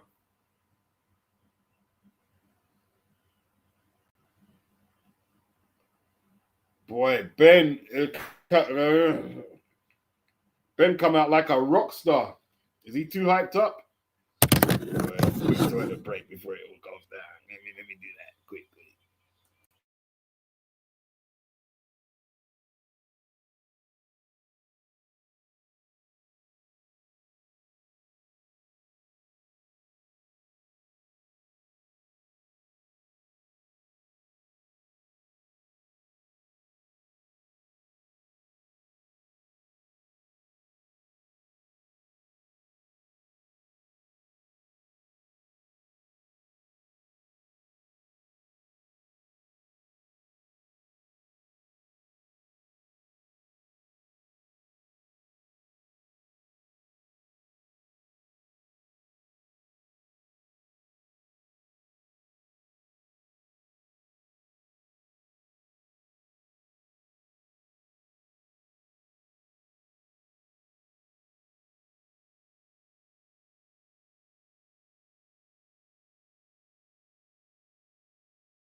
Chris is going to keep him waiting, but not that long. They're not going to allow him to keep him waiting.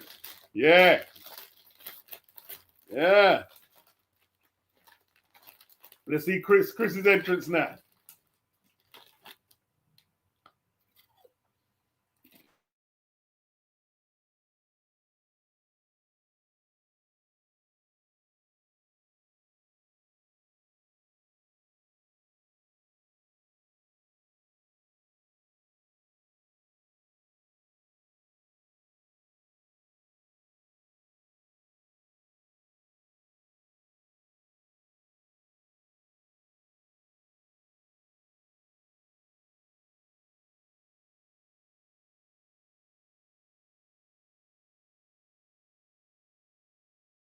What? My man come out in the pimp robe, boy.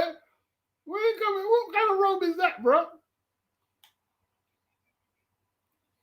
I ain't seen a boxing robe like that.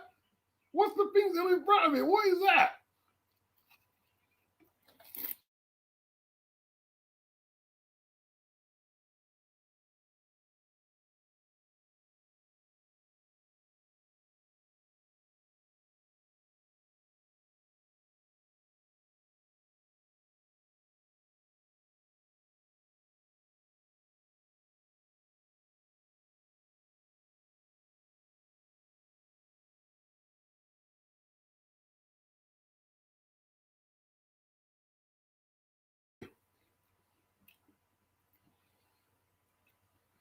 Chris coming up to Dr. Dre, boy.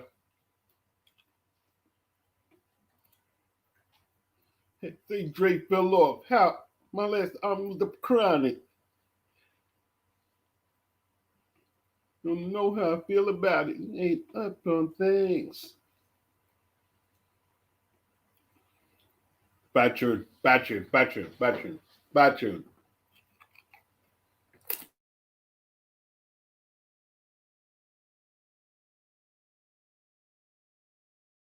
He come out with 50 Cent. Oh my God, 50 Cent.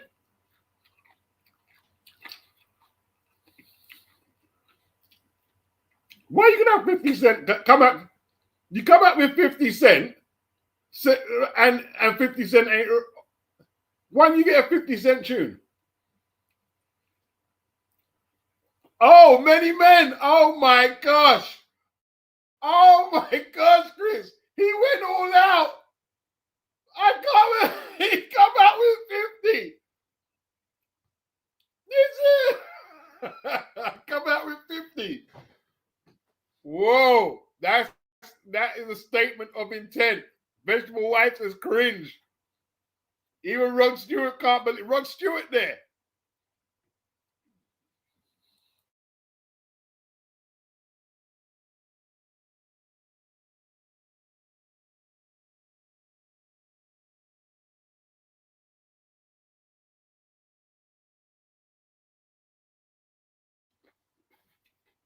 I ain't dead.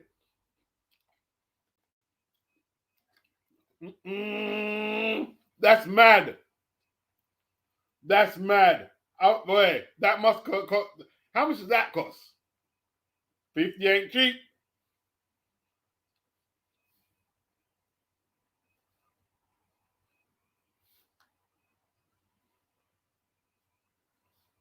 Wow. Wow, that's mad.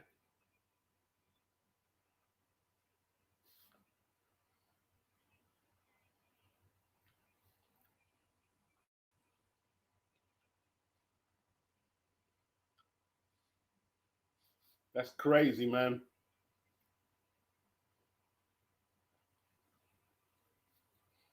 Watch Junior come for the knockout, bro. Junior look angry.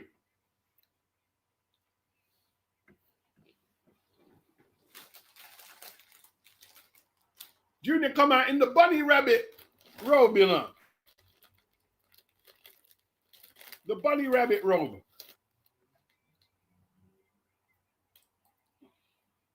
Whip your head, boy.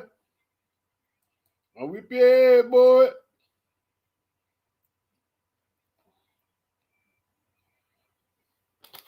$50 in your to bring out. That's crazy.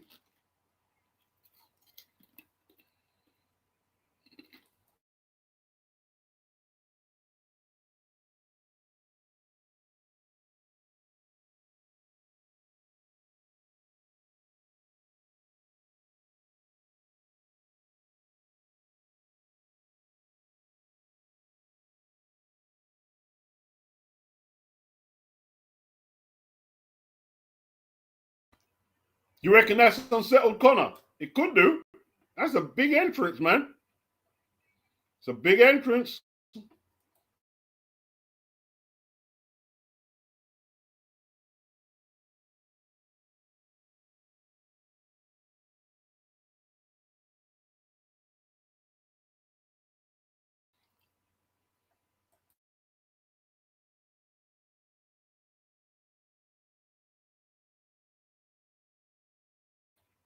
That's crazy. That is crazy.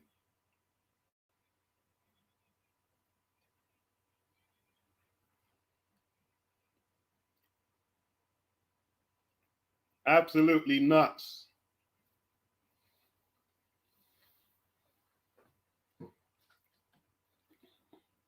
Well, concert's over now.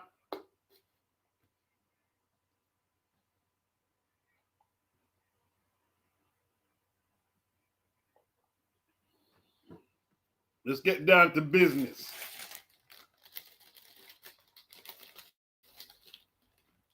It's crazy.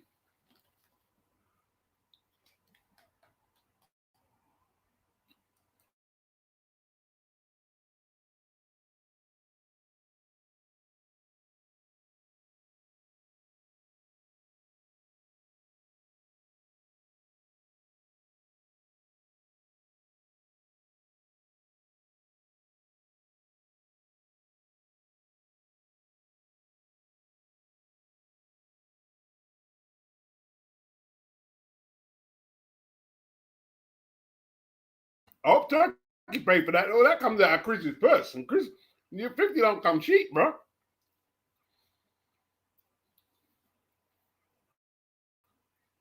$50 don't come cheap.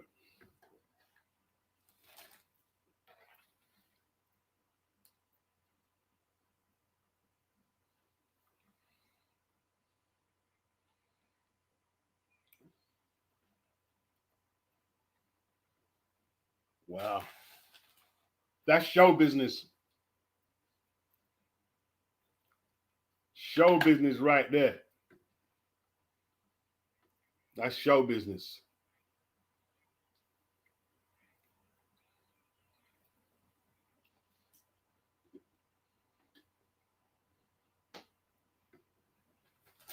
Proper show business, bro.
Let's go.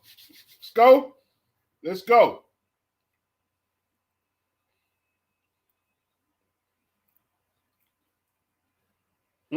Connor look mad, bro. Connor look crazy. Connor look mad.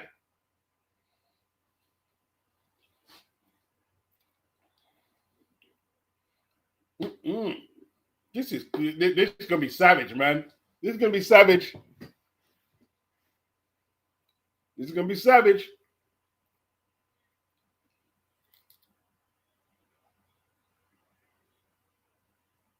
They both want to inflict damage on each other. They both want to inflict damage.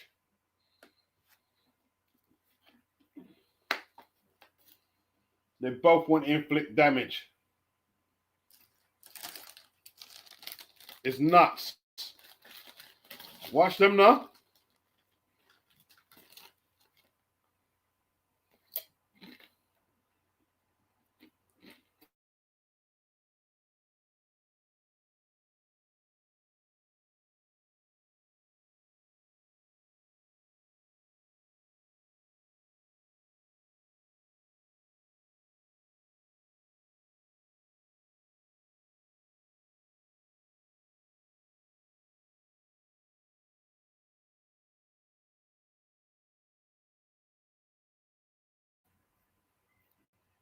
Crazy.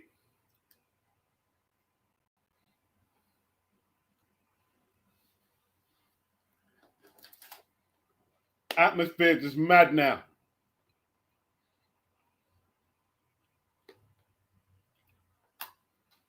They both stepped to each other before the referee's instructions. That's crazy.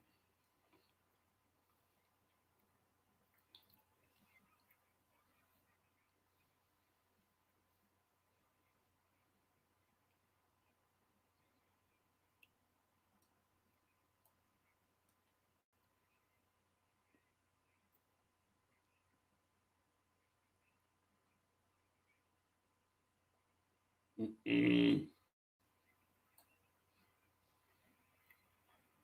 we go.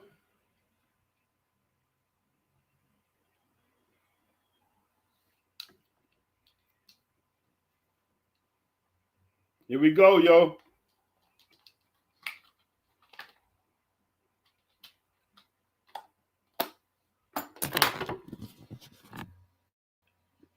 Okay, it's off. We're off. We're off.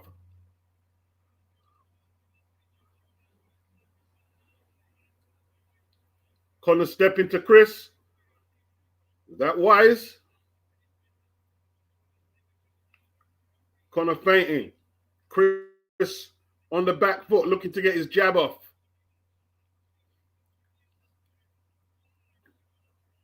Conor needs to keep dipping. Don't want to stand upright like that. Right in front of the bigger man. Good jab from Conor.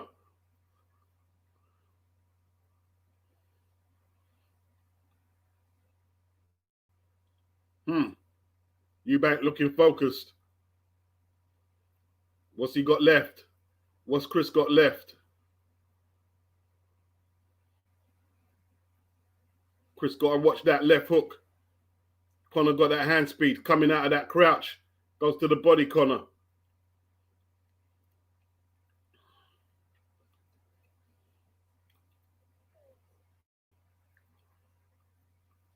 Conor looking good. Conor looking good. It's early, very early. Very early. Catches Chris with a right. Is Chris stunned? Conor went wild. As soon as he caught Chris, like he went wild. Good shot from Chris. Lovely right hand from Chris. This is the one they're predicting that doesn't go the distance. Conor get that left hand up. Chris went wild. That's why he got caught.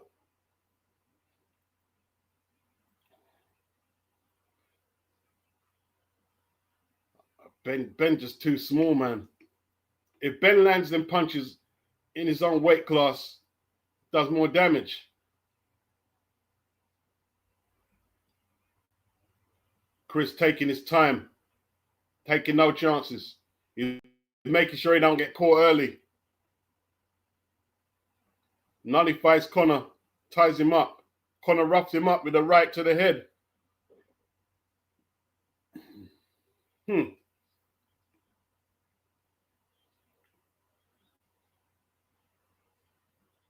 Both men looking for the opening. Conor looking for that left hook.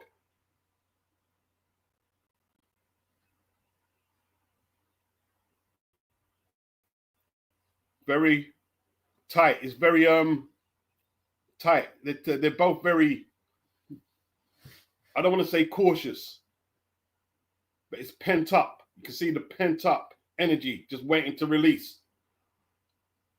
Who won that round?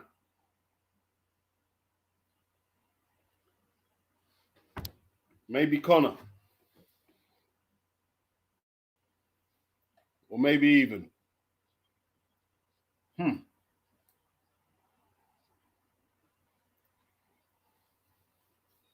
Early stages.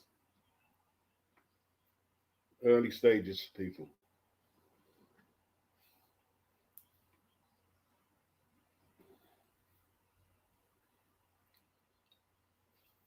Now.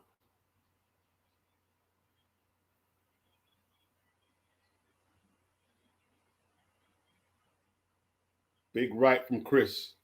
I think Chris's shot had more effect. Conor just so much smaller than Chris. That's the thing.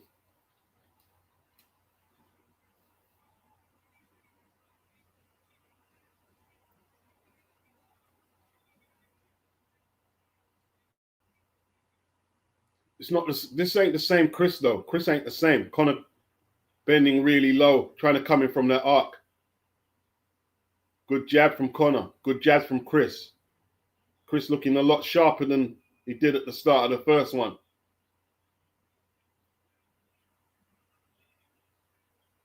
This is an absolute battle, man. An absolute battle.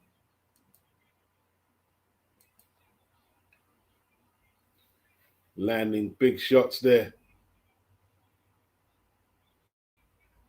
Conor with that jab. Big jab. Chris rocked. Chris threw him to the ground. Chris threw him to the ground. Chris was rocked by the jab, though. Chris is too big. That's why.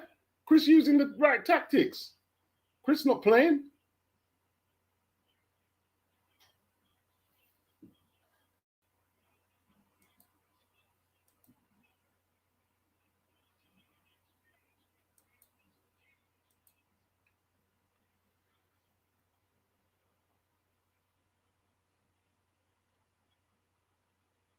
Boy.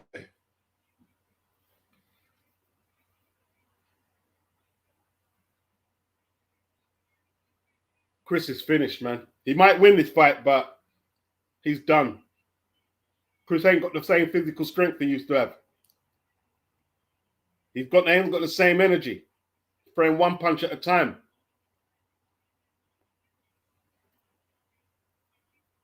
Connor's trying to cut the ring off. He's trying to shut Chris down.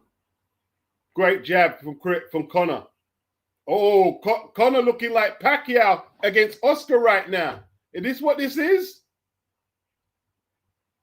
Beautiful jab from Connor. Connor showing he can box.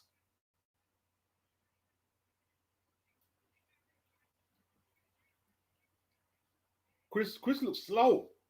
Chris looks slow. Chris looks slow, man. Connor's jab looked sharper. Connor winning this round.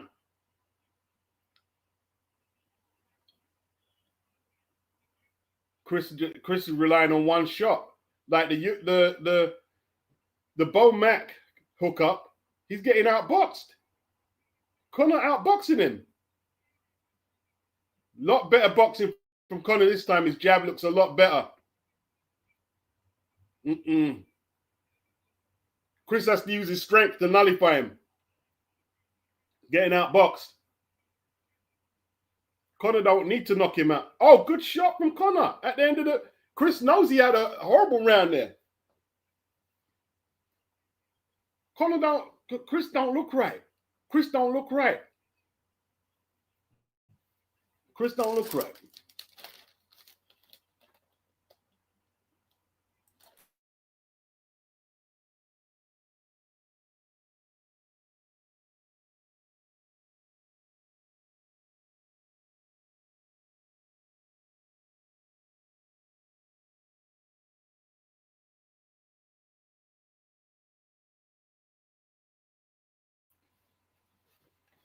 Two rounds gone.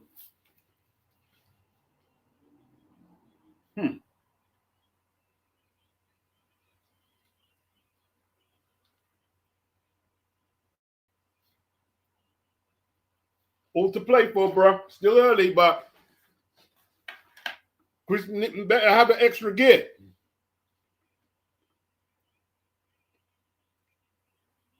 We could be looking at a rubber match at this rate. Connor's working off the jab. He's beating Chris to the jab. Connor put the palm in Chris's face and pushed him off. Them weight cuts, no good for Chris, bro. His legs don't look strong. Legs don't look strong. His skin looked dry and pale, pasty. Connor jabs to the body.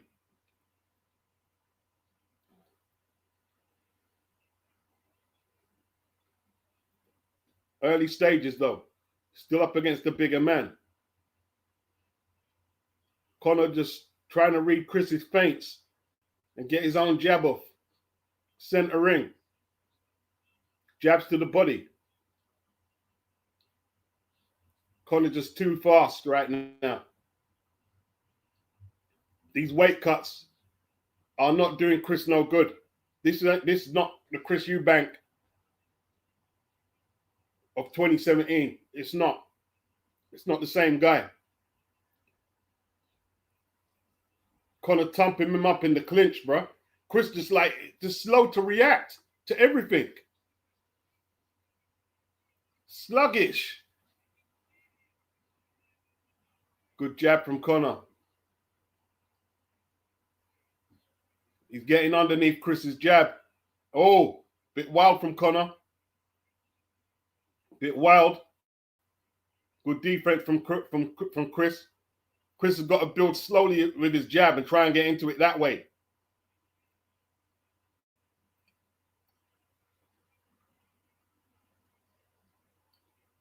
Conor feinting, Chris biting on the feints.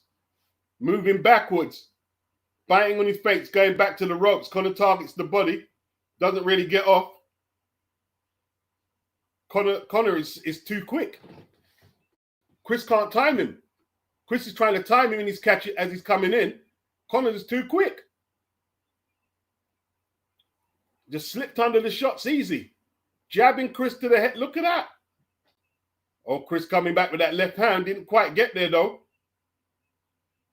Chris looks a bit nervous, man. He pulls Chris to the canvas. He pulls Chris to the canvas. Chris don't look right. Chris don't look right.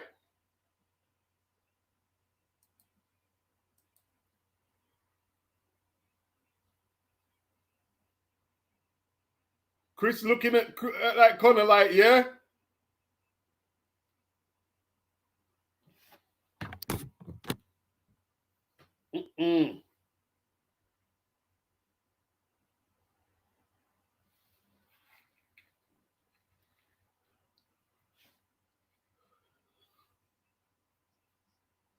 Chris didn't like that Conor pushed him down because that's Conor asserting himself that, yeah, I'm actually strong, just as strong as you.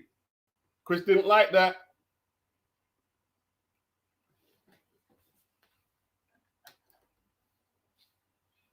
Now let's see what Beaumac is going to bring to the party.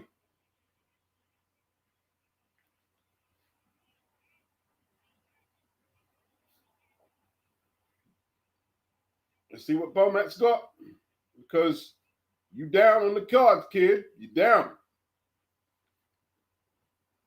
Conor come out with that stiff jab and Chris had to eat them. Start of the fourth. If Chris can't handle the clinch, this is going to be very, very, very, very touch and go for him. It's the weight making. The weight making is hurting him. The weight making is hurting him. He's trying to bully Conor. Conor's not having it. Conor said, no, I'm not having it.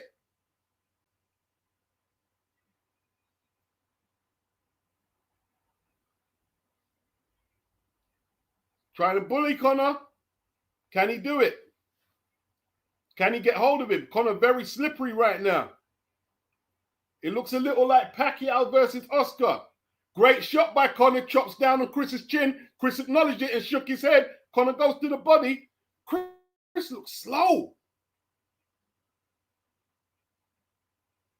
Tony Bellew said Conor has to win 7 rounds and he's got the fight. Is he right?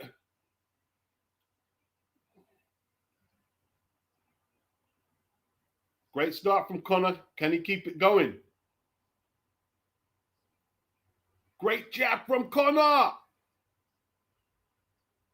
Chris falls off balance. A punch weren't thrown.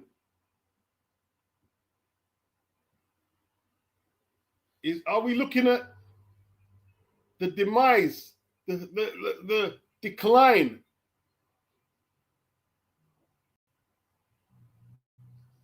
Conor fancying it right now, but I don't know, man. Chris is still the bigger man.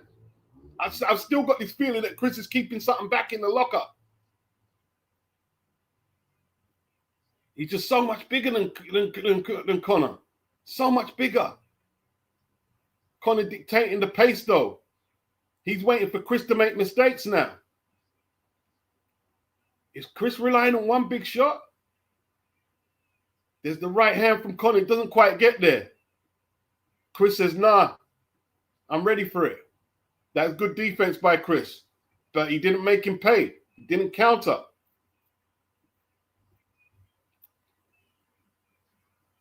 Chris is reading the shots a bit better now, but he's got no offense. That's the problem. Conor's still looking the better of the two, though. Boy, Conor looked very confident. He looked so confident. Off Conor's speed, Chris didn't get nowhere near him with that shot.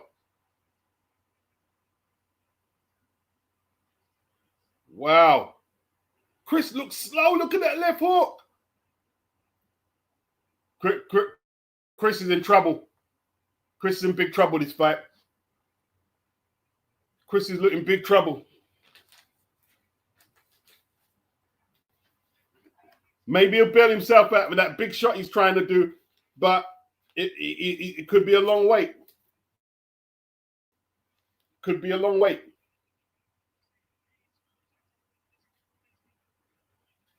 We're going into round 5 now.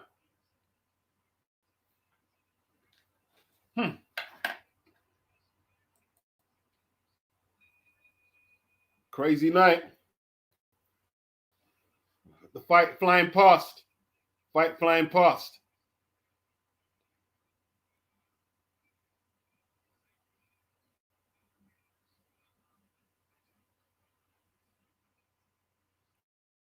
It's not working. He's trying to walk Conor onto the shots. It's not really working. Not really working. Big up like Mike for the super chat. Much appreciated.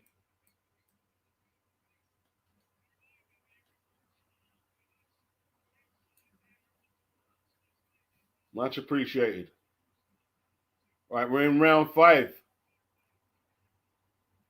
Chris Dunk looks stronger in the clinch, man. And his jab has got nothing on it. He hit Conor with the jab and it did nothing at all. Conor just walked through it and threw his own one.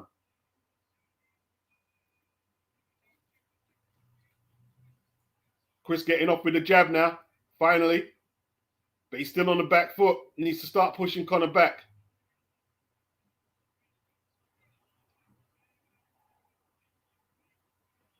Is Chris saving himself for a big finish down the stretch? That's what Conor's got to look for. Maybe Chris knows that he can't fight full pelt for the whole 12. He's holding something back. Good shots by Conor. Chris didn't look like blocking it. Chris trying to get that long jab off. But Conor's just slipping underneath it. That's a beautiful jab from Conor. Beautiful jab.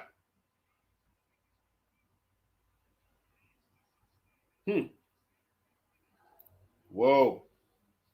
Chris looked so slow when he missed them shots.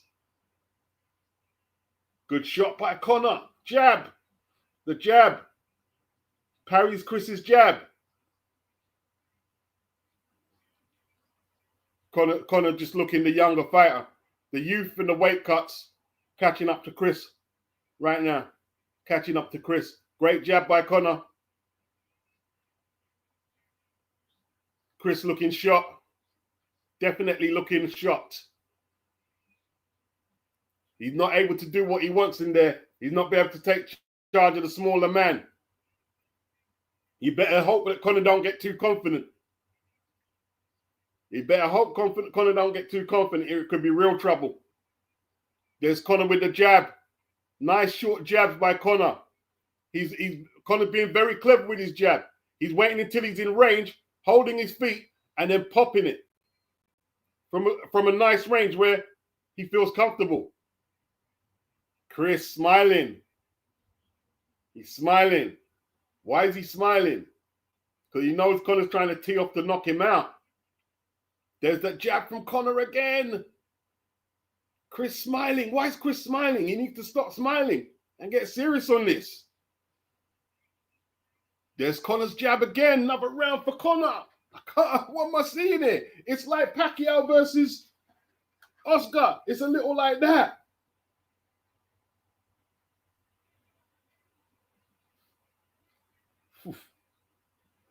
I don't know, man. I don't know, Chris. Weight drained, yes, Copen. He's weight trained. People saying, oh, he made the weight better. No, bro. No.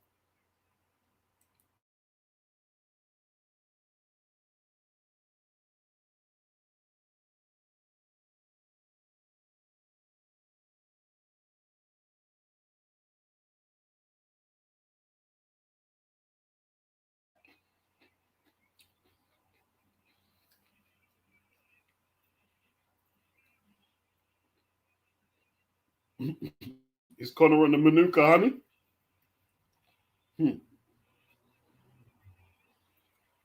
We're in the round 6 now.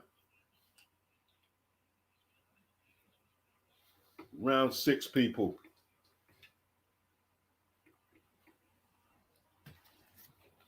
Eubank looking very tentative. I don't know. It's a weird fight. It looks almost like Chris isn't. Oh boy, Chris just got his head out of the way of that shot.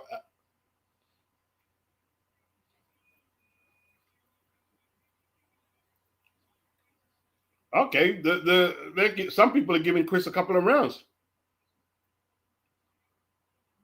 Yeah, his skin looked dry, man, shaved up. Chris boxing a little better in the 6, but Conor's looking for the big shots.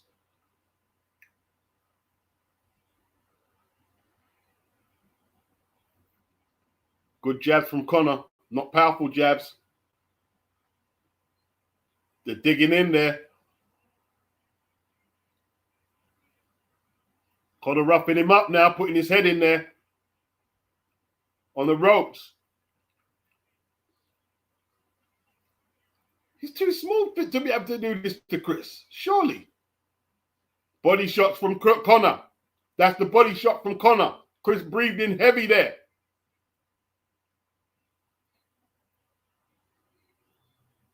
Eubank can't take advantage. Conor making mistakes, but Chris can't do nothing with him.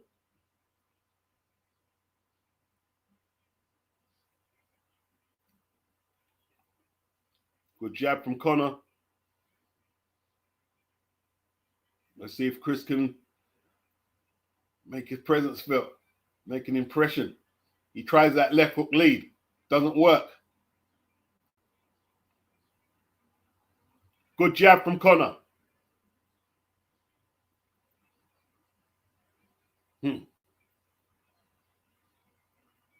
Oh, he pushes Chris down again. What's wrong with Chris? He's drained. This kid is drained. You're saying don't push him down? Look at the size of Conor to him. That's going to take confidence from Chris. Conor's pushed him down twice. It's going to take a lot of confidence from Chris. Conor jabbing at the body now, looking for that right hand over the top.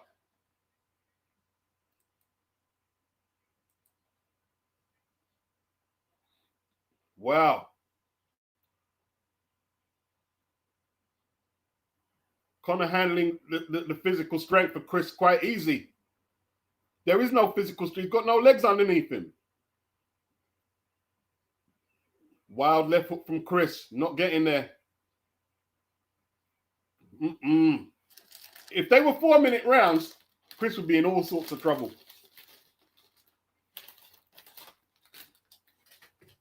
I don't know about talk sport, but I don't know if Chris winning a round.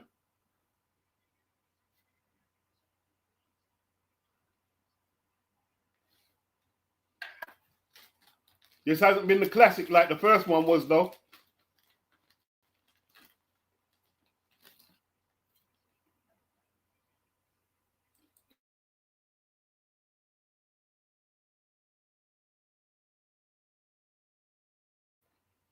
Nothing like the first fight. Nothing like the first fight.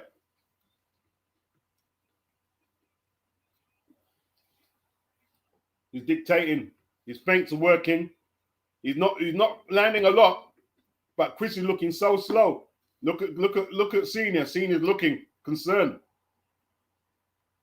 Oh, one of the scorecards have got Chris up, Conor up all rounds. We start the 7th round. Chris is drained. Chris is drained. Chris is drained. This is Chris's last great fight at 160. He'd have to move up if he's going to fight on. He can't fight at 168 no more.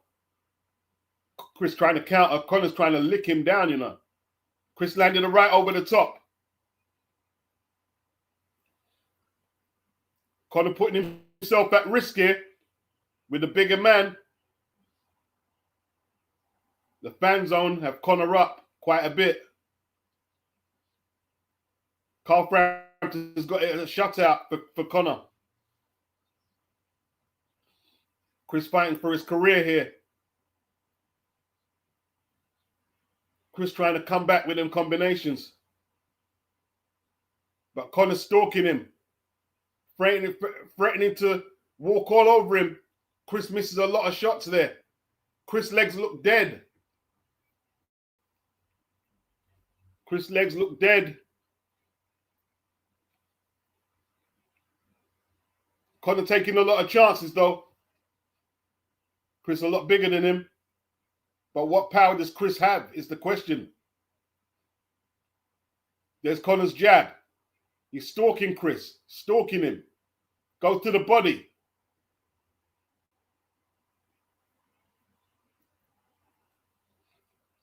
They're both in the center. Conor stalking. Dips low. Jabs low. Chris is a slow jab. Conor weaves that easy. Boxing a young man's sport, and it's looking that way at the moment. The only thing Chris has going for him is that weight advantage. So he might be able to get one shot off and put the smaller man in his place. But right now, he's not being able to set anything up behind his jab. And he doesn't look like he's got the energy to manhandle Conor physically. Doesn't look like he's got the energy. Skin looks dry. Doesn't look like he's built up a sweat. Conor jabbing to that torso. Whoa, Conor buzzing all about Chris. Conor looking confident, isn't he? Still looking confident. Chris hasn't subdued him yet, and we're in round 7.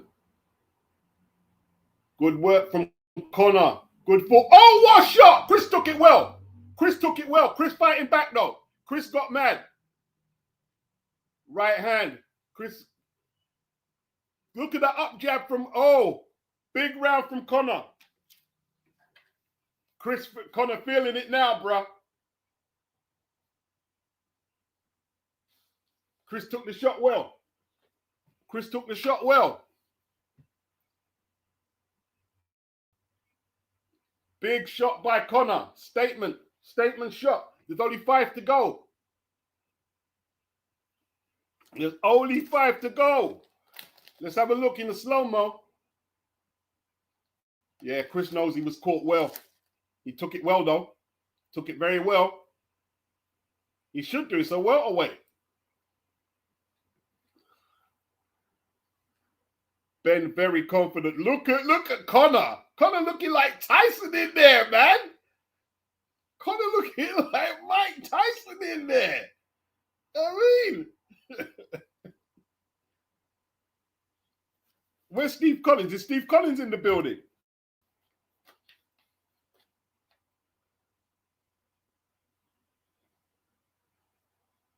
Round 8, people. Round 8. Look at Conor just weaving Chris's jab.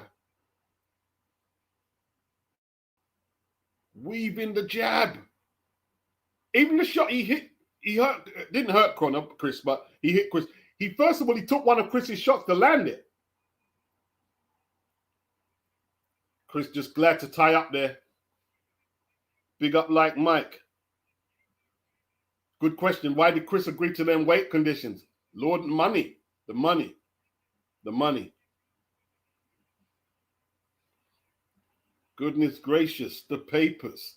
Where the cash at? Where the stash at? Homie, pass that. Wow. Chris just trying to stay out of range right now. See if he can slow Conor down. That's all Chris can do right now. He's got to work it out.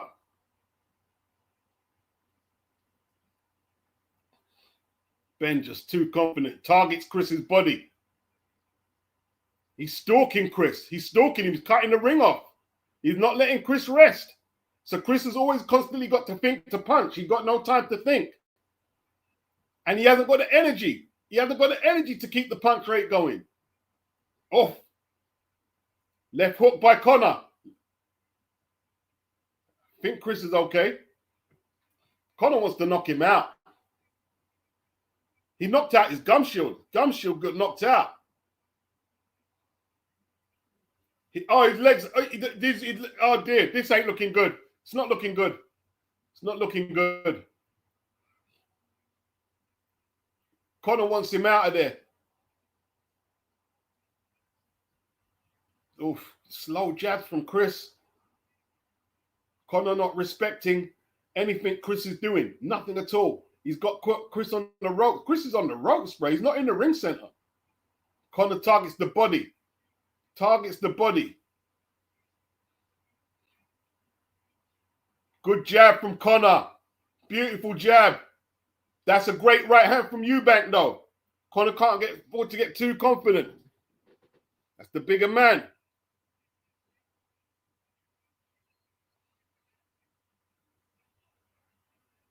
Whew. Yeah, maybe he is on the eggs, or maybe he's just younger and hasn't had to deal with the weight cuts. Referee, we don't want to see you, referee. You know that, ref. We paid for this. We don't want to see you. We want you to see you get out of the fight. That's what we want to see, ref. We want to see you get out of the fight. Okay, Chris coming back hard. Chris swinging back hard. But Conor didn't respect it at all. No fear of it at all. He weaved them and came straight back. Oof. Wow, Chris. I got you losing that one as well, bro.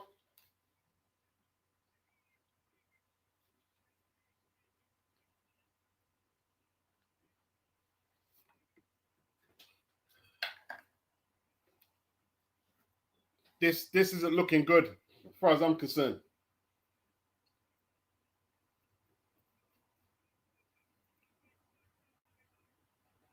Yeah, that's it, Kofi. No excuses.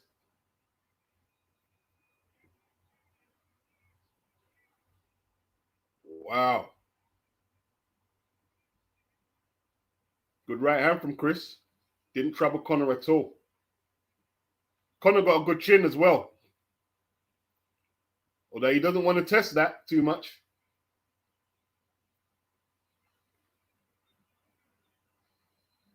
Chris got no power in his punches, man.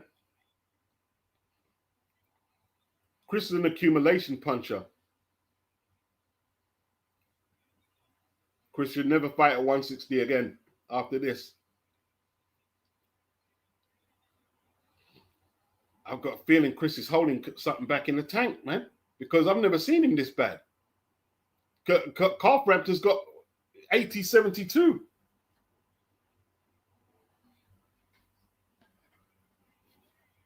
Conor's still dictating the tempo. Nothing's changed.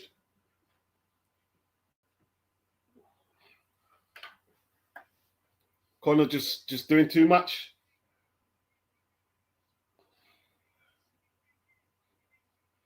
Can Chris pull it back? Can he get a flashback? Conor got a little lazy in defense there.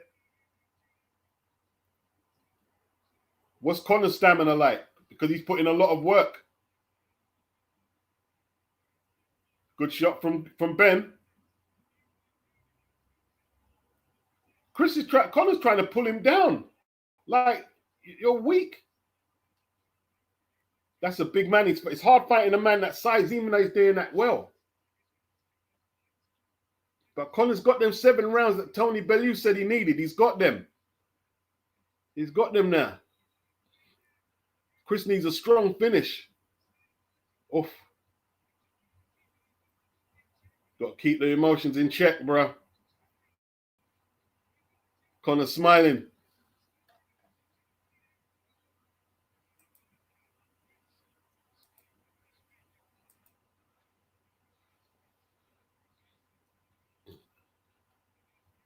Can Conor build on that start? And can Chris get back into it? Chris looking like he's a little more energized. He's bouncing, got more bounce on his feet. But he's still not very impressive. Still not impressive. The hand speed is what's troubling Chris. It's the hand speed. He doesn't have it. Chris doesn't have it. Chris has got no energy. Zero energy. Conor stalking. Chris looking for that big counter. He tries that left hook. It misses. He took a jab to the body, and like it was barely nothing, and he just like sagged back into the ropes, Chris.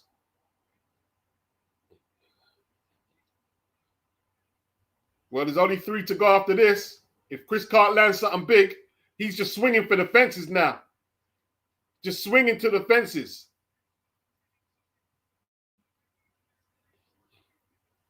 Wow. Another round. Another round, mate. 3 to go. Tony Sims in the corner has done a great job.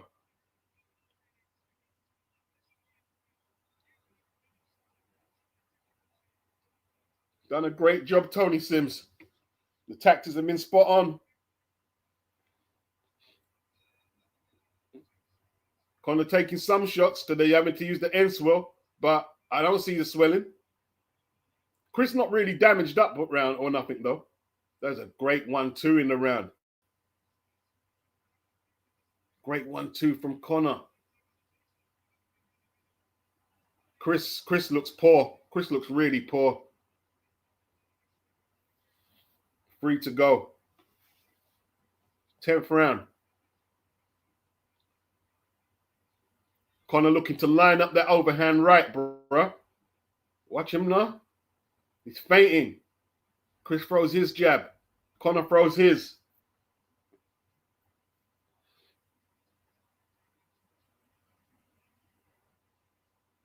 Conor looking to slide to the left and get that right over the top. Chris holding his feet.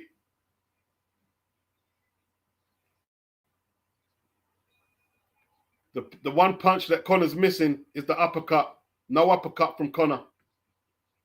And Chris, no uppercut from Chris. No uppercut from Chris. None of them have tried to go underneath.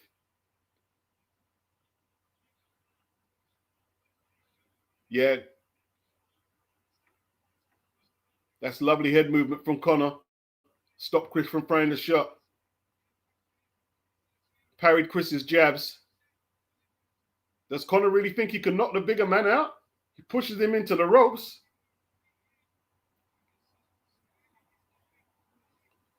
Not long left, Chris. Chris has got to get going. It hasn't been a great fight, though. That's because Chris ain't got no energy. It's a good shot from Conor. He lands the right. He's avoiding Chris's retaliation. Chris is so slow. Chris is absolutely out of it. I don't think Chris has got the speed to really land a knockout punch to bail himself out. Good body shot from Conor. Dug it in. Right to the body.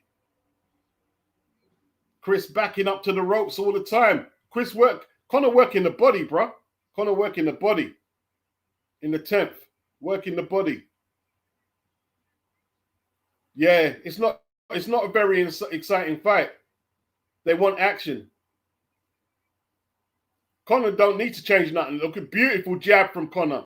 Conor don't need to change nothing. It's Chris has got to inject some pace into his fight. Conor's got his tactics on spot. There's Conor behind the jab again. Nothing on Chris's punches. That's a great shot by Conor. Right hand by Conor over the top. Then he jabs Chris to the head. Chris is in survival mode. Chris just don't want to get knocked out.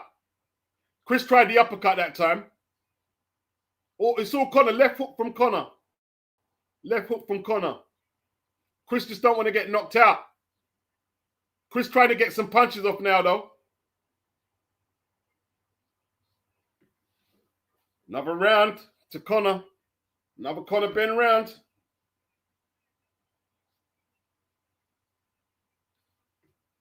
Another Conor Benn round. 2 to go. What's Chris got left?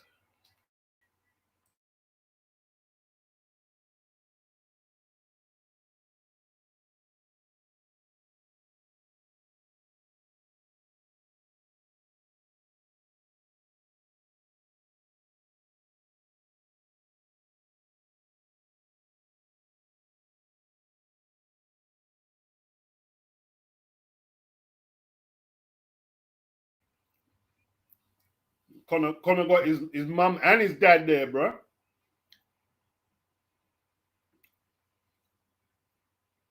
Two rounds now. Same go again. That's a Spice Girl. That's Baby Spice. Emma Bunton in the building, bro.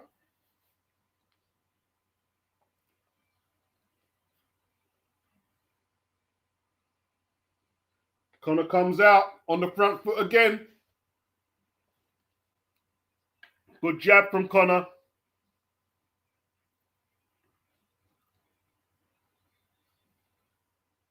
Conor attacking.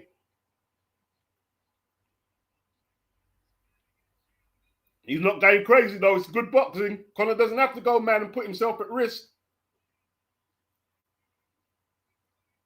What's happened to Chris, man? Good 1-2 from Conor. Chris takes it well. Chris being stalked by the smaller man. Chris is stinking the place out. Chris is stinking the place out. Chris stinking the place out. There's good that Chris goes to the body. Finally, he's changed something up.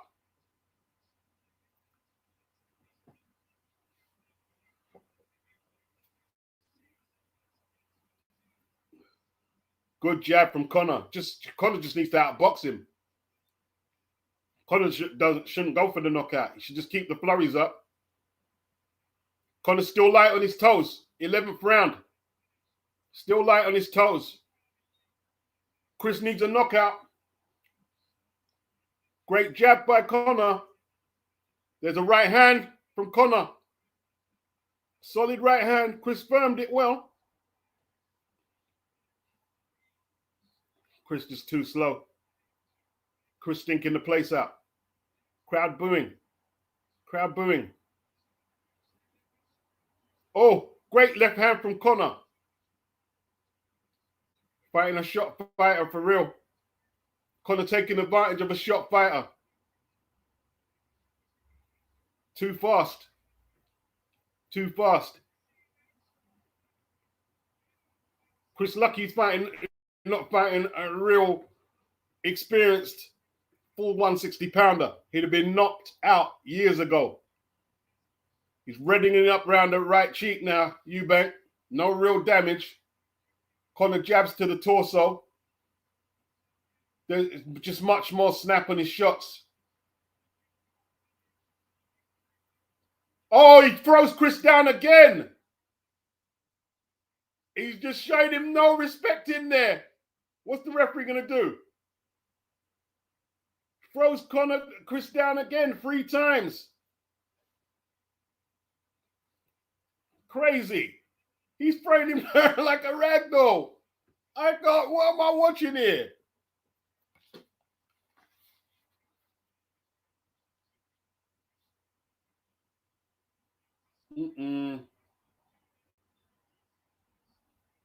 Wow.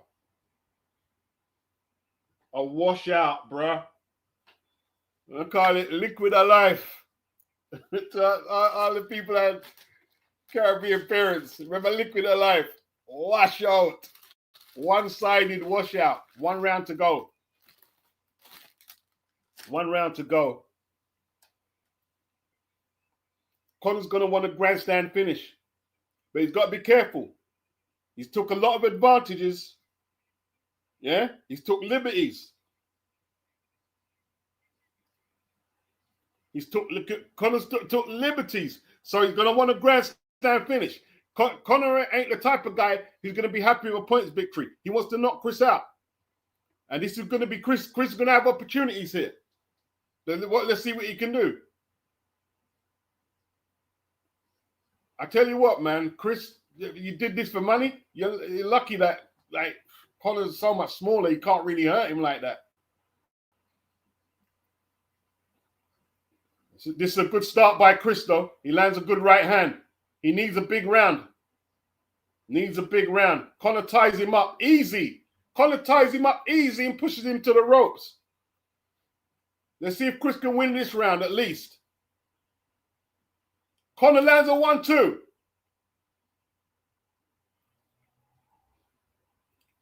Chris probably still got a lot of energy in there. What's he like? How come he ain't throwing more punches? Is he that drained? Good jab from Conor. Can Chris win a round? Uppercut. Right uppercut from Conor.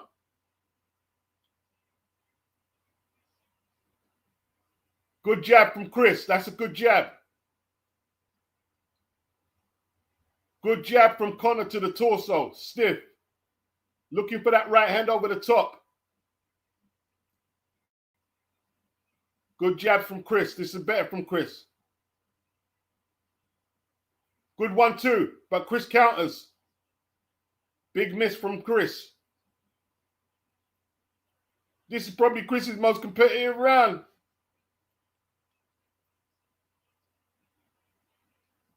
Chris is trying. His nose is busted though. Stiff jab from Conor.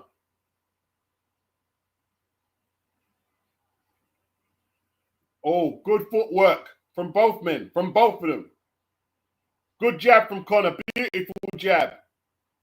Beautiful jab. It's just been too easy for... Oh, Chris is buckled. Chris is down. Chris is down. Oh, can he survive? Can he survive? Well, I told you he wants to finish. I told you he wants to finish. 10-8 round. Is he going to go out on his shield? Conor looking for the finish now. Conor working him over. Big shot. Chris's legs are gone. Chris's legs are gone. He's done. He's done. He's done. Oh, Chris's legs are... Oh, what a shot from Conor. Oh, Chris is all over the place. Down again. Down again. Down again. There's only 13 seconds left on the clock. Oh, boy, the bell saved him. Saved by the bell. Saved by the bell. Conor Benn. Conor Benn with a 10-7 round to end the fight. This is, my word. 120. Woo.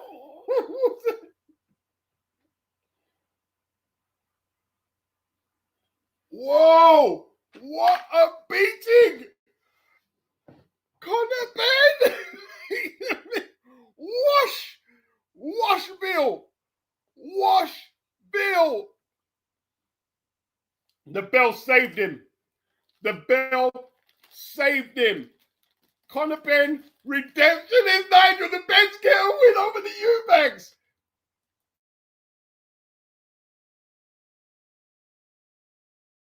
Wow. Wow.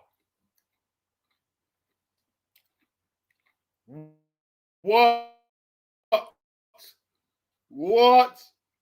What are you saying, blood? Conor Benn did it. What's senior? What's senior now? Now what I said on Twitter, what's the conspiracies? What's Chris going to excuse mode? Not now. He's going to give Conor the credit. He's going to go into excuse mode. Chris humbled. Chris is humbled. Chris is humbled. Gotta give Conor his credit, innit? Yeah, that hurts. That hurts, innit, Chris? That hurts. That hurts. Whoa. Big up for the super chat, Fergus. Poor Chris weight drain. Conor cannot be proud of that. Nah, sorry, I disagree with that. That's just, I know you gave a super chat, but that's a silly comment. Absolutely silly comment. Absolutely silly. Stupidest comment ever.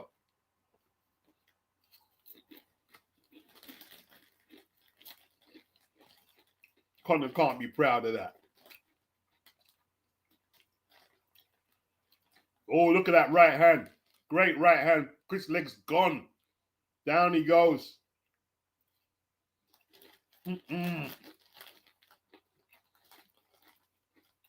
Punch resistance gone. Punch resistance gone.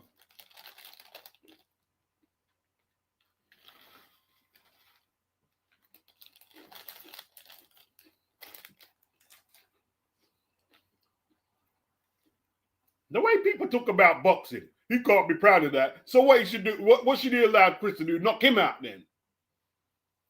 And you're gonna make stupid comments, dumb comments. Brilliant finish by Conor. Got the second one as well. The bell saved Chris. Flat on his. Oh, look at that. Oh, face down, but he got straight. Chris got straight back up though. Chris got straight back up.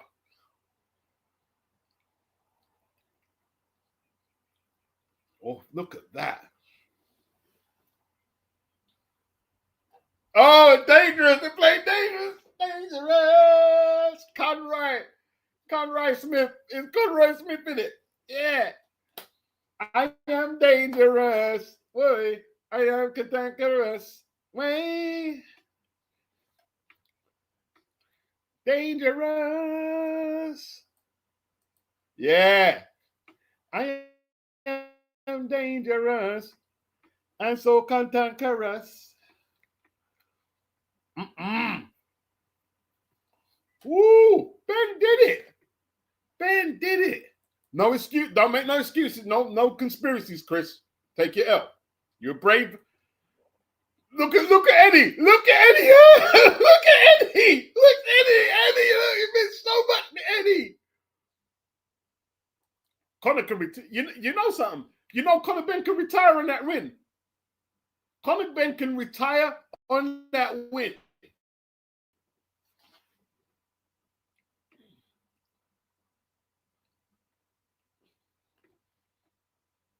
You know what I mean? If you choose to take rehydration clauses, a man bust your ass, don't be telling me, oh, you can't be proud. No. I don't want to hear it, bro. I don't want to hear it. No one forced you into the ring. No one forced you into the ring. Nobody forced you into the ring. First of all.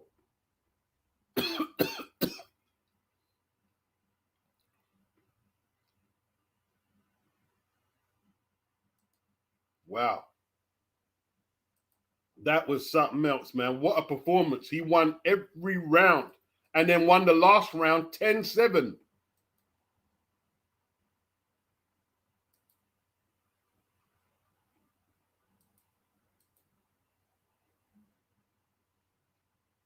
Oh, man, don't tell me what's going on here.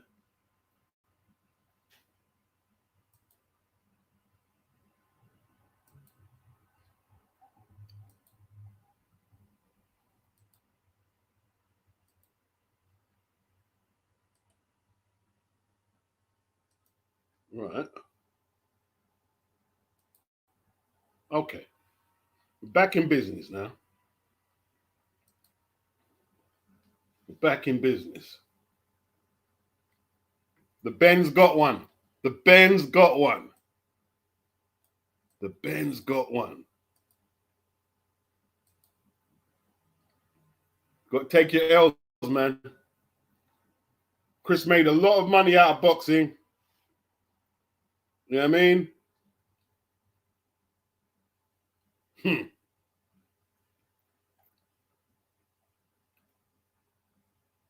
Take your L like a man. That's all you in boxing. We expect people to take their L's like a man. You know what I mean? Hey, it don't matter if you're not impressed, Gumshield. You know how much money? You know how much money Conor makes in his next fight? You cannot be impressed. That's good you're not impressed. That's good. You know what I mean? He's a welter fighting a middle. You think welterweights can knock out middleweights like that with just one punch? Maybe you don't know that much about boxing. You know how tough Chris is. Chris is tough as old boots. Chris don't just blow over from a shot. Did you see him get up from the last knockdown straight away? He don't just blow over from one shot. These guys, this ain't little. It's not dainties. It's boxing. These guys ain't trying to get knocked out in front of everyone and just roll over. Chris showed tremendous heart because he was drained. He drained himself. And Conor fighting the bigger man.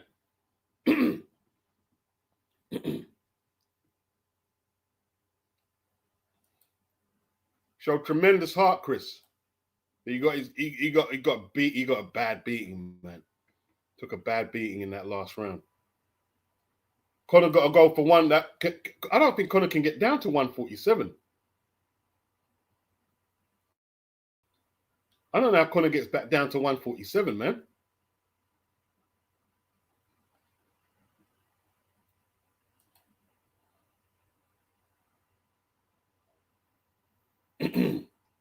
Boy. What happened to the last poll?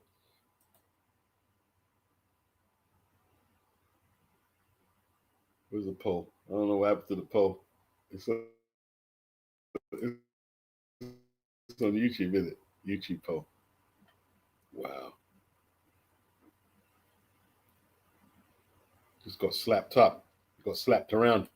Chris knows it. Chris is taking it. Chris is taking it in stride.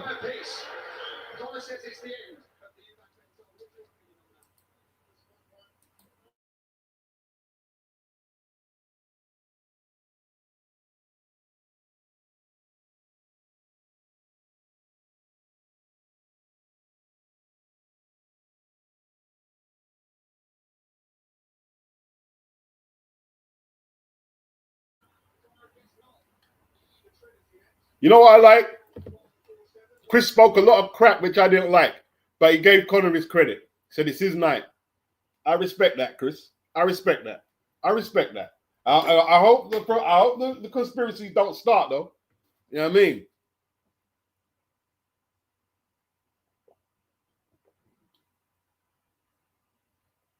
There's Nigel. There's the dad. Conor can literally retire on that fight if he wanted to, and like just do TV. See from here, he could just transition from boxer into a personality and make stacks of dough. Stacks of dough just off that win. Jam down. Bless up, General. Yes, man. Hey, salute to Chris, man, Dr. Woodok. He took his beating like a man, and that's all you can do when the chips are down, when you're boxing, is take your defeat manfully. And Chris did that. Chris did that.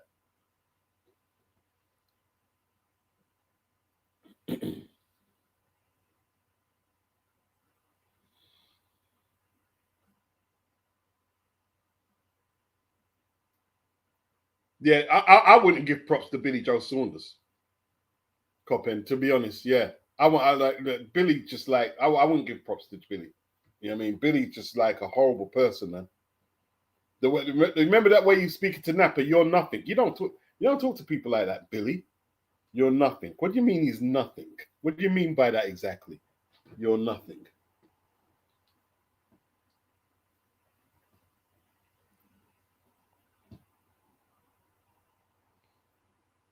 Hey, listen. It was giving his mum a hug.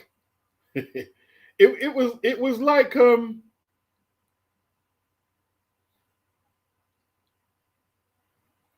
at his mum. His mum's hysterical. Mum's hysterical. Clinging on to her son. That's what happens when you bring the mums to the boxing. Mum's just like, okay. Hey, you know who the worst was? Was Amir Khan's mum. They banned her. They banned Amir's mum from the fights because she was like, it was like, you could see her from ringside. Like she looked like she was gonna faint and pass out, waving her hands around. Like, it was crazy. It was crazy. The family battled. No, you can't go no more. Can't let you go. I don't think she wanted to go no more anyway. Whoa. What a shutout that was.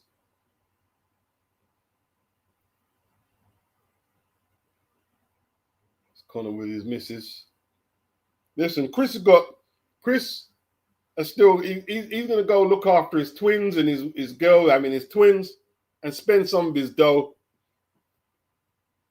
It might be a good time to check out.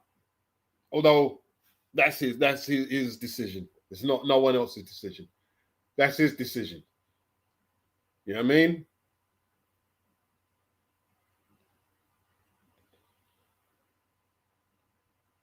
Whew.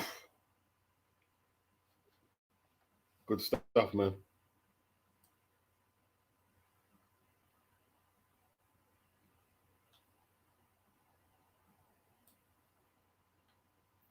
Conor winning the jab battle was insane. Eubank was so tired from the body shots he didn't even try to counter.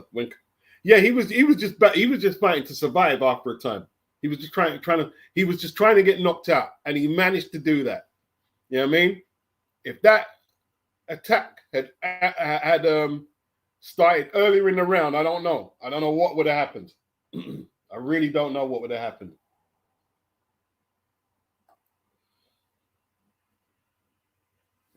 Tony Sims, Essex Cockney, yeah, I mean, you know Tony Sims used to spar Nigel, right? You know that, right? Cockney Tony.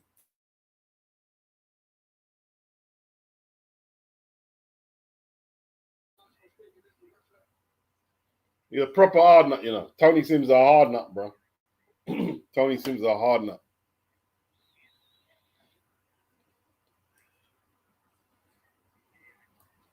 Hills and Benn can't take anything from that. Eubank was dead on his feet. Yeah.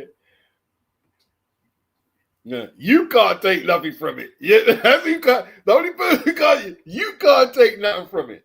You can't take anything from it.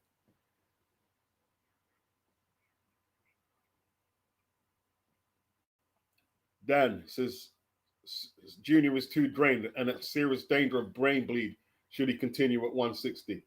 LH, Eubank will have to pick his opponent if he ever fights again. He don't have the IQ or energy for the younger fighters. Whoa.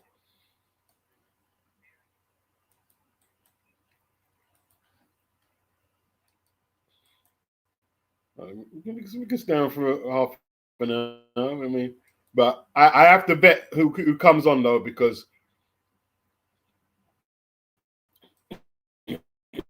if I don't recognize you and you go, look for me, because but the link is there. If you got anything to say post fight, the link is there. Daniel says, for me, Eubank Hart is not in it from my eye. He fought for the money. He's fighting for. He wanted the money, innit? He wanted the money. He knew the trouble he'd be in, but that don't negate Conor's win. Yeah, he come out in the bunny rabbit robe. What's the bunny rabbit robe business? And come out with 50 cent. That's when I said he's really trying in it. So he's trying to get into Conor's head. Come out with 50 in her. Never come out with 50 though, bro.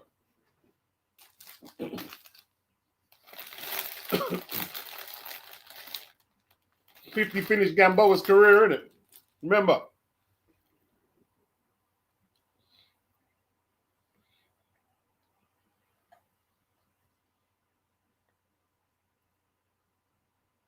Daniel says, Conor fought like a man. Emma, can't believe it. The 12th round was like, whoa. Carlton Palmer, looking back, the fact that Eubank managed to win the first fight was incredible.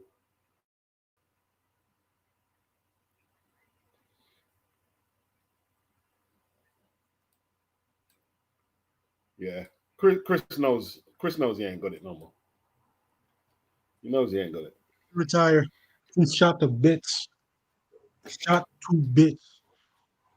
Because what someone was telling me was this. What Chris had in the last fight, he had to do that to scave Conor off. He didn't have it in the well this time. In the well ran dry, and Conor was able to do whatever he wanted to do in that fight. The younger man. Yeah, the younger man is what it is, bro. Younger man. And you can see, like, when I knew it was trouble is when it came to the 11th and Conor was still on his toes. I knew the fight was like, it was over. There was like, I was like, because from the mid rounds, I was thinking, surely Chris has got a backup plan. You know what I mean? Maybe he's trying to finish late. Nah, man. Chris was just trying to survive. Although, in a way, he shouldn't get too much credit because because he went in there and didn't really give it his all. Like if it wasn't for that knockdown in the two knockdowns, it was a boring one-sided fight. But Conor didn't have to do any more.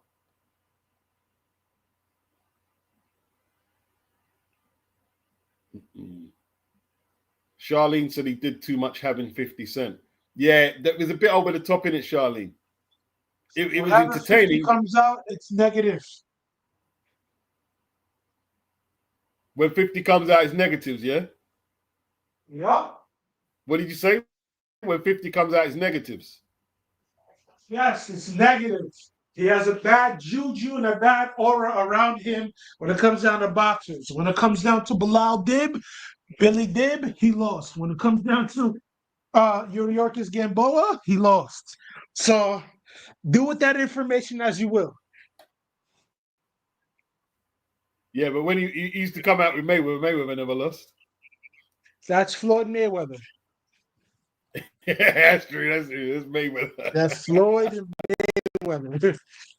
Floyd Mayweather is you need the cut above the rest. Need some serious boxing skills I mean, like Mayweather to handle 50-50 juju, innit? But if you look at Chris Eubank Jr.'s career, it's a big disappointment, and it's a gross underachiever for the skills that we thought he had. But once we saw that he couldn't deal with the boxing skills of Billy Joe Saunders and basically the boxing skills of George Groves, we should have.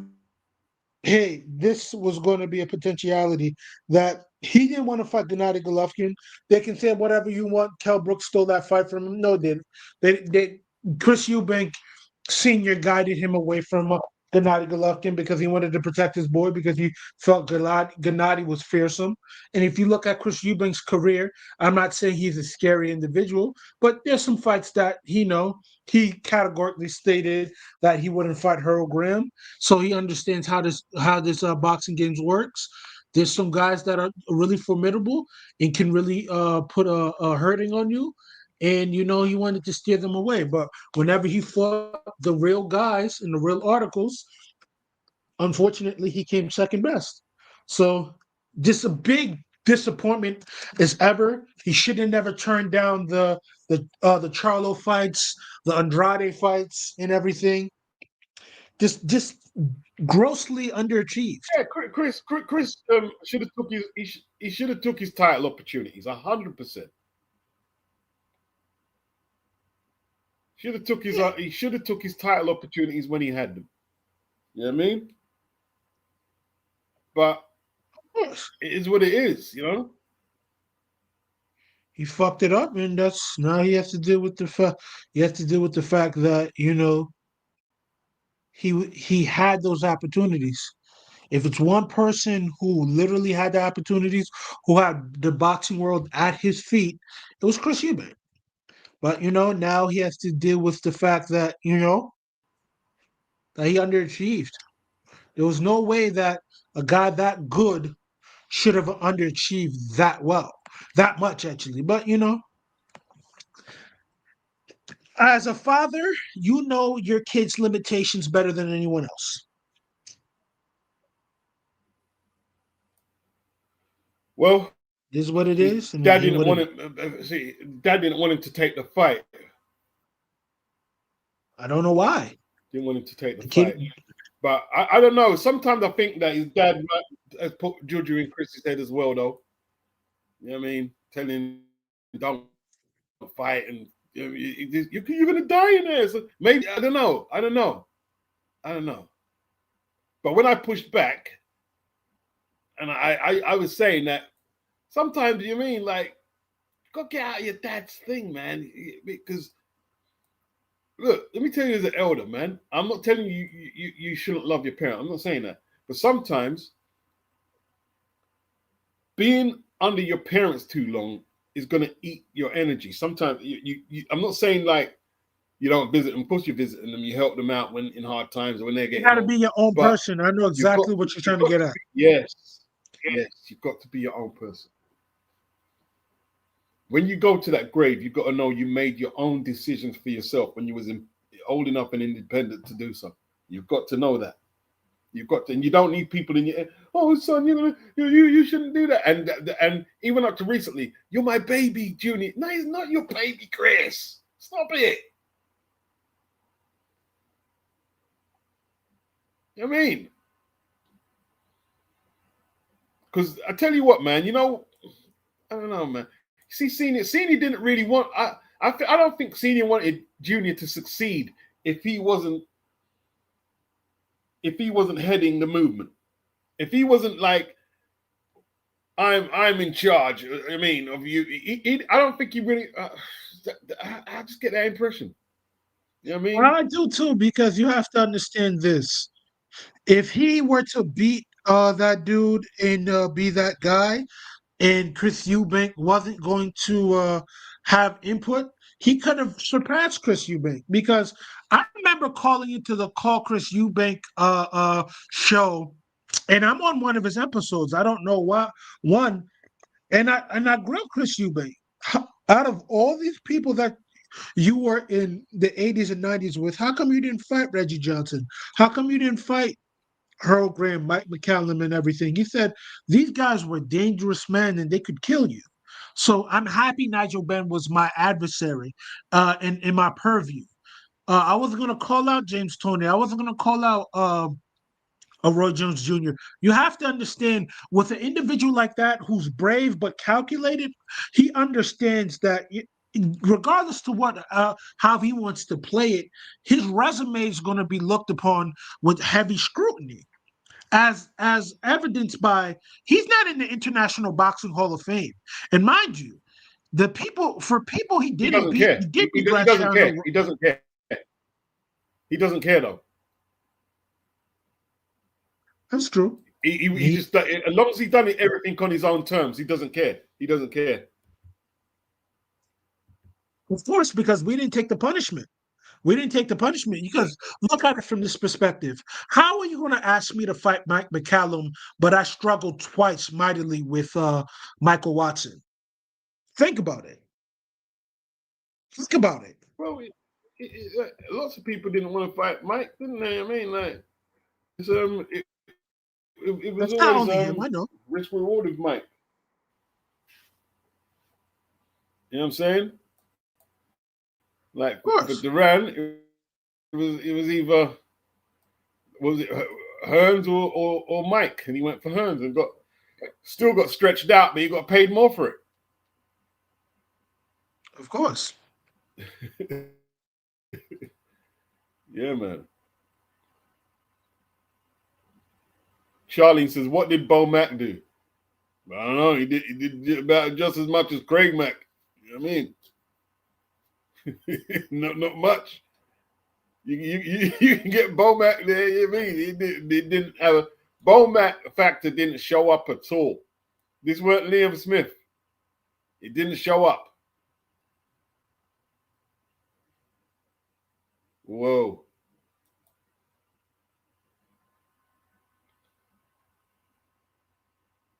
Carlton Palmer, 2 kids born with silk pajamas, chose to do the hardest sport in the world. Silk pajamas thing, yeah.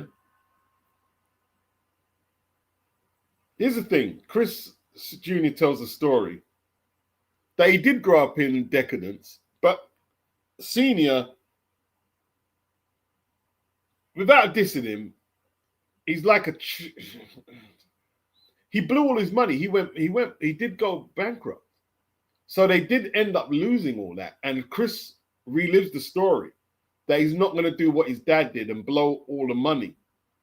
Because Chris said when they had to downscale into basically regular apartments or wherever they were living, he said he was thinking,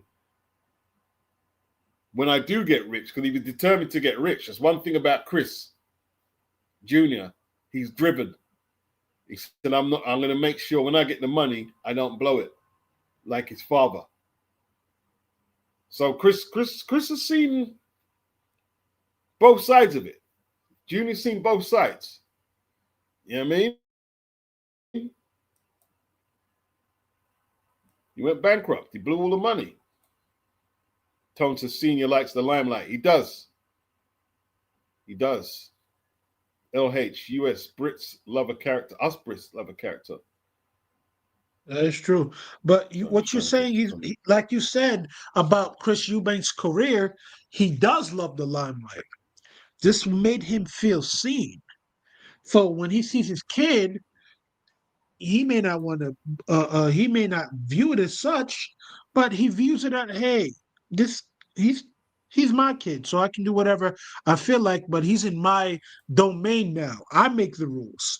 Him not knowing that, hey, this is a individual that is just like you, who has ambitions just like you. You gotta let him see what he can possibly do, because, like you said about seasoning, you can't beat Canelo without seasoning. You can't beat great fighters without seasoning. Roberto Duran could not have beaten Sugar Ray Leonard without that 70 plus fight resume at 135. He could not have beaten Sugar Ray Leonard without the Virtuet fights, the Virioet fights. He couldn't beat Leonard without the Esteban de Jesus fights. He couldn't beat Leonard without the Ken Buchanan fights. You need to have the fights to show what you have and what you are good at, and what you should be working on. This is what it is. It's the boxing game, and coddling people is not going to do anything for them.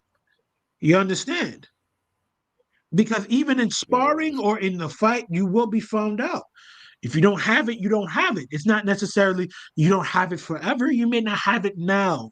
You may have it down the line. Because, in boxing, it's a very emotional and very juvenile, stunted sport. We're talking about people that come from very disturbed backgrounds. Some of these people, frontal lobes is not developed, but if it does get developed, is after years and years of BS and years of experiences.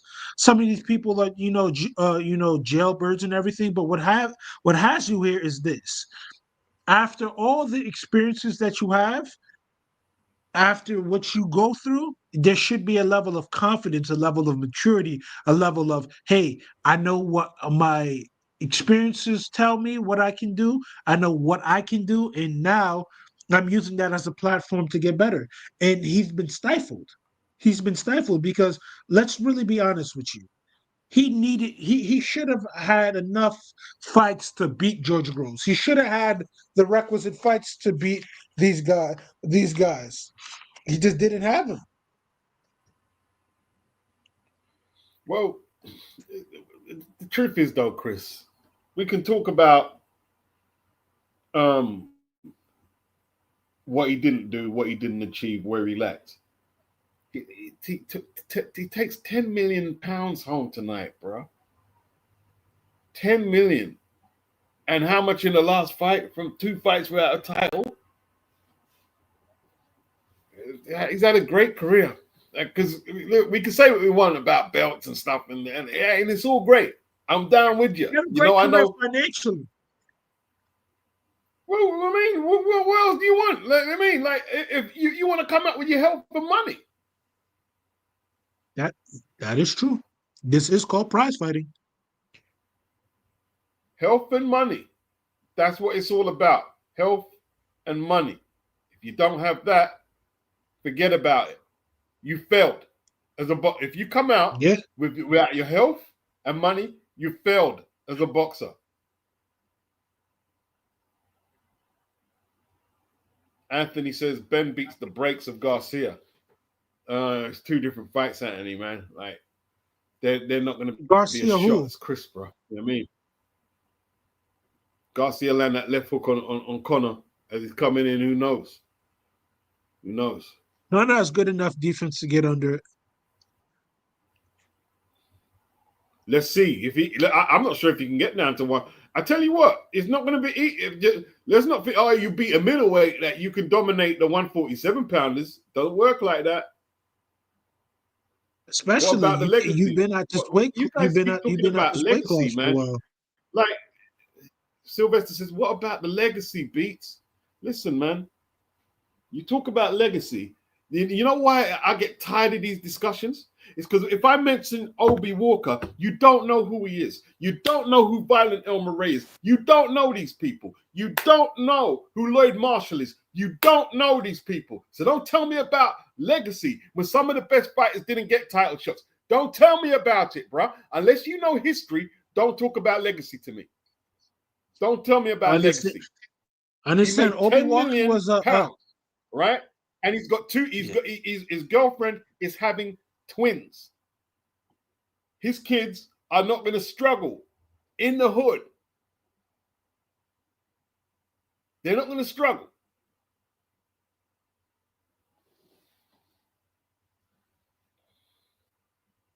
First on 100, let him Ryan Flow says, wealth don't buy health.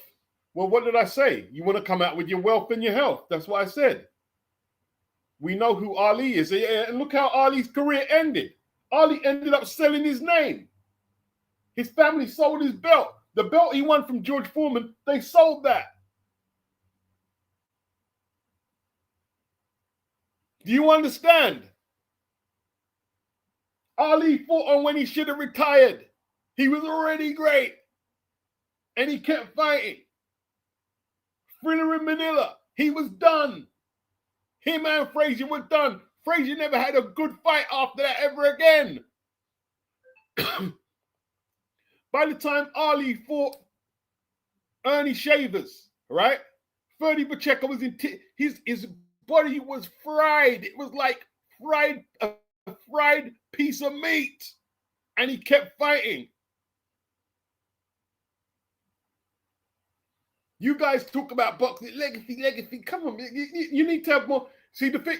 That's why I don't. You know why I get depressed doing videos, because I try and do video old school videos, and people don't watch the videos. Talking about legacy. Do you know Obi? Do you know what they said about Obi Walker? Obi Walker. They said Obi Walker is the only man that they said he could beat Matt Schmeling in one night with Joe Louis in one night. Obi Walker had over 100+ fights and was never even hurt, let alone dropped with a punch. He fought El Murray about 11, 12 times. They call him Violent El Murray. They said this is the only man Joe Louis is scared to spar. Violent El Murray.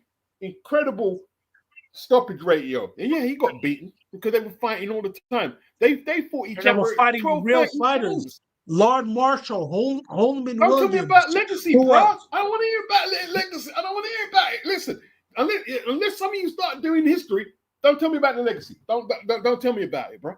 Don't tell me about it. Them fighters didn't make a penny, and they didn't get a title shot, and they didn't get shit. And we talking about legacy. They get shit. You got to understand this. If we're talking about legacy, let's look at Archie Moore and Ezra Charles. Archie Moore didn't start his career at light heavyweight. He started his career damn near 154. He fought Charlie Burley. Mind you, he was an old man when he won the light heavyweight title. And he waited and he fought, I think, into his 50s. Well into his 50s. Y'all talking about legacy. Ali. Y'all talking about legacy. Yeah. We're talking about legacy. You know how many great fighters that never win world titles, that never secure their family's financial status? You know how many great fighters that won titles? Well, why do you think Charlie Burley retired? Because there weren't no openings at all. He still had a whole load in the tank. They would not have fought him for the world title. They would have abolished boxing before fighting Charlie Burley for a title. Do you not know what Charlie Burley did to Jake LaMotta? These people knew who these people were, and people keep talking about this. Yeah. I understand it. I understand it, Beats. Trust me, you're talking to a guy that does his research and understands Violent El Murray, understands all these black metal rose fighters that worked so hard, like Sam Langford got ducked by Jack Johnson. What legacy y'all talking about? Harry Wills. There's great Harry fighters Wills. in the Hall of Fame. Yep. There's great fighters in the Hall of Fame that ain't never win world titles. Listen. Let me tell you something, right? Let me tell you something, right? You mentioned Lloyd Marshall, Black Murderers Row fighter. He came to the UK, yeah, and he cleaned up Freddie Mills. Easy work. Who went on to get the title shot in the next couple of fights? Freddie did and became world champion. What happened to Lloyd Marshall? You go back to America in the ghetto, bro, in the Black Murderers Row section, so people can start talking about legacy. They don't even know who you are. It's evil. It's an evil game. It's a very evil. And you come out without your health and no money, you failed. Legacy is good. I understand legacy because I know the sport. I know the history of the sport. That's why people can't talk to me about legacy. All well and good if you have your health and your wealth. If you don't have that, fuck the legacy. Because let me tell you this, yeah, when you're really ill and you've got no one to help you, no money to help you. Jimmy Bivens died when you want to get on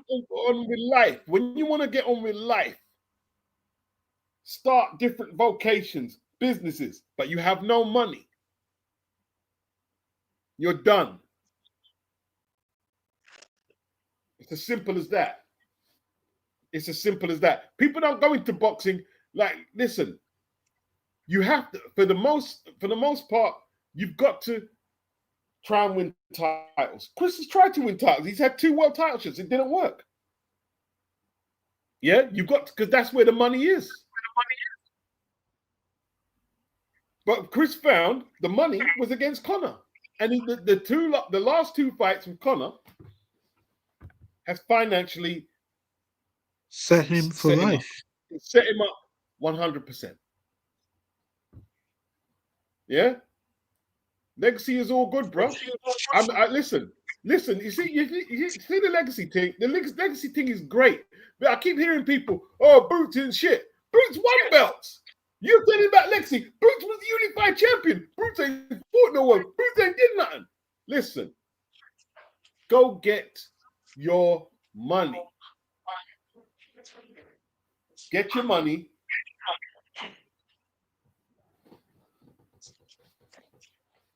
Get your money. Now, who's race baiting? Am I race baiting? Red or dead? I didn't realize. I apologize if I was. What did I say was race baiting? I'm not going to get mad on that. I can't be bothered. What are we talking about? Race baiting? Tell me where I race baited. Tell me where I race baited. BS. I didn't even mention color. Did I mention color? No, they're talking about the Black Murderers Row. Probably, but that was just what it was. Financing. Race baiting. Boy, weird, but they're insane. We're having a good discussion. I'm not going to get. Let's see if he can point out what I said. Then that'd be interesting. Slevin E. People are motivated by different things. All uniquely personality. Ridiculous competitor. Cristiano Ronaldo will play football for another 10 years. Eubank Jr. probably just wanted his money and bounce. No, I don't agree with that. I don't agree with that. I think at one stage, Chris wanted to fight for legacy. He was fighting for legacy. Let me tell you this now, right? If Conor was fighting the 2017 version of Eubank would have stopped him in 6. That Eubank would have stopped him in a few rounds because he would have threw so many punches, right? That Conor wouldn't even knew what hit him, right? But this version here is fighting for money and he's trying to preserve. Like towards the end of he was trying to survive. He wasn't trying to win that fight. He was trying to survive. He was trying to survive and not get hurt because he realized he was in over his head. Dillian the other day. You think that, listen, Dillian, he got in shape and probably thought maybe I can win it, but he got smoked and took a big check. Legacy's good. Listen, I agree with the legacy thing, man. I agree. Yeah, legacy's great. Yeah, I know the history and shit, but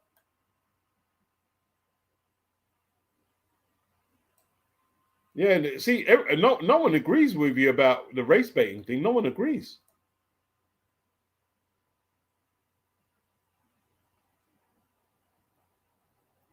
No one agrees. Everyone, I mean, I'm trying to see someone agree with you. Celebrity said, I didn't hear no race talk. The Beauty of the Pencil, not sure about that. S says, Red Dead, I beg you, shut up. Why are you being so insecure? Did I mention black? Hey, listen. There's white fighters who came out of the ground.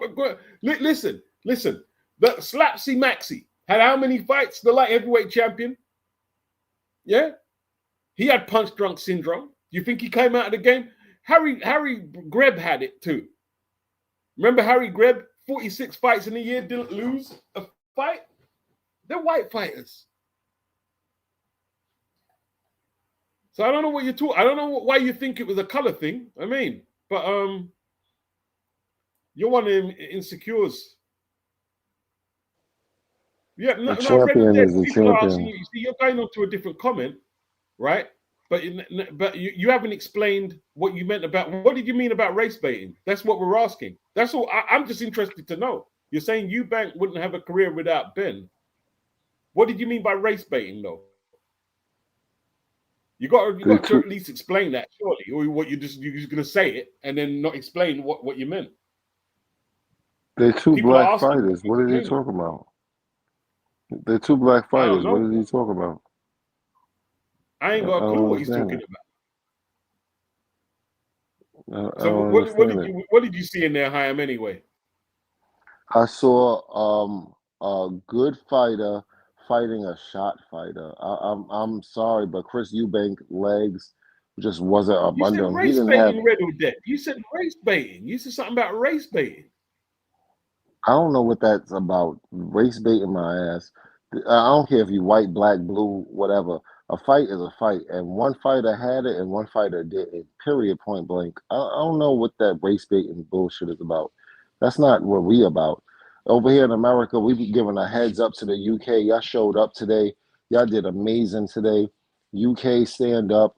We got a lot of respect and love for the UK and what y'all doing right now. I don't know what race baiting. I don't even understand it. Seriously, I don't understand it. Look, man, it's not about race baiting at all, man. Ain't about race baiting, bro. That shit. No, it's not. Jack Catterall did amazing. I knew that Conor Benn was going to win this fight. I knew that Conor Benn was going to win this fight because Chris Eubank just wasn't all there. But I didn't realize the amount of decline from Chris Eubank Jr. Damn, man, his legs were gone from the beginning of the fight. He didn't have it.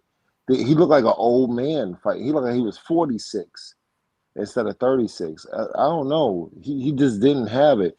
Conor Benn fought an amazing fight, feints and everything. UK stand up. Y'all did amazing tonight. I don't know why you got to take something away from somebody. No, man. Y'all did amazing tonight. UK stand up. Y'all got one. I got a lot of respect for the UK and what y'all doing right now out there. I don't know about race baiting or nationality baiting or whatever the fuck it is. Man, y'all did amazing tonight. Period. Point blank. I think that's bullshit. Anything else is bullshit. Real talk. I ain't got time for that, bro. I don't have time for that either. I don't have time for that. I don't have time for that either. That's bullshit, dog. That's bullshit. I don't want to hear none of that shit. These are two grown men stood and fought, and the better fighter won. Period. Point blank. I don't care what color they were. This is real fight legacy on the line. All of that, the Benn, the Eubank legacy, and this guy showed up tonight, and the other guy didn't. And that's the bottom line. The other guy was kind of shot fighter, yo. His legs was not up under him at any point of this fight. And that's the true story. Period. Point blank. I was very happy to see 50 and everything. They came out and they put on a great show. But in the ring, this guy was the better fighter. I don't know what race got to do in it. I really don't see it. I don't see it. This UK stand up. Y'all did amazing for the sport tonight. straight up and down, man. I don't know what we talking about here. Listen, see, the people say shit, but they don't even know the history of the sport, man. Right? There's a white fighter, right? A middleweight champion in the late 60s, right? Johnny Pritchett, very talented, British middleweight champion. He retired with one loss on his record. You know why he retired? Because he wasn't from London. And they were and the cartel was promoting, I forgot the guy's name now, the middleweight champion, Mark Rowe. They were promoting him because he was a London fighter. He's very popular. And so fighters got discriminated because of their location, whether they were black or white. So I don't know what you're talking about. I mean, he still hasn't explained the comment. Still hasn't explained what he meant. But it is what it is, isn't it? There's no. I mean, I don't know. We pay respect to the tribalism of boxing. We all know everybody got their tribe and everybody represents, which is good. That's the competitive nature of boxing, and everything is good. But we actually believe in the sport and the scientific ability of the sport and everything. So it don't matter what color you are. If you got a better skill set than the next guy, we represent you. We rep you. I don't give a fuck if you're Mexican. I don't care if you're Irish. I don't care what you are. If you're a better fighter, you're a better fighter. And I represent as a boxing fan. That's what I truly believe in. I don't know what these guys are talking about with this foolishness of race baiting and. I like Adam Azim's performance. You know, I like. Sorry to cut you there. I liked Adam Azim's performance. I thought he was patient. No, that wasn't an easy fight. That wasn't an easy fight because the guy wasn't giving him no openings at all. I thought he did pretty well. I give respect to Jack Catterall. Jack Catterall showed up with a game plan. We've fallen short in certain spots or whatever, but he showed up with an amazing game plan and did amazingly well. I don't know what this race stuff is about. Forget about race, man. Think about who's the better fighter on the night. Fuck all of that bullshit. Some good boxing, bro. Yeah, man. I don't like that race stuff, man. Forget about all of that, man. And I'm American, and I want the Americans to win and all of that. But it's not about that. It's about the sport. It's about, come on, man. Look at who's fighting and what they're doing. I tell you what, Barrington. I mean, what was his name? Was it Barrington Brown? You tried to get Echo killed in there. Yeah. You tried to get Echo Essendon killed. You tried to get that boy hurt. You should have pulled him out with that injury like that. I mean, listen, you only got one set of eyes, bro. And like he weren't winning. He was way down on the scorecards, right? Yo, he'll never be the same. He'll never be the same fighter again. He'll never be the same fighter again. He got damaged past the point. He'll never be the same fighter again. Yeah. He took a horrible beating in there. Yeah, we don't like to see that. We like to see you get maybe knocked out with one punch and you're done. What about the kid that fought Jay Opataya, whatever his name was, the one that fought Jay Opataya last and he got knocked out. I'd rather it be like that and then you could come back and fight the next day as opposed to the Esserman fight where it looked like his career is over. You know, it looked like he done took something off of him. What, man? What surprised me, right, was the way Jack outboxed him. Like, because I'm not saying Echo is world level, and it showed in the fight. Like the levels were crazy. There is levels, man. There is levels. We all hear the fighters say that and come up to the fight, but there is levels, and you find out real quick. We found out that Conor Benn was levels above Eubank because Eubank's legs were not there. He had a little bit of hand speed, but his legs were not there. I don't know how you call that race baiting or what. I don't know what the hell that's about. But Conor Benn beat him fair and square. Yeah, I don't see where the race baiting. I don't see where any of that plays a part. I really don't see it. He lost fair and square. Being racist, but what it is, you said something about race baiting. So I don't know. I think everyone thought you meant maybe I said something. But, no, you didn't say anything wrong. I've been listening to the stream the past hour and a half. You didn't say nothing wrong. They bringing up bullshit. That Yeah, has nothing to yeah, do yeah. with. Anyway, That has nothing to do with facts. we get past that. We get past that. I mean, Yeah, that's not London. reality. What did BG said that Cena didn't want to walk out with 50 Cent. That's what BG said. I was so You're happy to probably see right. that. Did you see that? Yeah. Yeah, I thought that was cool. I thought that was classy. That was good stuff. He just didn't have it in the legs to be able to compete with Conor Benn. That's the bottom line. He didn't have it in the legs. He didn't have it in the belief either. You could tell he didn't believe in letting his hands go. He knew that something was going to come back.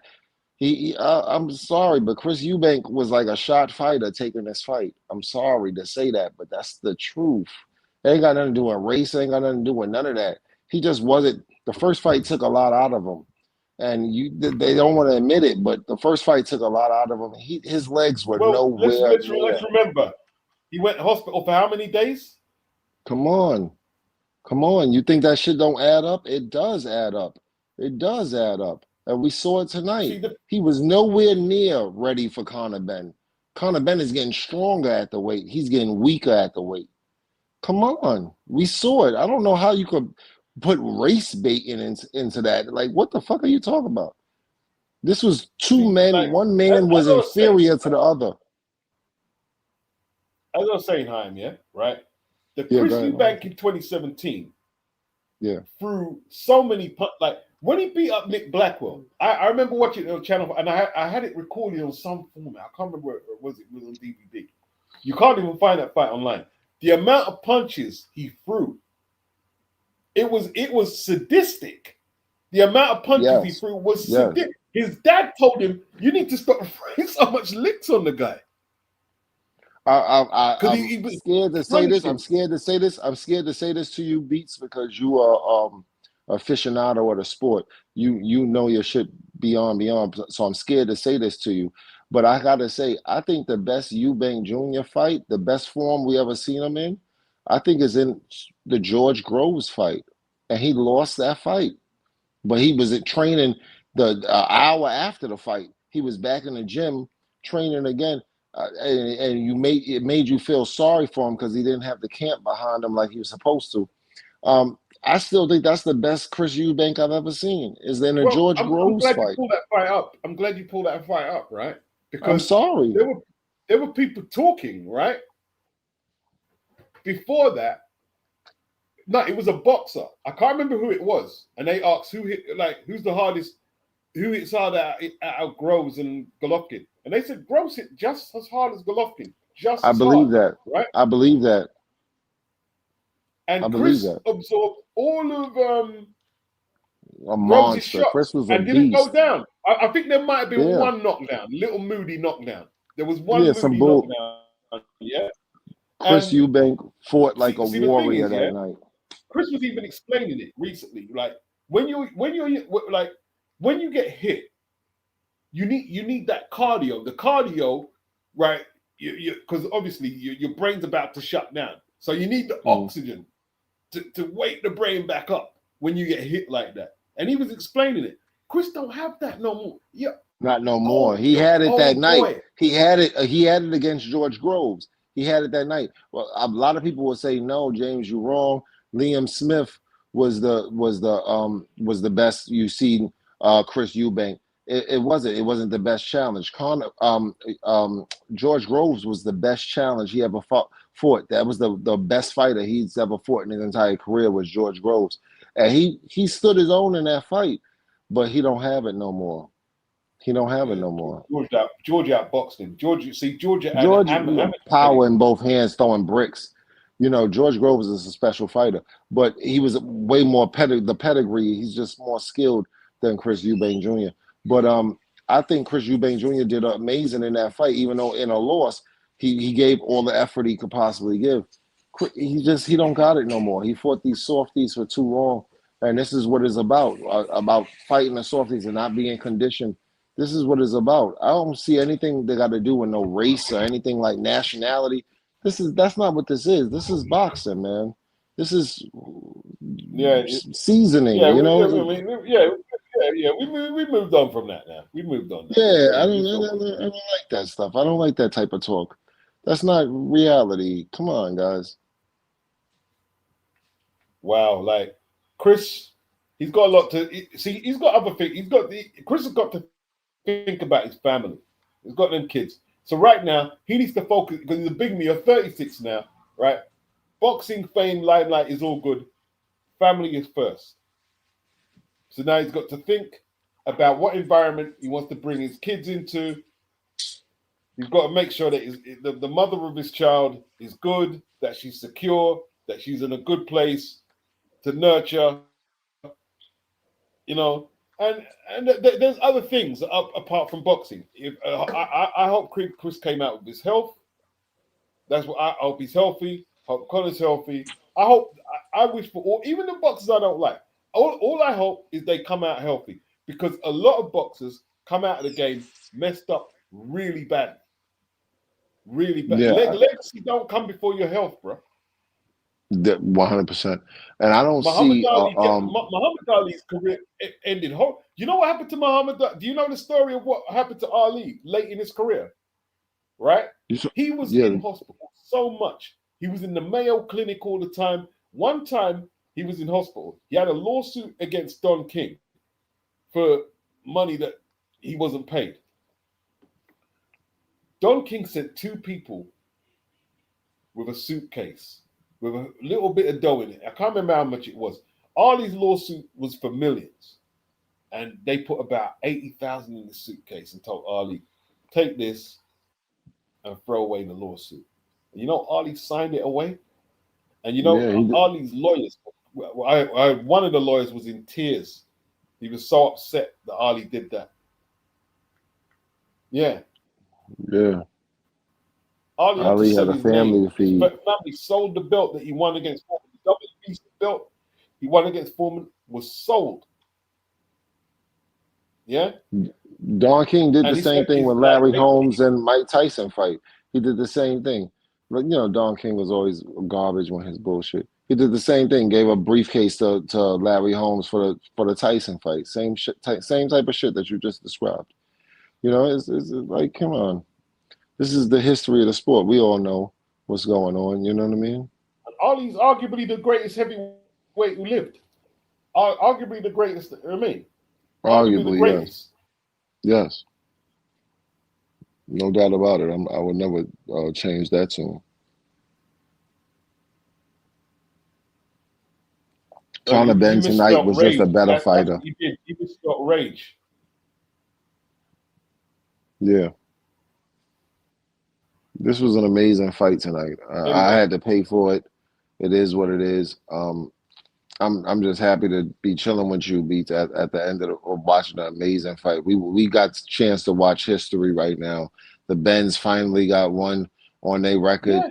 This is a good fight, man. This was good stuff. Everything was good. I don't talk that race baiting bullshit. Don't talk none of that garbage. This was a good fight between 2 soldiers, and one soldier came out on top. Well, I don't know what the hell we talking about with anything else. This was beautiful, man. This was beautiful. UK, stand up. Y'all gave us one. Thank you. Y'all gave us one. I'm in Brooklyn, New York right now, and I'm enjoying what the UK did for us. What people think, Connor. People think Connor's is going to go in there and wipe Barrios out. Might be harder than what you think. Say that one more time? You say you're going to wipe Barrios out? No, that's what a lot of people are saying, but I think it's going to be a bit more difficult than that. Yeah, but I think he could actually beat Barrios, though. I'm not going to lie. I think Conor Benn could beat. He showed a little something today. He did show a little poise and a little bit more skill, not so wild and crazy, a little bit more technique. I think Conor Benn could beat Barrios. I'm not going to lie to you. I'm not going to jump out the window and go crazy, but I think Conor Benn could actually beat Barrios. I think he could beat him. I give him his respect. I don't know what he looked like going back down to 147 and draining his body, but Conor Benn showed a little bit. He showed a little something. Yo, UK, stand up, man. Y'all done delivered tonight, man. I don't give a fuck. UK, stand up. It was a huge show. It was a huge show. Yeah, y'all showed up, and y'all showed up with a champion too. Y'all showed up with a champion in Conor Benn. I give y'all respect, man. Come on, man. Well, forget all the nationality and all that bullshit. Tell it what it is, man. I told you when Daniel Dubois beat Jarrell Miller. He boxed a good fight tonight, man. Yeah, Like man, he did what it damn was, he good. didn't try and go. Yeah. Like what it was, right? He varied the speed of his jab. Sometimes it doubled it up He quick, so not controlled put too much range power in. very well. Yeah. His in and out ability, his jab, he controlled range very well. He controlled the tempo of the fight very well. He did very well. Like why are we talking bad about? Why are we trying to put disclaimers on his victory? This guy showed up. He showed up like he was supposed to. UK, stand up. God damn it. Why we gotta find excuses and reasons and bullshit? Man, forget all of that. This What we guy got? showed up. Who you got next week out of Benavides? Who you got next week? Benavides or Yard?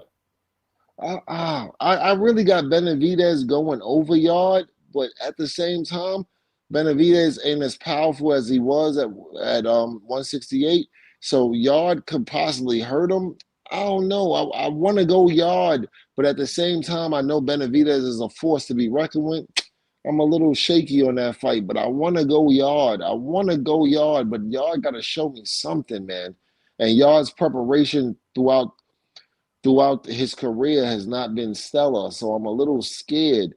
But I want to go Yard because if he hit him one time, I think Benavides, just like Devin Haney, I think they're walking into a nightmare at some point.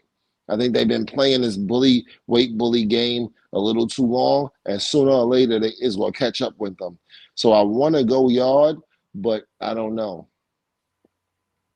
I think they've been weight bullies a little too long. I think they're used to fighting people that they know they could beat.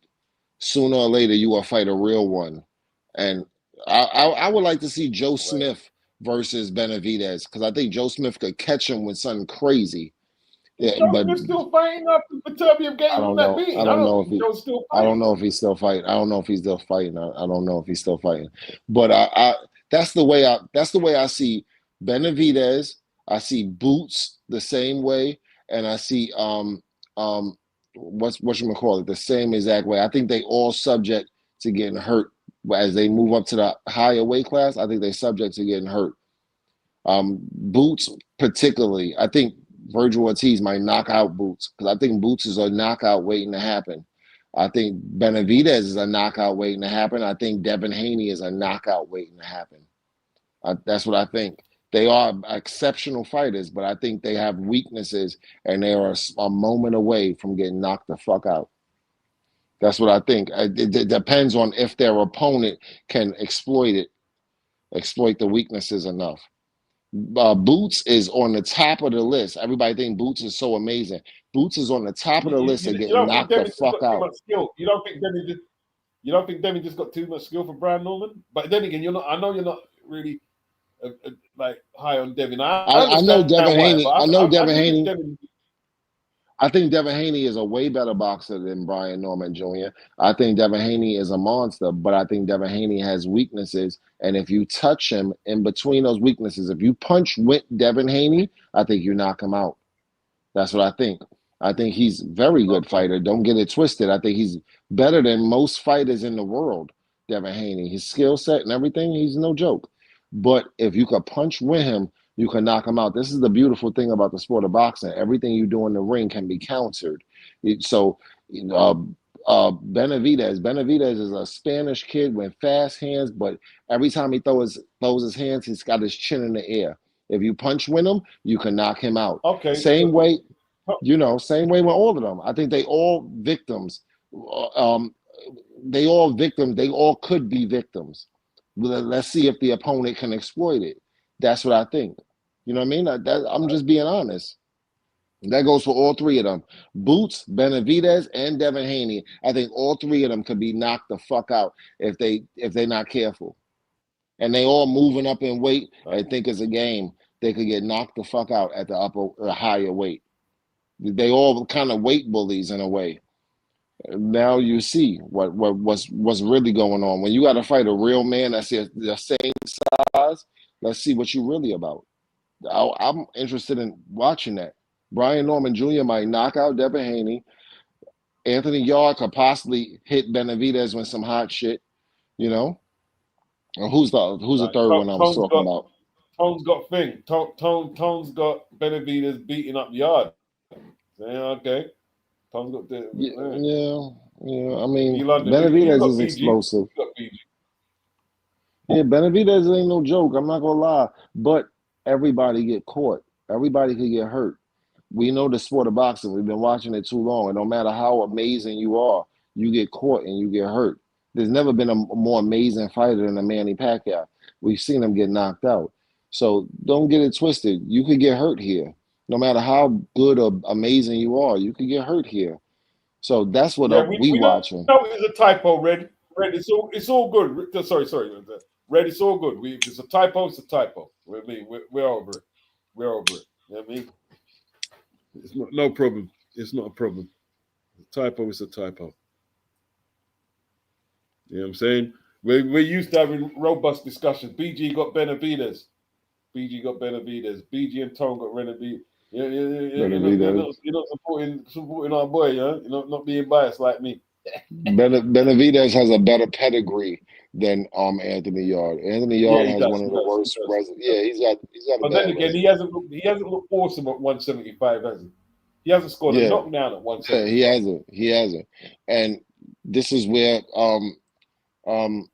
Anthony Yard, this is his home. This is where he built his bones. Anthony Yard is a natural 175 pounder. If he hits you, you're gonna know about it.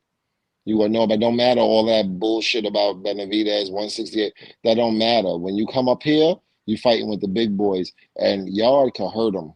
Yard can hurt them. So we gotta watch. We We don't know. What do you think about the the Bomac factor? It didn't show up, did it? It didn't show up. I'm not going to talk bad about Bomac only because he didn't have a 100%. No, I'm not talking bad about him. I'm just saying it didn't show up. Bomac's a great trainer. He's proven it didn't show up because Eubank was lying to them the whole time. Eubank was lying to them in the camp. Just like Buatsi is not Andre Ward. Yeah, I knew Buatsi. Yeah, I knew. Yeah, Virgil. Don't get me started. I knew Buatsi was never a top 10 fighter in the 175-pound division. I knew that from the fight before. It was like 2 or 3 fights before I watched Buatsi. I knew he was getting lumped up. He won the fight, but he was getting lumped up crazy. I knew he was never going. He don't have anything special about him to where he's going to survive in the 175-pound division. Not Buatsi. No, he's not. He's not that. He's not that dude. He's just not that dude. Callum is more of that dude than Buatsi is. Callum is a problem. Oh, Callum is a problem. Callum is a problem. I don't think that David Morrell fight is happening, or it's not sorted. It might happen, but we're still waiting. I think Callum beats him. I think Callum will beat him. I think Callum is a better 175-pound fighter than most fighters. I think Callum Smith is like top 5 175-pound fighters. Callum's good, man. I told everyone, everyone was saying, "No, Buatsi is going to beat Callum." Callum is a problem. UK stand up. Callum is a problem. I'm telling you. Buatsi is basic. He's not nowhere near. Callum Smith got some edges on him. His left hook is dangerous. Callum Smith is a problem. Awful. Did you see Buatsi versus Jack Parker? Oh God. I saw highlights of it. I didn't watch the fight live. Bro. Mm-hmm. He was absolutely awful. Yeah, he's not. He was. He's not that good. And now we all looking stupid because we've been screaming for years. All of us are looking stupid because we were screaming for years, oh, fight Yard, fight Yard. He's not on Yard's level. And Yard don't have the pedigree, but he's not on Yard's level. But Yard will destroy Buatsi. Yard will destroy Buatsi. Buatsi is not going to win that fight. Yard will destroy Buatsi. Buatsi's not ready, He's not. Anthony said Buatsi's defense is not good. It's just he lacks. Man. He has no creativity in his boxing at all.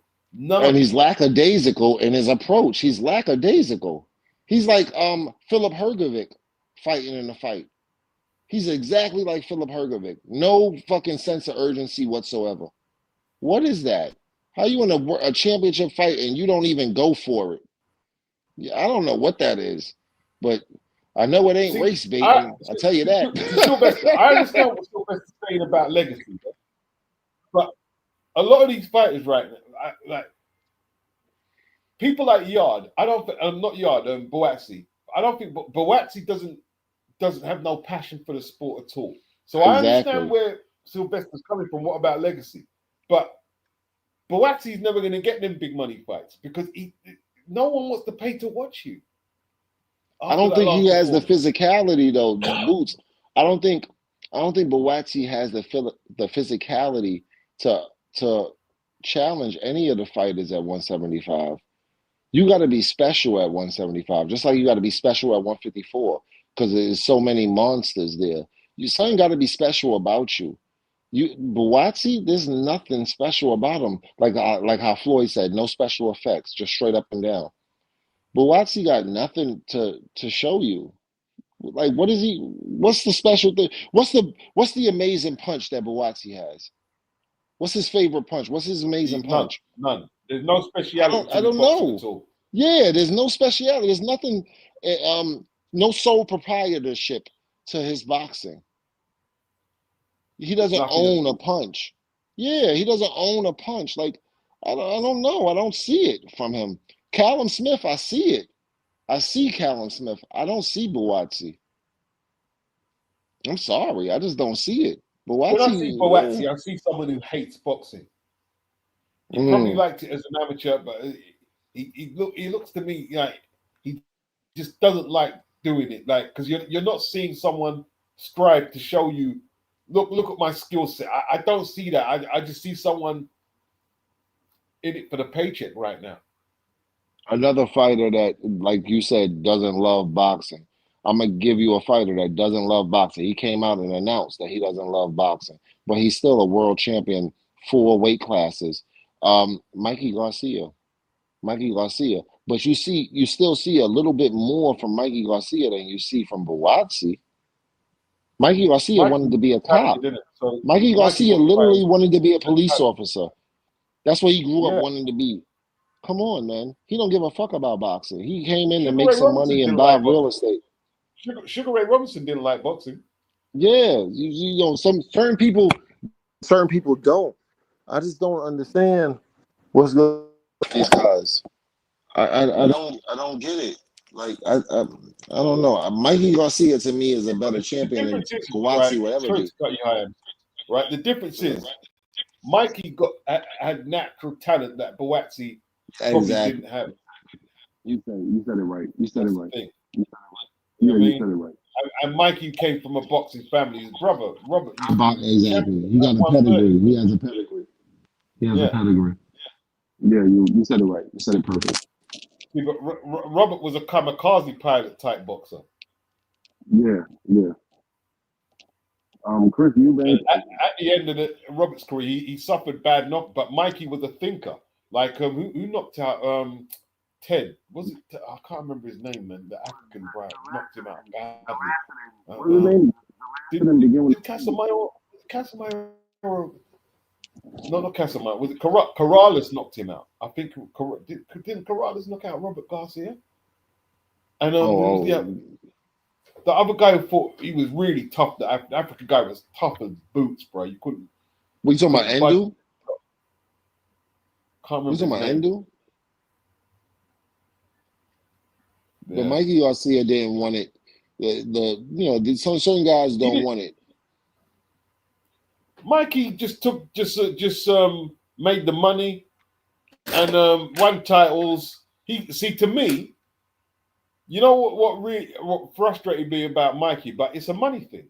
He could have fought Lomachenko, but he went and fought Spence. Yeah. That was a bad move. Lomachenko. That would have been a really good fight, but he went up and fought Spence. For what? Yeah, that was a bad move. And after that, he had how much fights did he have after Spence? I think the Sandor Martin fight, when he got washed, and that his career, and he didn't care. Mikey got all his cars, his house, his children. He don't care about boxing. Yeah, he didn't care. He didn't care about boxing. He didn't care. He don't care. If you was to tell Mikey, "Oh, you're not a Hall of Famer," he'd say so. He's the same. Mikey Garcia and Tevin Farmer are the same. They Danny Garcia, they're the same. Danny Garcia, Tevin Farmer, Mikey Garcia, they all the same. They came in for real estate points. You know, that's what they really about. And I give them their credit, and they go on and move on. No problem. But Mikey Garcia, out of all of them, had the most talent. He had the most ability. He was already world champion 4 weight classes. This guy's amazing. But he didn't have the longevity in his mind for the sport. He didn't love the sport. So that's what it is. And that's all it is. And it ain't about nothing else. He did it what he had to do in the sport, and he moved on. While we, Remember around that time when he had the promotional conflict and he was out the ring for a long time? Yeah, a lot of time, 3 years. And when he came back, he knocked out this European fight. And the European fight was good. He just beat Ricky Burns. He was tough. He was good. And Mikey sparked him out cold. I think with the right hook. Was that Zalashtishin? Was that Zalashtishin? Because I remember he knocked out Zalashtishin. That was crazy. Yeah, you know what I'm talking about. Yeah, you know. Yeah. Mikey was no joke. Mikey's a very good fighter, man, but he just didn't have it as far as love for the sport. He just didn't have it. He didn't give a fuck. If he could go in there and win a fight and make some money to invest in his real estate, that's what he was doing. Other than that, he didn't care. He should have fought Lomachenko, but I think Lomachenko, to be honest, ducked that fight with Mikey. I'm gonna be honest with you. I think Lomachenko didn't want to fight him. Remember when they pulled up at the green screen in the studio? Remember? Well, I think Mikey pulled up on the Lomachenko. You remember that? Oh yeah, I think so. Yeah, and Mikey looked way bigger than Lomachenko. I don't think Lomachenko wanted that fight. I'm gonna be honest with you because that's Zlatnikan. That's his name. Yeah, that's Zlatnikan. I'm saying it wrong. Zlatnikan or something. But Mikey knocked him out and took a championship. Mikey was no joke. But that's what this is. Chris Eubank Jr. He done. Yeah, I used to like watching. Mikey as well. He was good to watch. He was a good boxer and he hit hard. He was good to watch. He hit hard. King KO said lies. Mikey ducked Loma. I don't think so. I don't think so. You can't be scared to fight Loma than fight Spence. That don't make. He didn't duck. Yeah, I don't think so. There wasn't as much money in that fight. Loma not a big draw. You know that. You know Loma not a big draw. Mikey made a lot of money with Spence. It was a big event and everything. Remember, there was the Cowboy Stadium. It was a whole big thing. Yeah. Spence was a bigger draw. Spence was a bigger draw and everything. That was a good fight for Mikey to take. It didn't work out for him, But fighting Loma, I think he might have beat Loma at that time. He was too big. Loma was very small, compared to Mikey. It was a big difference. It wasn't like what we thought. It was like a welterweight versus a lightweight. It really was. So I don't blame Loma for not taking that fight. This was a big guy, a lot bigger than him. He fought Devin. Devin was a lot bigger than him, but we didn't know because Devin was. You would have beat Loma then, yeah. That would have been an excellent fight, though. I think he would have beat Loma. I think he would have beat him too. I think he would have beat Loma. I'm kind of leaning towards he would have won. I don't know though. I'm not gonna lie. I think Loma was very good, very skilled, but when you got a fundamental fighter that knows what he's doing and he's bigger than you, I think Loma would have been in trouble there. Fundamentally sound fighter. Alert. King KO says Loma would have made Mikey quit like he did Nicholas Walters. No. Nicholas Walters was a clown. No, Mikey was a real seasoned world champion that's been doing it for weight classes, got a pedigree. No, he would not have made Mikey Garcia quit. Mikey Garcia might have made him quit. Mikey Garcia was a bigger, stronger, fundamentally sound fighter that would have pushed him to his limits. You out of your mind. You're bugging, fam. Nicholas let down Jamaica. That there. Yeah, Nicholas Walters, he damn sure did. He just wasn't good enough. He wasn't good enough. He wasn't. He did let down Jamaica. I'm not gonna lie. He did let down Jamaica. Because he was a knockout terror. He was the monster of the division until he fought Loma. Loma made him quit on his stool. It's just as well the audio ain't working on the press conference. Chris is talking, but the audio ain't working. I only think you're gonna try and stop Eddie talking.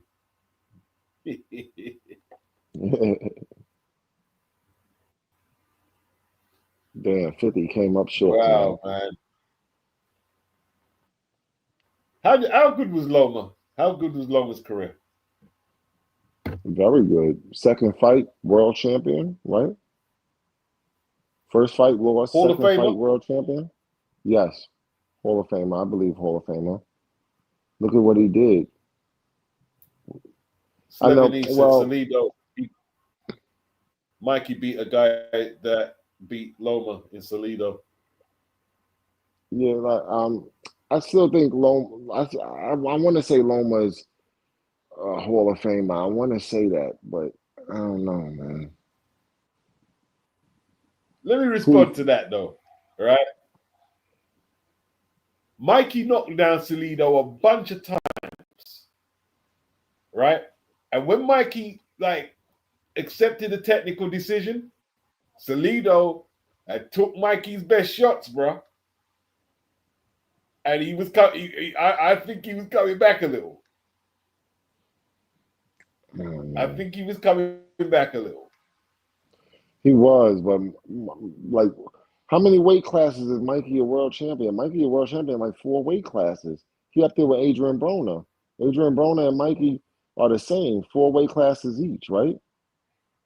Mikey beat Broner, didn't he? He beat Broner. Yeah, he beat Broner. I broke my phone that night because Broner could have beat Mikey, but Broner was stupid. Broner could have definitely beat Mikey, but he was stupid fighting like an idiot and not letting his hands go. But I threw my phone against the wall. That's how I remember. I had to buy a new phone that night. So I remember I was so pissed off because I bet a little bit of money. But a little bit of money, not nothing crazy. But Mikey fought an amazing career. Like, you gotta give Mikey his respect, man. Even though he never loved boxing. Loma would definitely make Hall of Fame. Loma definitely makes Hall of Fame. Definitely makes Hall of Fame. Yeah, I believe he does. But when you look at Loma's wins, it's kind of hard to give him all the respect. I don't like. You know what I don't like is the people who say that he thrashed Devin. He didn't thrash. The fight was clear. It could have went either way. If you think Loma won, I'm cool. If you think Danny everyone, I'm cool. That, like Anthony said, there was a cigarette paper between them. There was the fuss that Lomachenko fans made about that decision. It was basically a fight that could have went either way. What I don't like about Loma is, like, his most controversial fight in his career is against Rigondeaux. And he beat the shit out of Rigondeaux. But they called it controversial because Rigondeaux was coming up 2 weight classes and all of that stuff. But he beat the shit out of Rigondeaux. It was 2 gold medalists, 2-time gold medalists against 2-time gold medalists. Yeah, he beat the shit out of Rigondeaux. Come on, man. Yeah, they. And I was a Rigondeaux fan. I didn't like. Oh, he was too big. Look, Rigondeaux shouldn't have don't take the fight, then Rigondeaux. Rigondeaux didn't have no choice. Rigondeaux didn't have a choice. He had to fight somebody because he was getting old, sitting there on the shelf. So he had to fight somebody. He had to take the chance, which is messed up. I'm not gonna, I give Rigondeaux his respect, but at the same time, you went in there and fought this man, fair square, and he beat the shit out you and made you stop and quit on your stool. So why are we talking bad about Loma? That's not Loma's fault. He fought who they put in front of him. Come on, man. Yeah, that's it. Give people their respect, man. Give people their proper respect, man. The industry messed up Rigondeaux's career. They did. They did. You know what I mean? Rigondeaux didn't have the proper opportunity like he's supposed to have. That's what. But at the same time, we measure greatness. The fucking industry fucked up Terrence Crawford's career. He jumped up 2 weight classes and made it happen for himself. So we give respect. Yeah, we give respect to what you do and how you do it. And so it don't matter that talk about this race baiting bullshit. Come on, man. Fuck all that garbage. We talking about fighters. I don't care what country they come from, where they come from. When they step up and do the damn thing, we give respect. And we stand there and tell you that this motherfucker did this and he a solid motherfucker. That's what it is. Did you see the fight hype video where they asked Errol Spence if he was coming back? And he just shrugged his shoulders like, I don't know. He looked defeated. He looked so defeated, man. That I don't think he has the ability to come back because I think the illusion of Errol Spence is done. I think it's finished. his ability to keep coming forward and break down his opponents, that'll never be the same again. It'll never be the same again. Fundora will hurt him. Who can he walk in and beat? Madrimov will hurt him. You know what I didn't like, and I like Virgil Ortiz, but him saying that's his dream fight, to fight the Errol Spence who ain't been in the ring for near on 3 years. He'll destroy Errol Spence. Come on, man. That was something wrong, Virgil. Errol Spence is a straightforward. Errol Spence is a straightforward fighter. He has no special effects at all. Virgil Ortiz is special effects. He will destroy Errol Spence. Errol Spence don't stand a chance in that fight. Of course, he's naturally. I don't know if he's bigger, but come on, man. I think he is. You know what I mean? I think Virgil Ortiz is way bigger than him. I think Virgil Ortiz is like damn near 168-pound fighter, fighting at 154. I think if Errol was active and healthy, I think it's a tough fight. I'd probably have Errol beating him actually, but not this version of Errol. Not this version. He got bones broken in his face. Virgil Ortiz is the type of fighter that will expose that. You can't come back from that, but you can come back to normal civilian life. He had his teeth broken, but you can't hold that Lambo incident that finished his career right there. And that finished his career right there. He beat Sean Porter. Congratulations! You get over that and beat Danny Garcia and you guys. You can't fight if you're compromised. You can't fight Crawford. When you fight Crawford, you need to be perfect. Everything needs to be right, or he's going to hurt you. Everything has to be right when you fight Terence Crawford. Yeah, it has to be because he's the best fighter in the entire world. You can't go in there defective. There is no ifs, ands, or buts. Terence Crawford is going to find a way to beat you. You got to find a way to beat him. Yeah. I knew Terence Crawford was a problem when they said, during the fight week versus Canelo. They say, hey, Crawford, what's going on? You think you will beat Canelo? And his response was, Canelo cannot beat me. When I heard that, I knew Canelo was going to lose the fight. I knew right then and there, Canelo was going to lose the fight. If you can't convince Terence Crawford that he's in a real fight, you're not going to beat him, though. What about before we shut down, bro? What about your man Joseph Parker on the old nose candy, bro? He partying, leave him alone. He partying, leave him alone. I don't got nothing negative to say about Joseph Parker at all. Fuck out of here. I love Joseph Parker. I think he was cheated in his last fight. I don't give a fuck. I love Joseph Parker. You ain't gonna never find me say a negative word about Joseph Parker. I ain't said nothing about him, but I think a lot of people were taken back that. You know what I mean? Yeah, he part because you don't think that he would be like that, But I give him his respect. We've seen a lot worse from boxers historically. Get the fuck out of here. I'm not going to throw Joseph Parker under the bus because he sniffed a little bit of nose candy.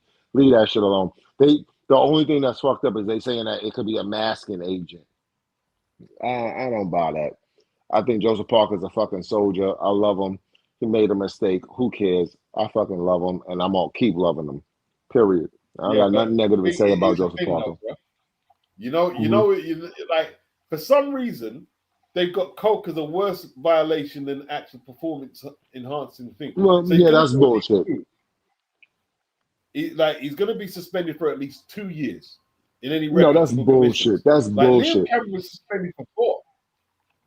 Yeah, that's bullshit. I don't agree with that at all. He didn't do at least 2. No, that's bullshit. We boxing fans, so we got to respect for it. A performance-enhancing drug, yes, you could get suspended, maybe a 2-year ban, whatever. I give it to you. But for a recreational drug, no, I'm not banning him. I ban him for 6 months, and that's it. Period. Get back in the ring. I don't believe in that. It's like marijuana or whatever. No, I'm not throwing Joseph Parker under the bus at all. I've seen way too worse. Absolutely not. We got fighters in competition using real performance-enhancing drugs, and they don't even get a 2-year ban. So why the fuck am I throwing a book at Joseph Parker? Absolutely not. Absolutely not. I don't believe in that. Right? I'm a big fan of Joseph Parker. He's an amazing fighter. He showed up every day of the week. This is the first infraction he's ever had in his entire career. Come on. And it's a recreational. No, I'm not throwing the book at Joseph Parker at all. Forget about that. That's bullshit. Anybody doing that, maybe that's race baiting. I'm Maybe not that's having a race go. I baiting. like Joseph Parker. Yeah, I like. He's a gentleman. He's a true gentleman of the sport. Maybe he made a mistake here. Maybe he was partying a little too much. Whatever. I don't care. The man shows up professional every time. This is the one time he made a mistake. I'm not throwing him under the bus. I mean, if this Absolutely was not. the 80s, it wouldn't be nothing, man. I mean, all Yeah, the it'll be fighters like nothing. Mike Woodall, Macho, In the Aaron 80s, Pryor, Alex yeah, Arguello, in the 80s, even Ray they Leonard said, was on coke. yeah, in the 80s they said 90% of the American currency had cocaine residue on it. Come on, man. I'm not going against Joseph Parker at all. He's the fourth youngest heavyweight champion in the world. Got a lot of respect for Joseph Parker. I don't know what everybody else talking about. He got caught with a recreational drug. Stop playing. He's not out here taking steroids and doing none of that foolishness. He's not trying to use anything to his advantage. Guy got caught with a recreational drug. I don't think he's masking anything. He was never masking anything his whole career. He never got caught with any PEDs his whole career. So why am I throwing him under the bus? No, I don't believe in that. He's a Wiz Khalifa. Who cares?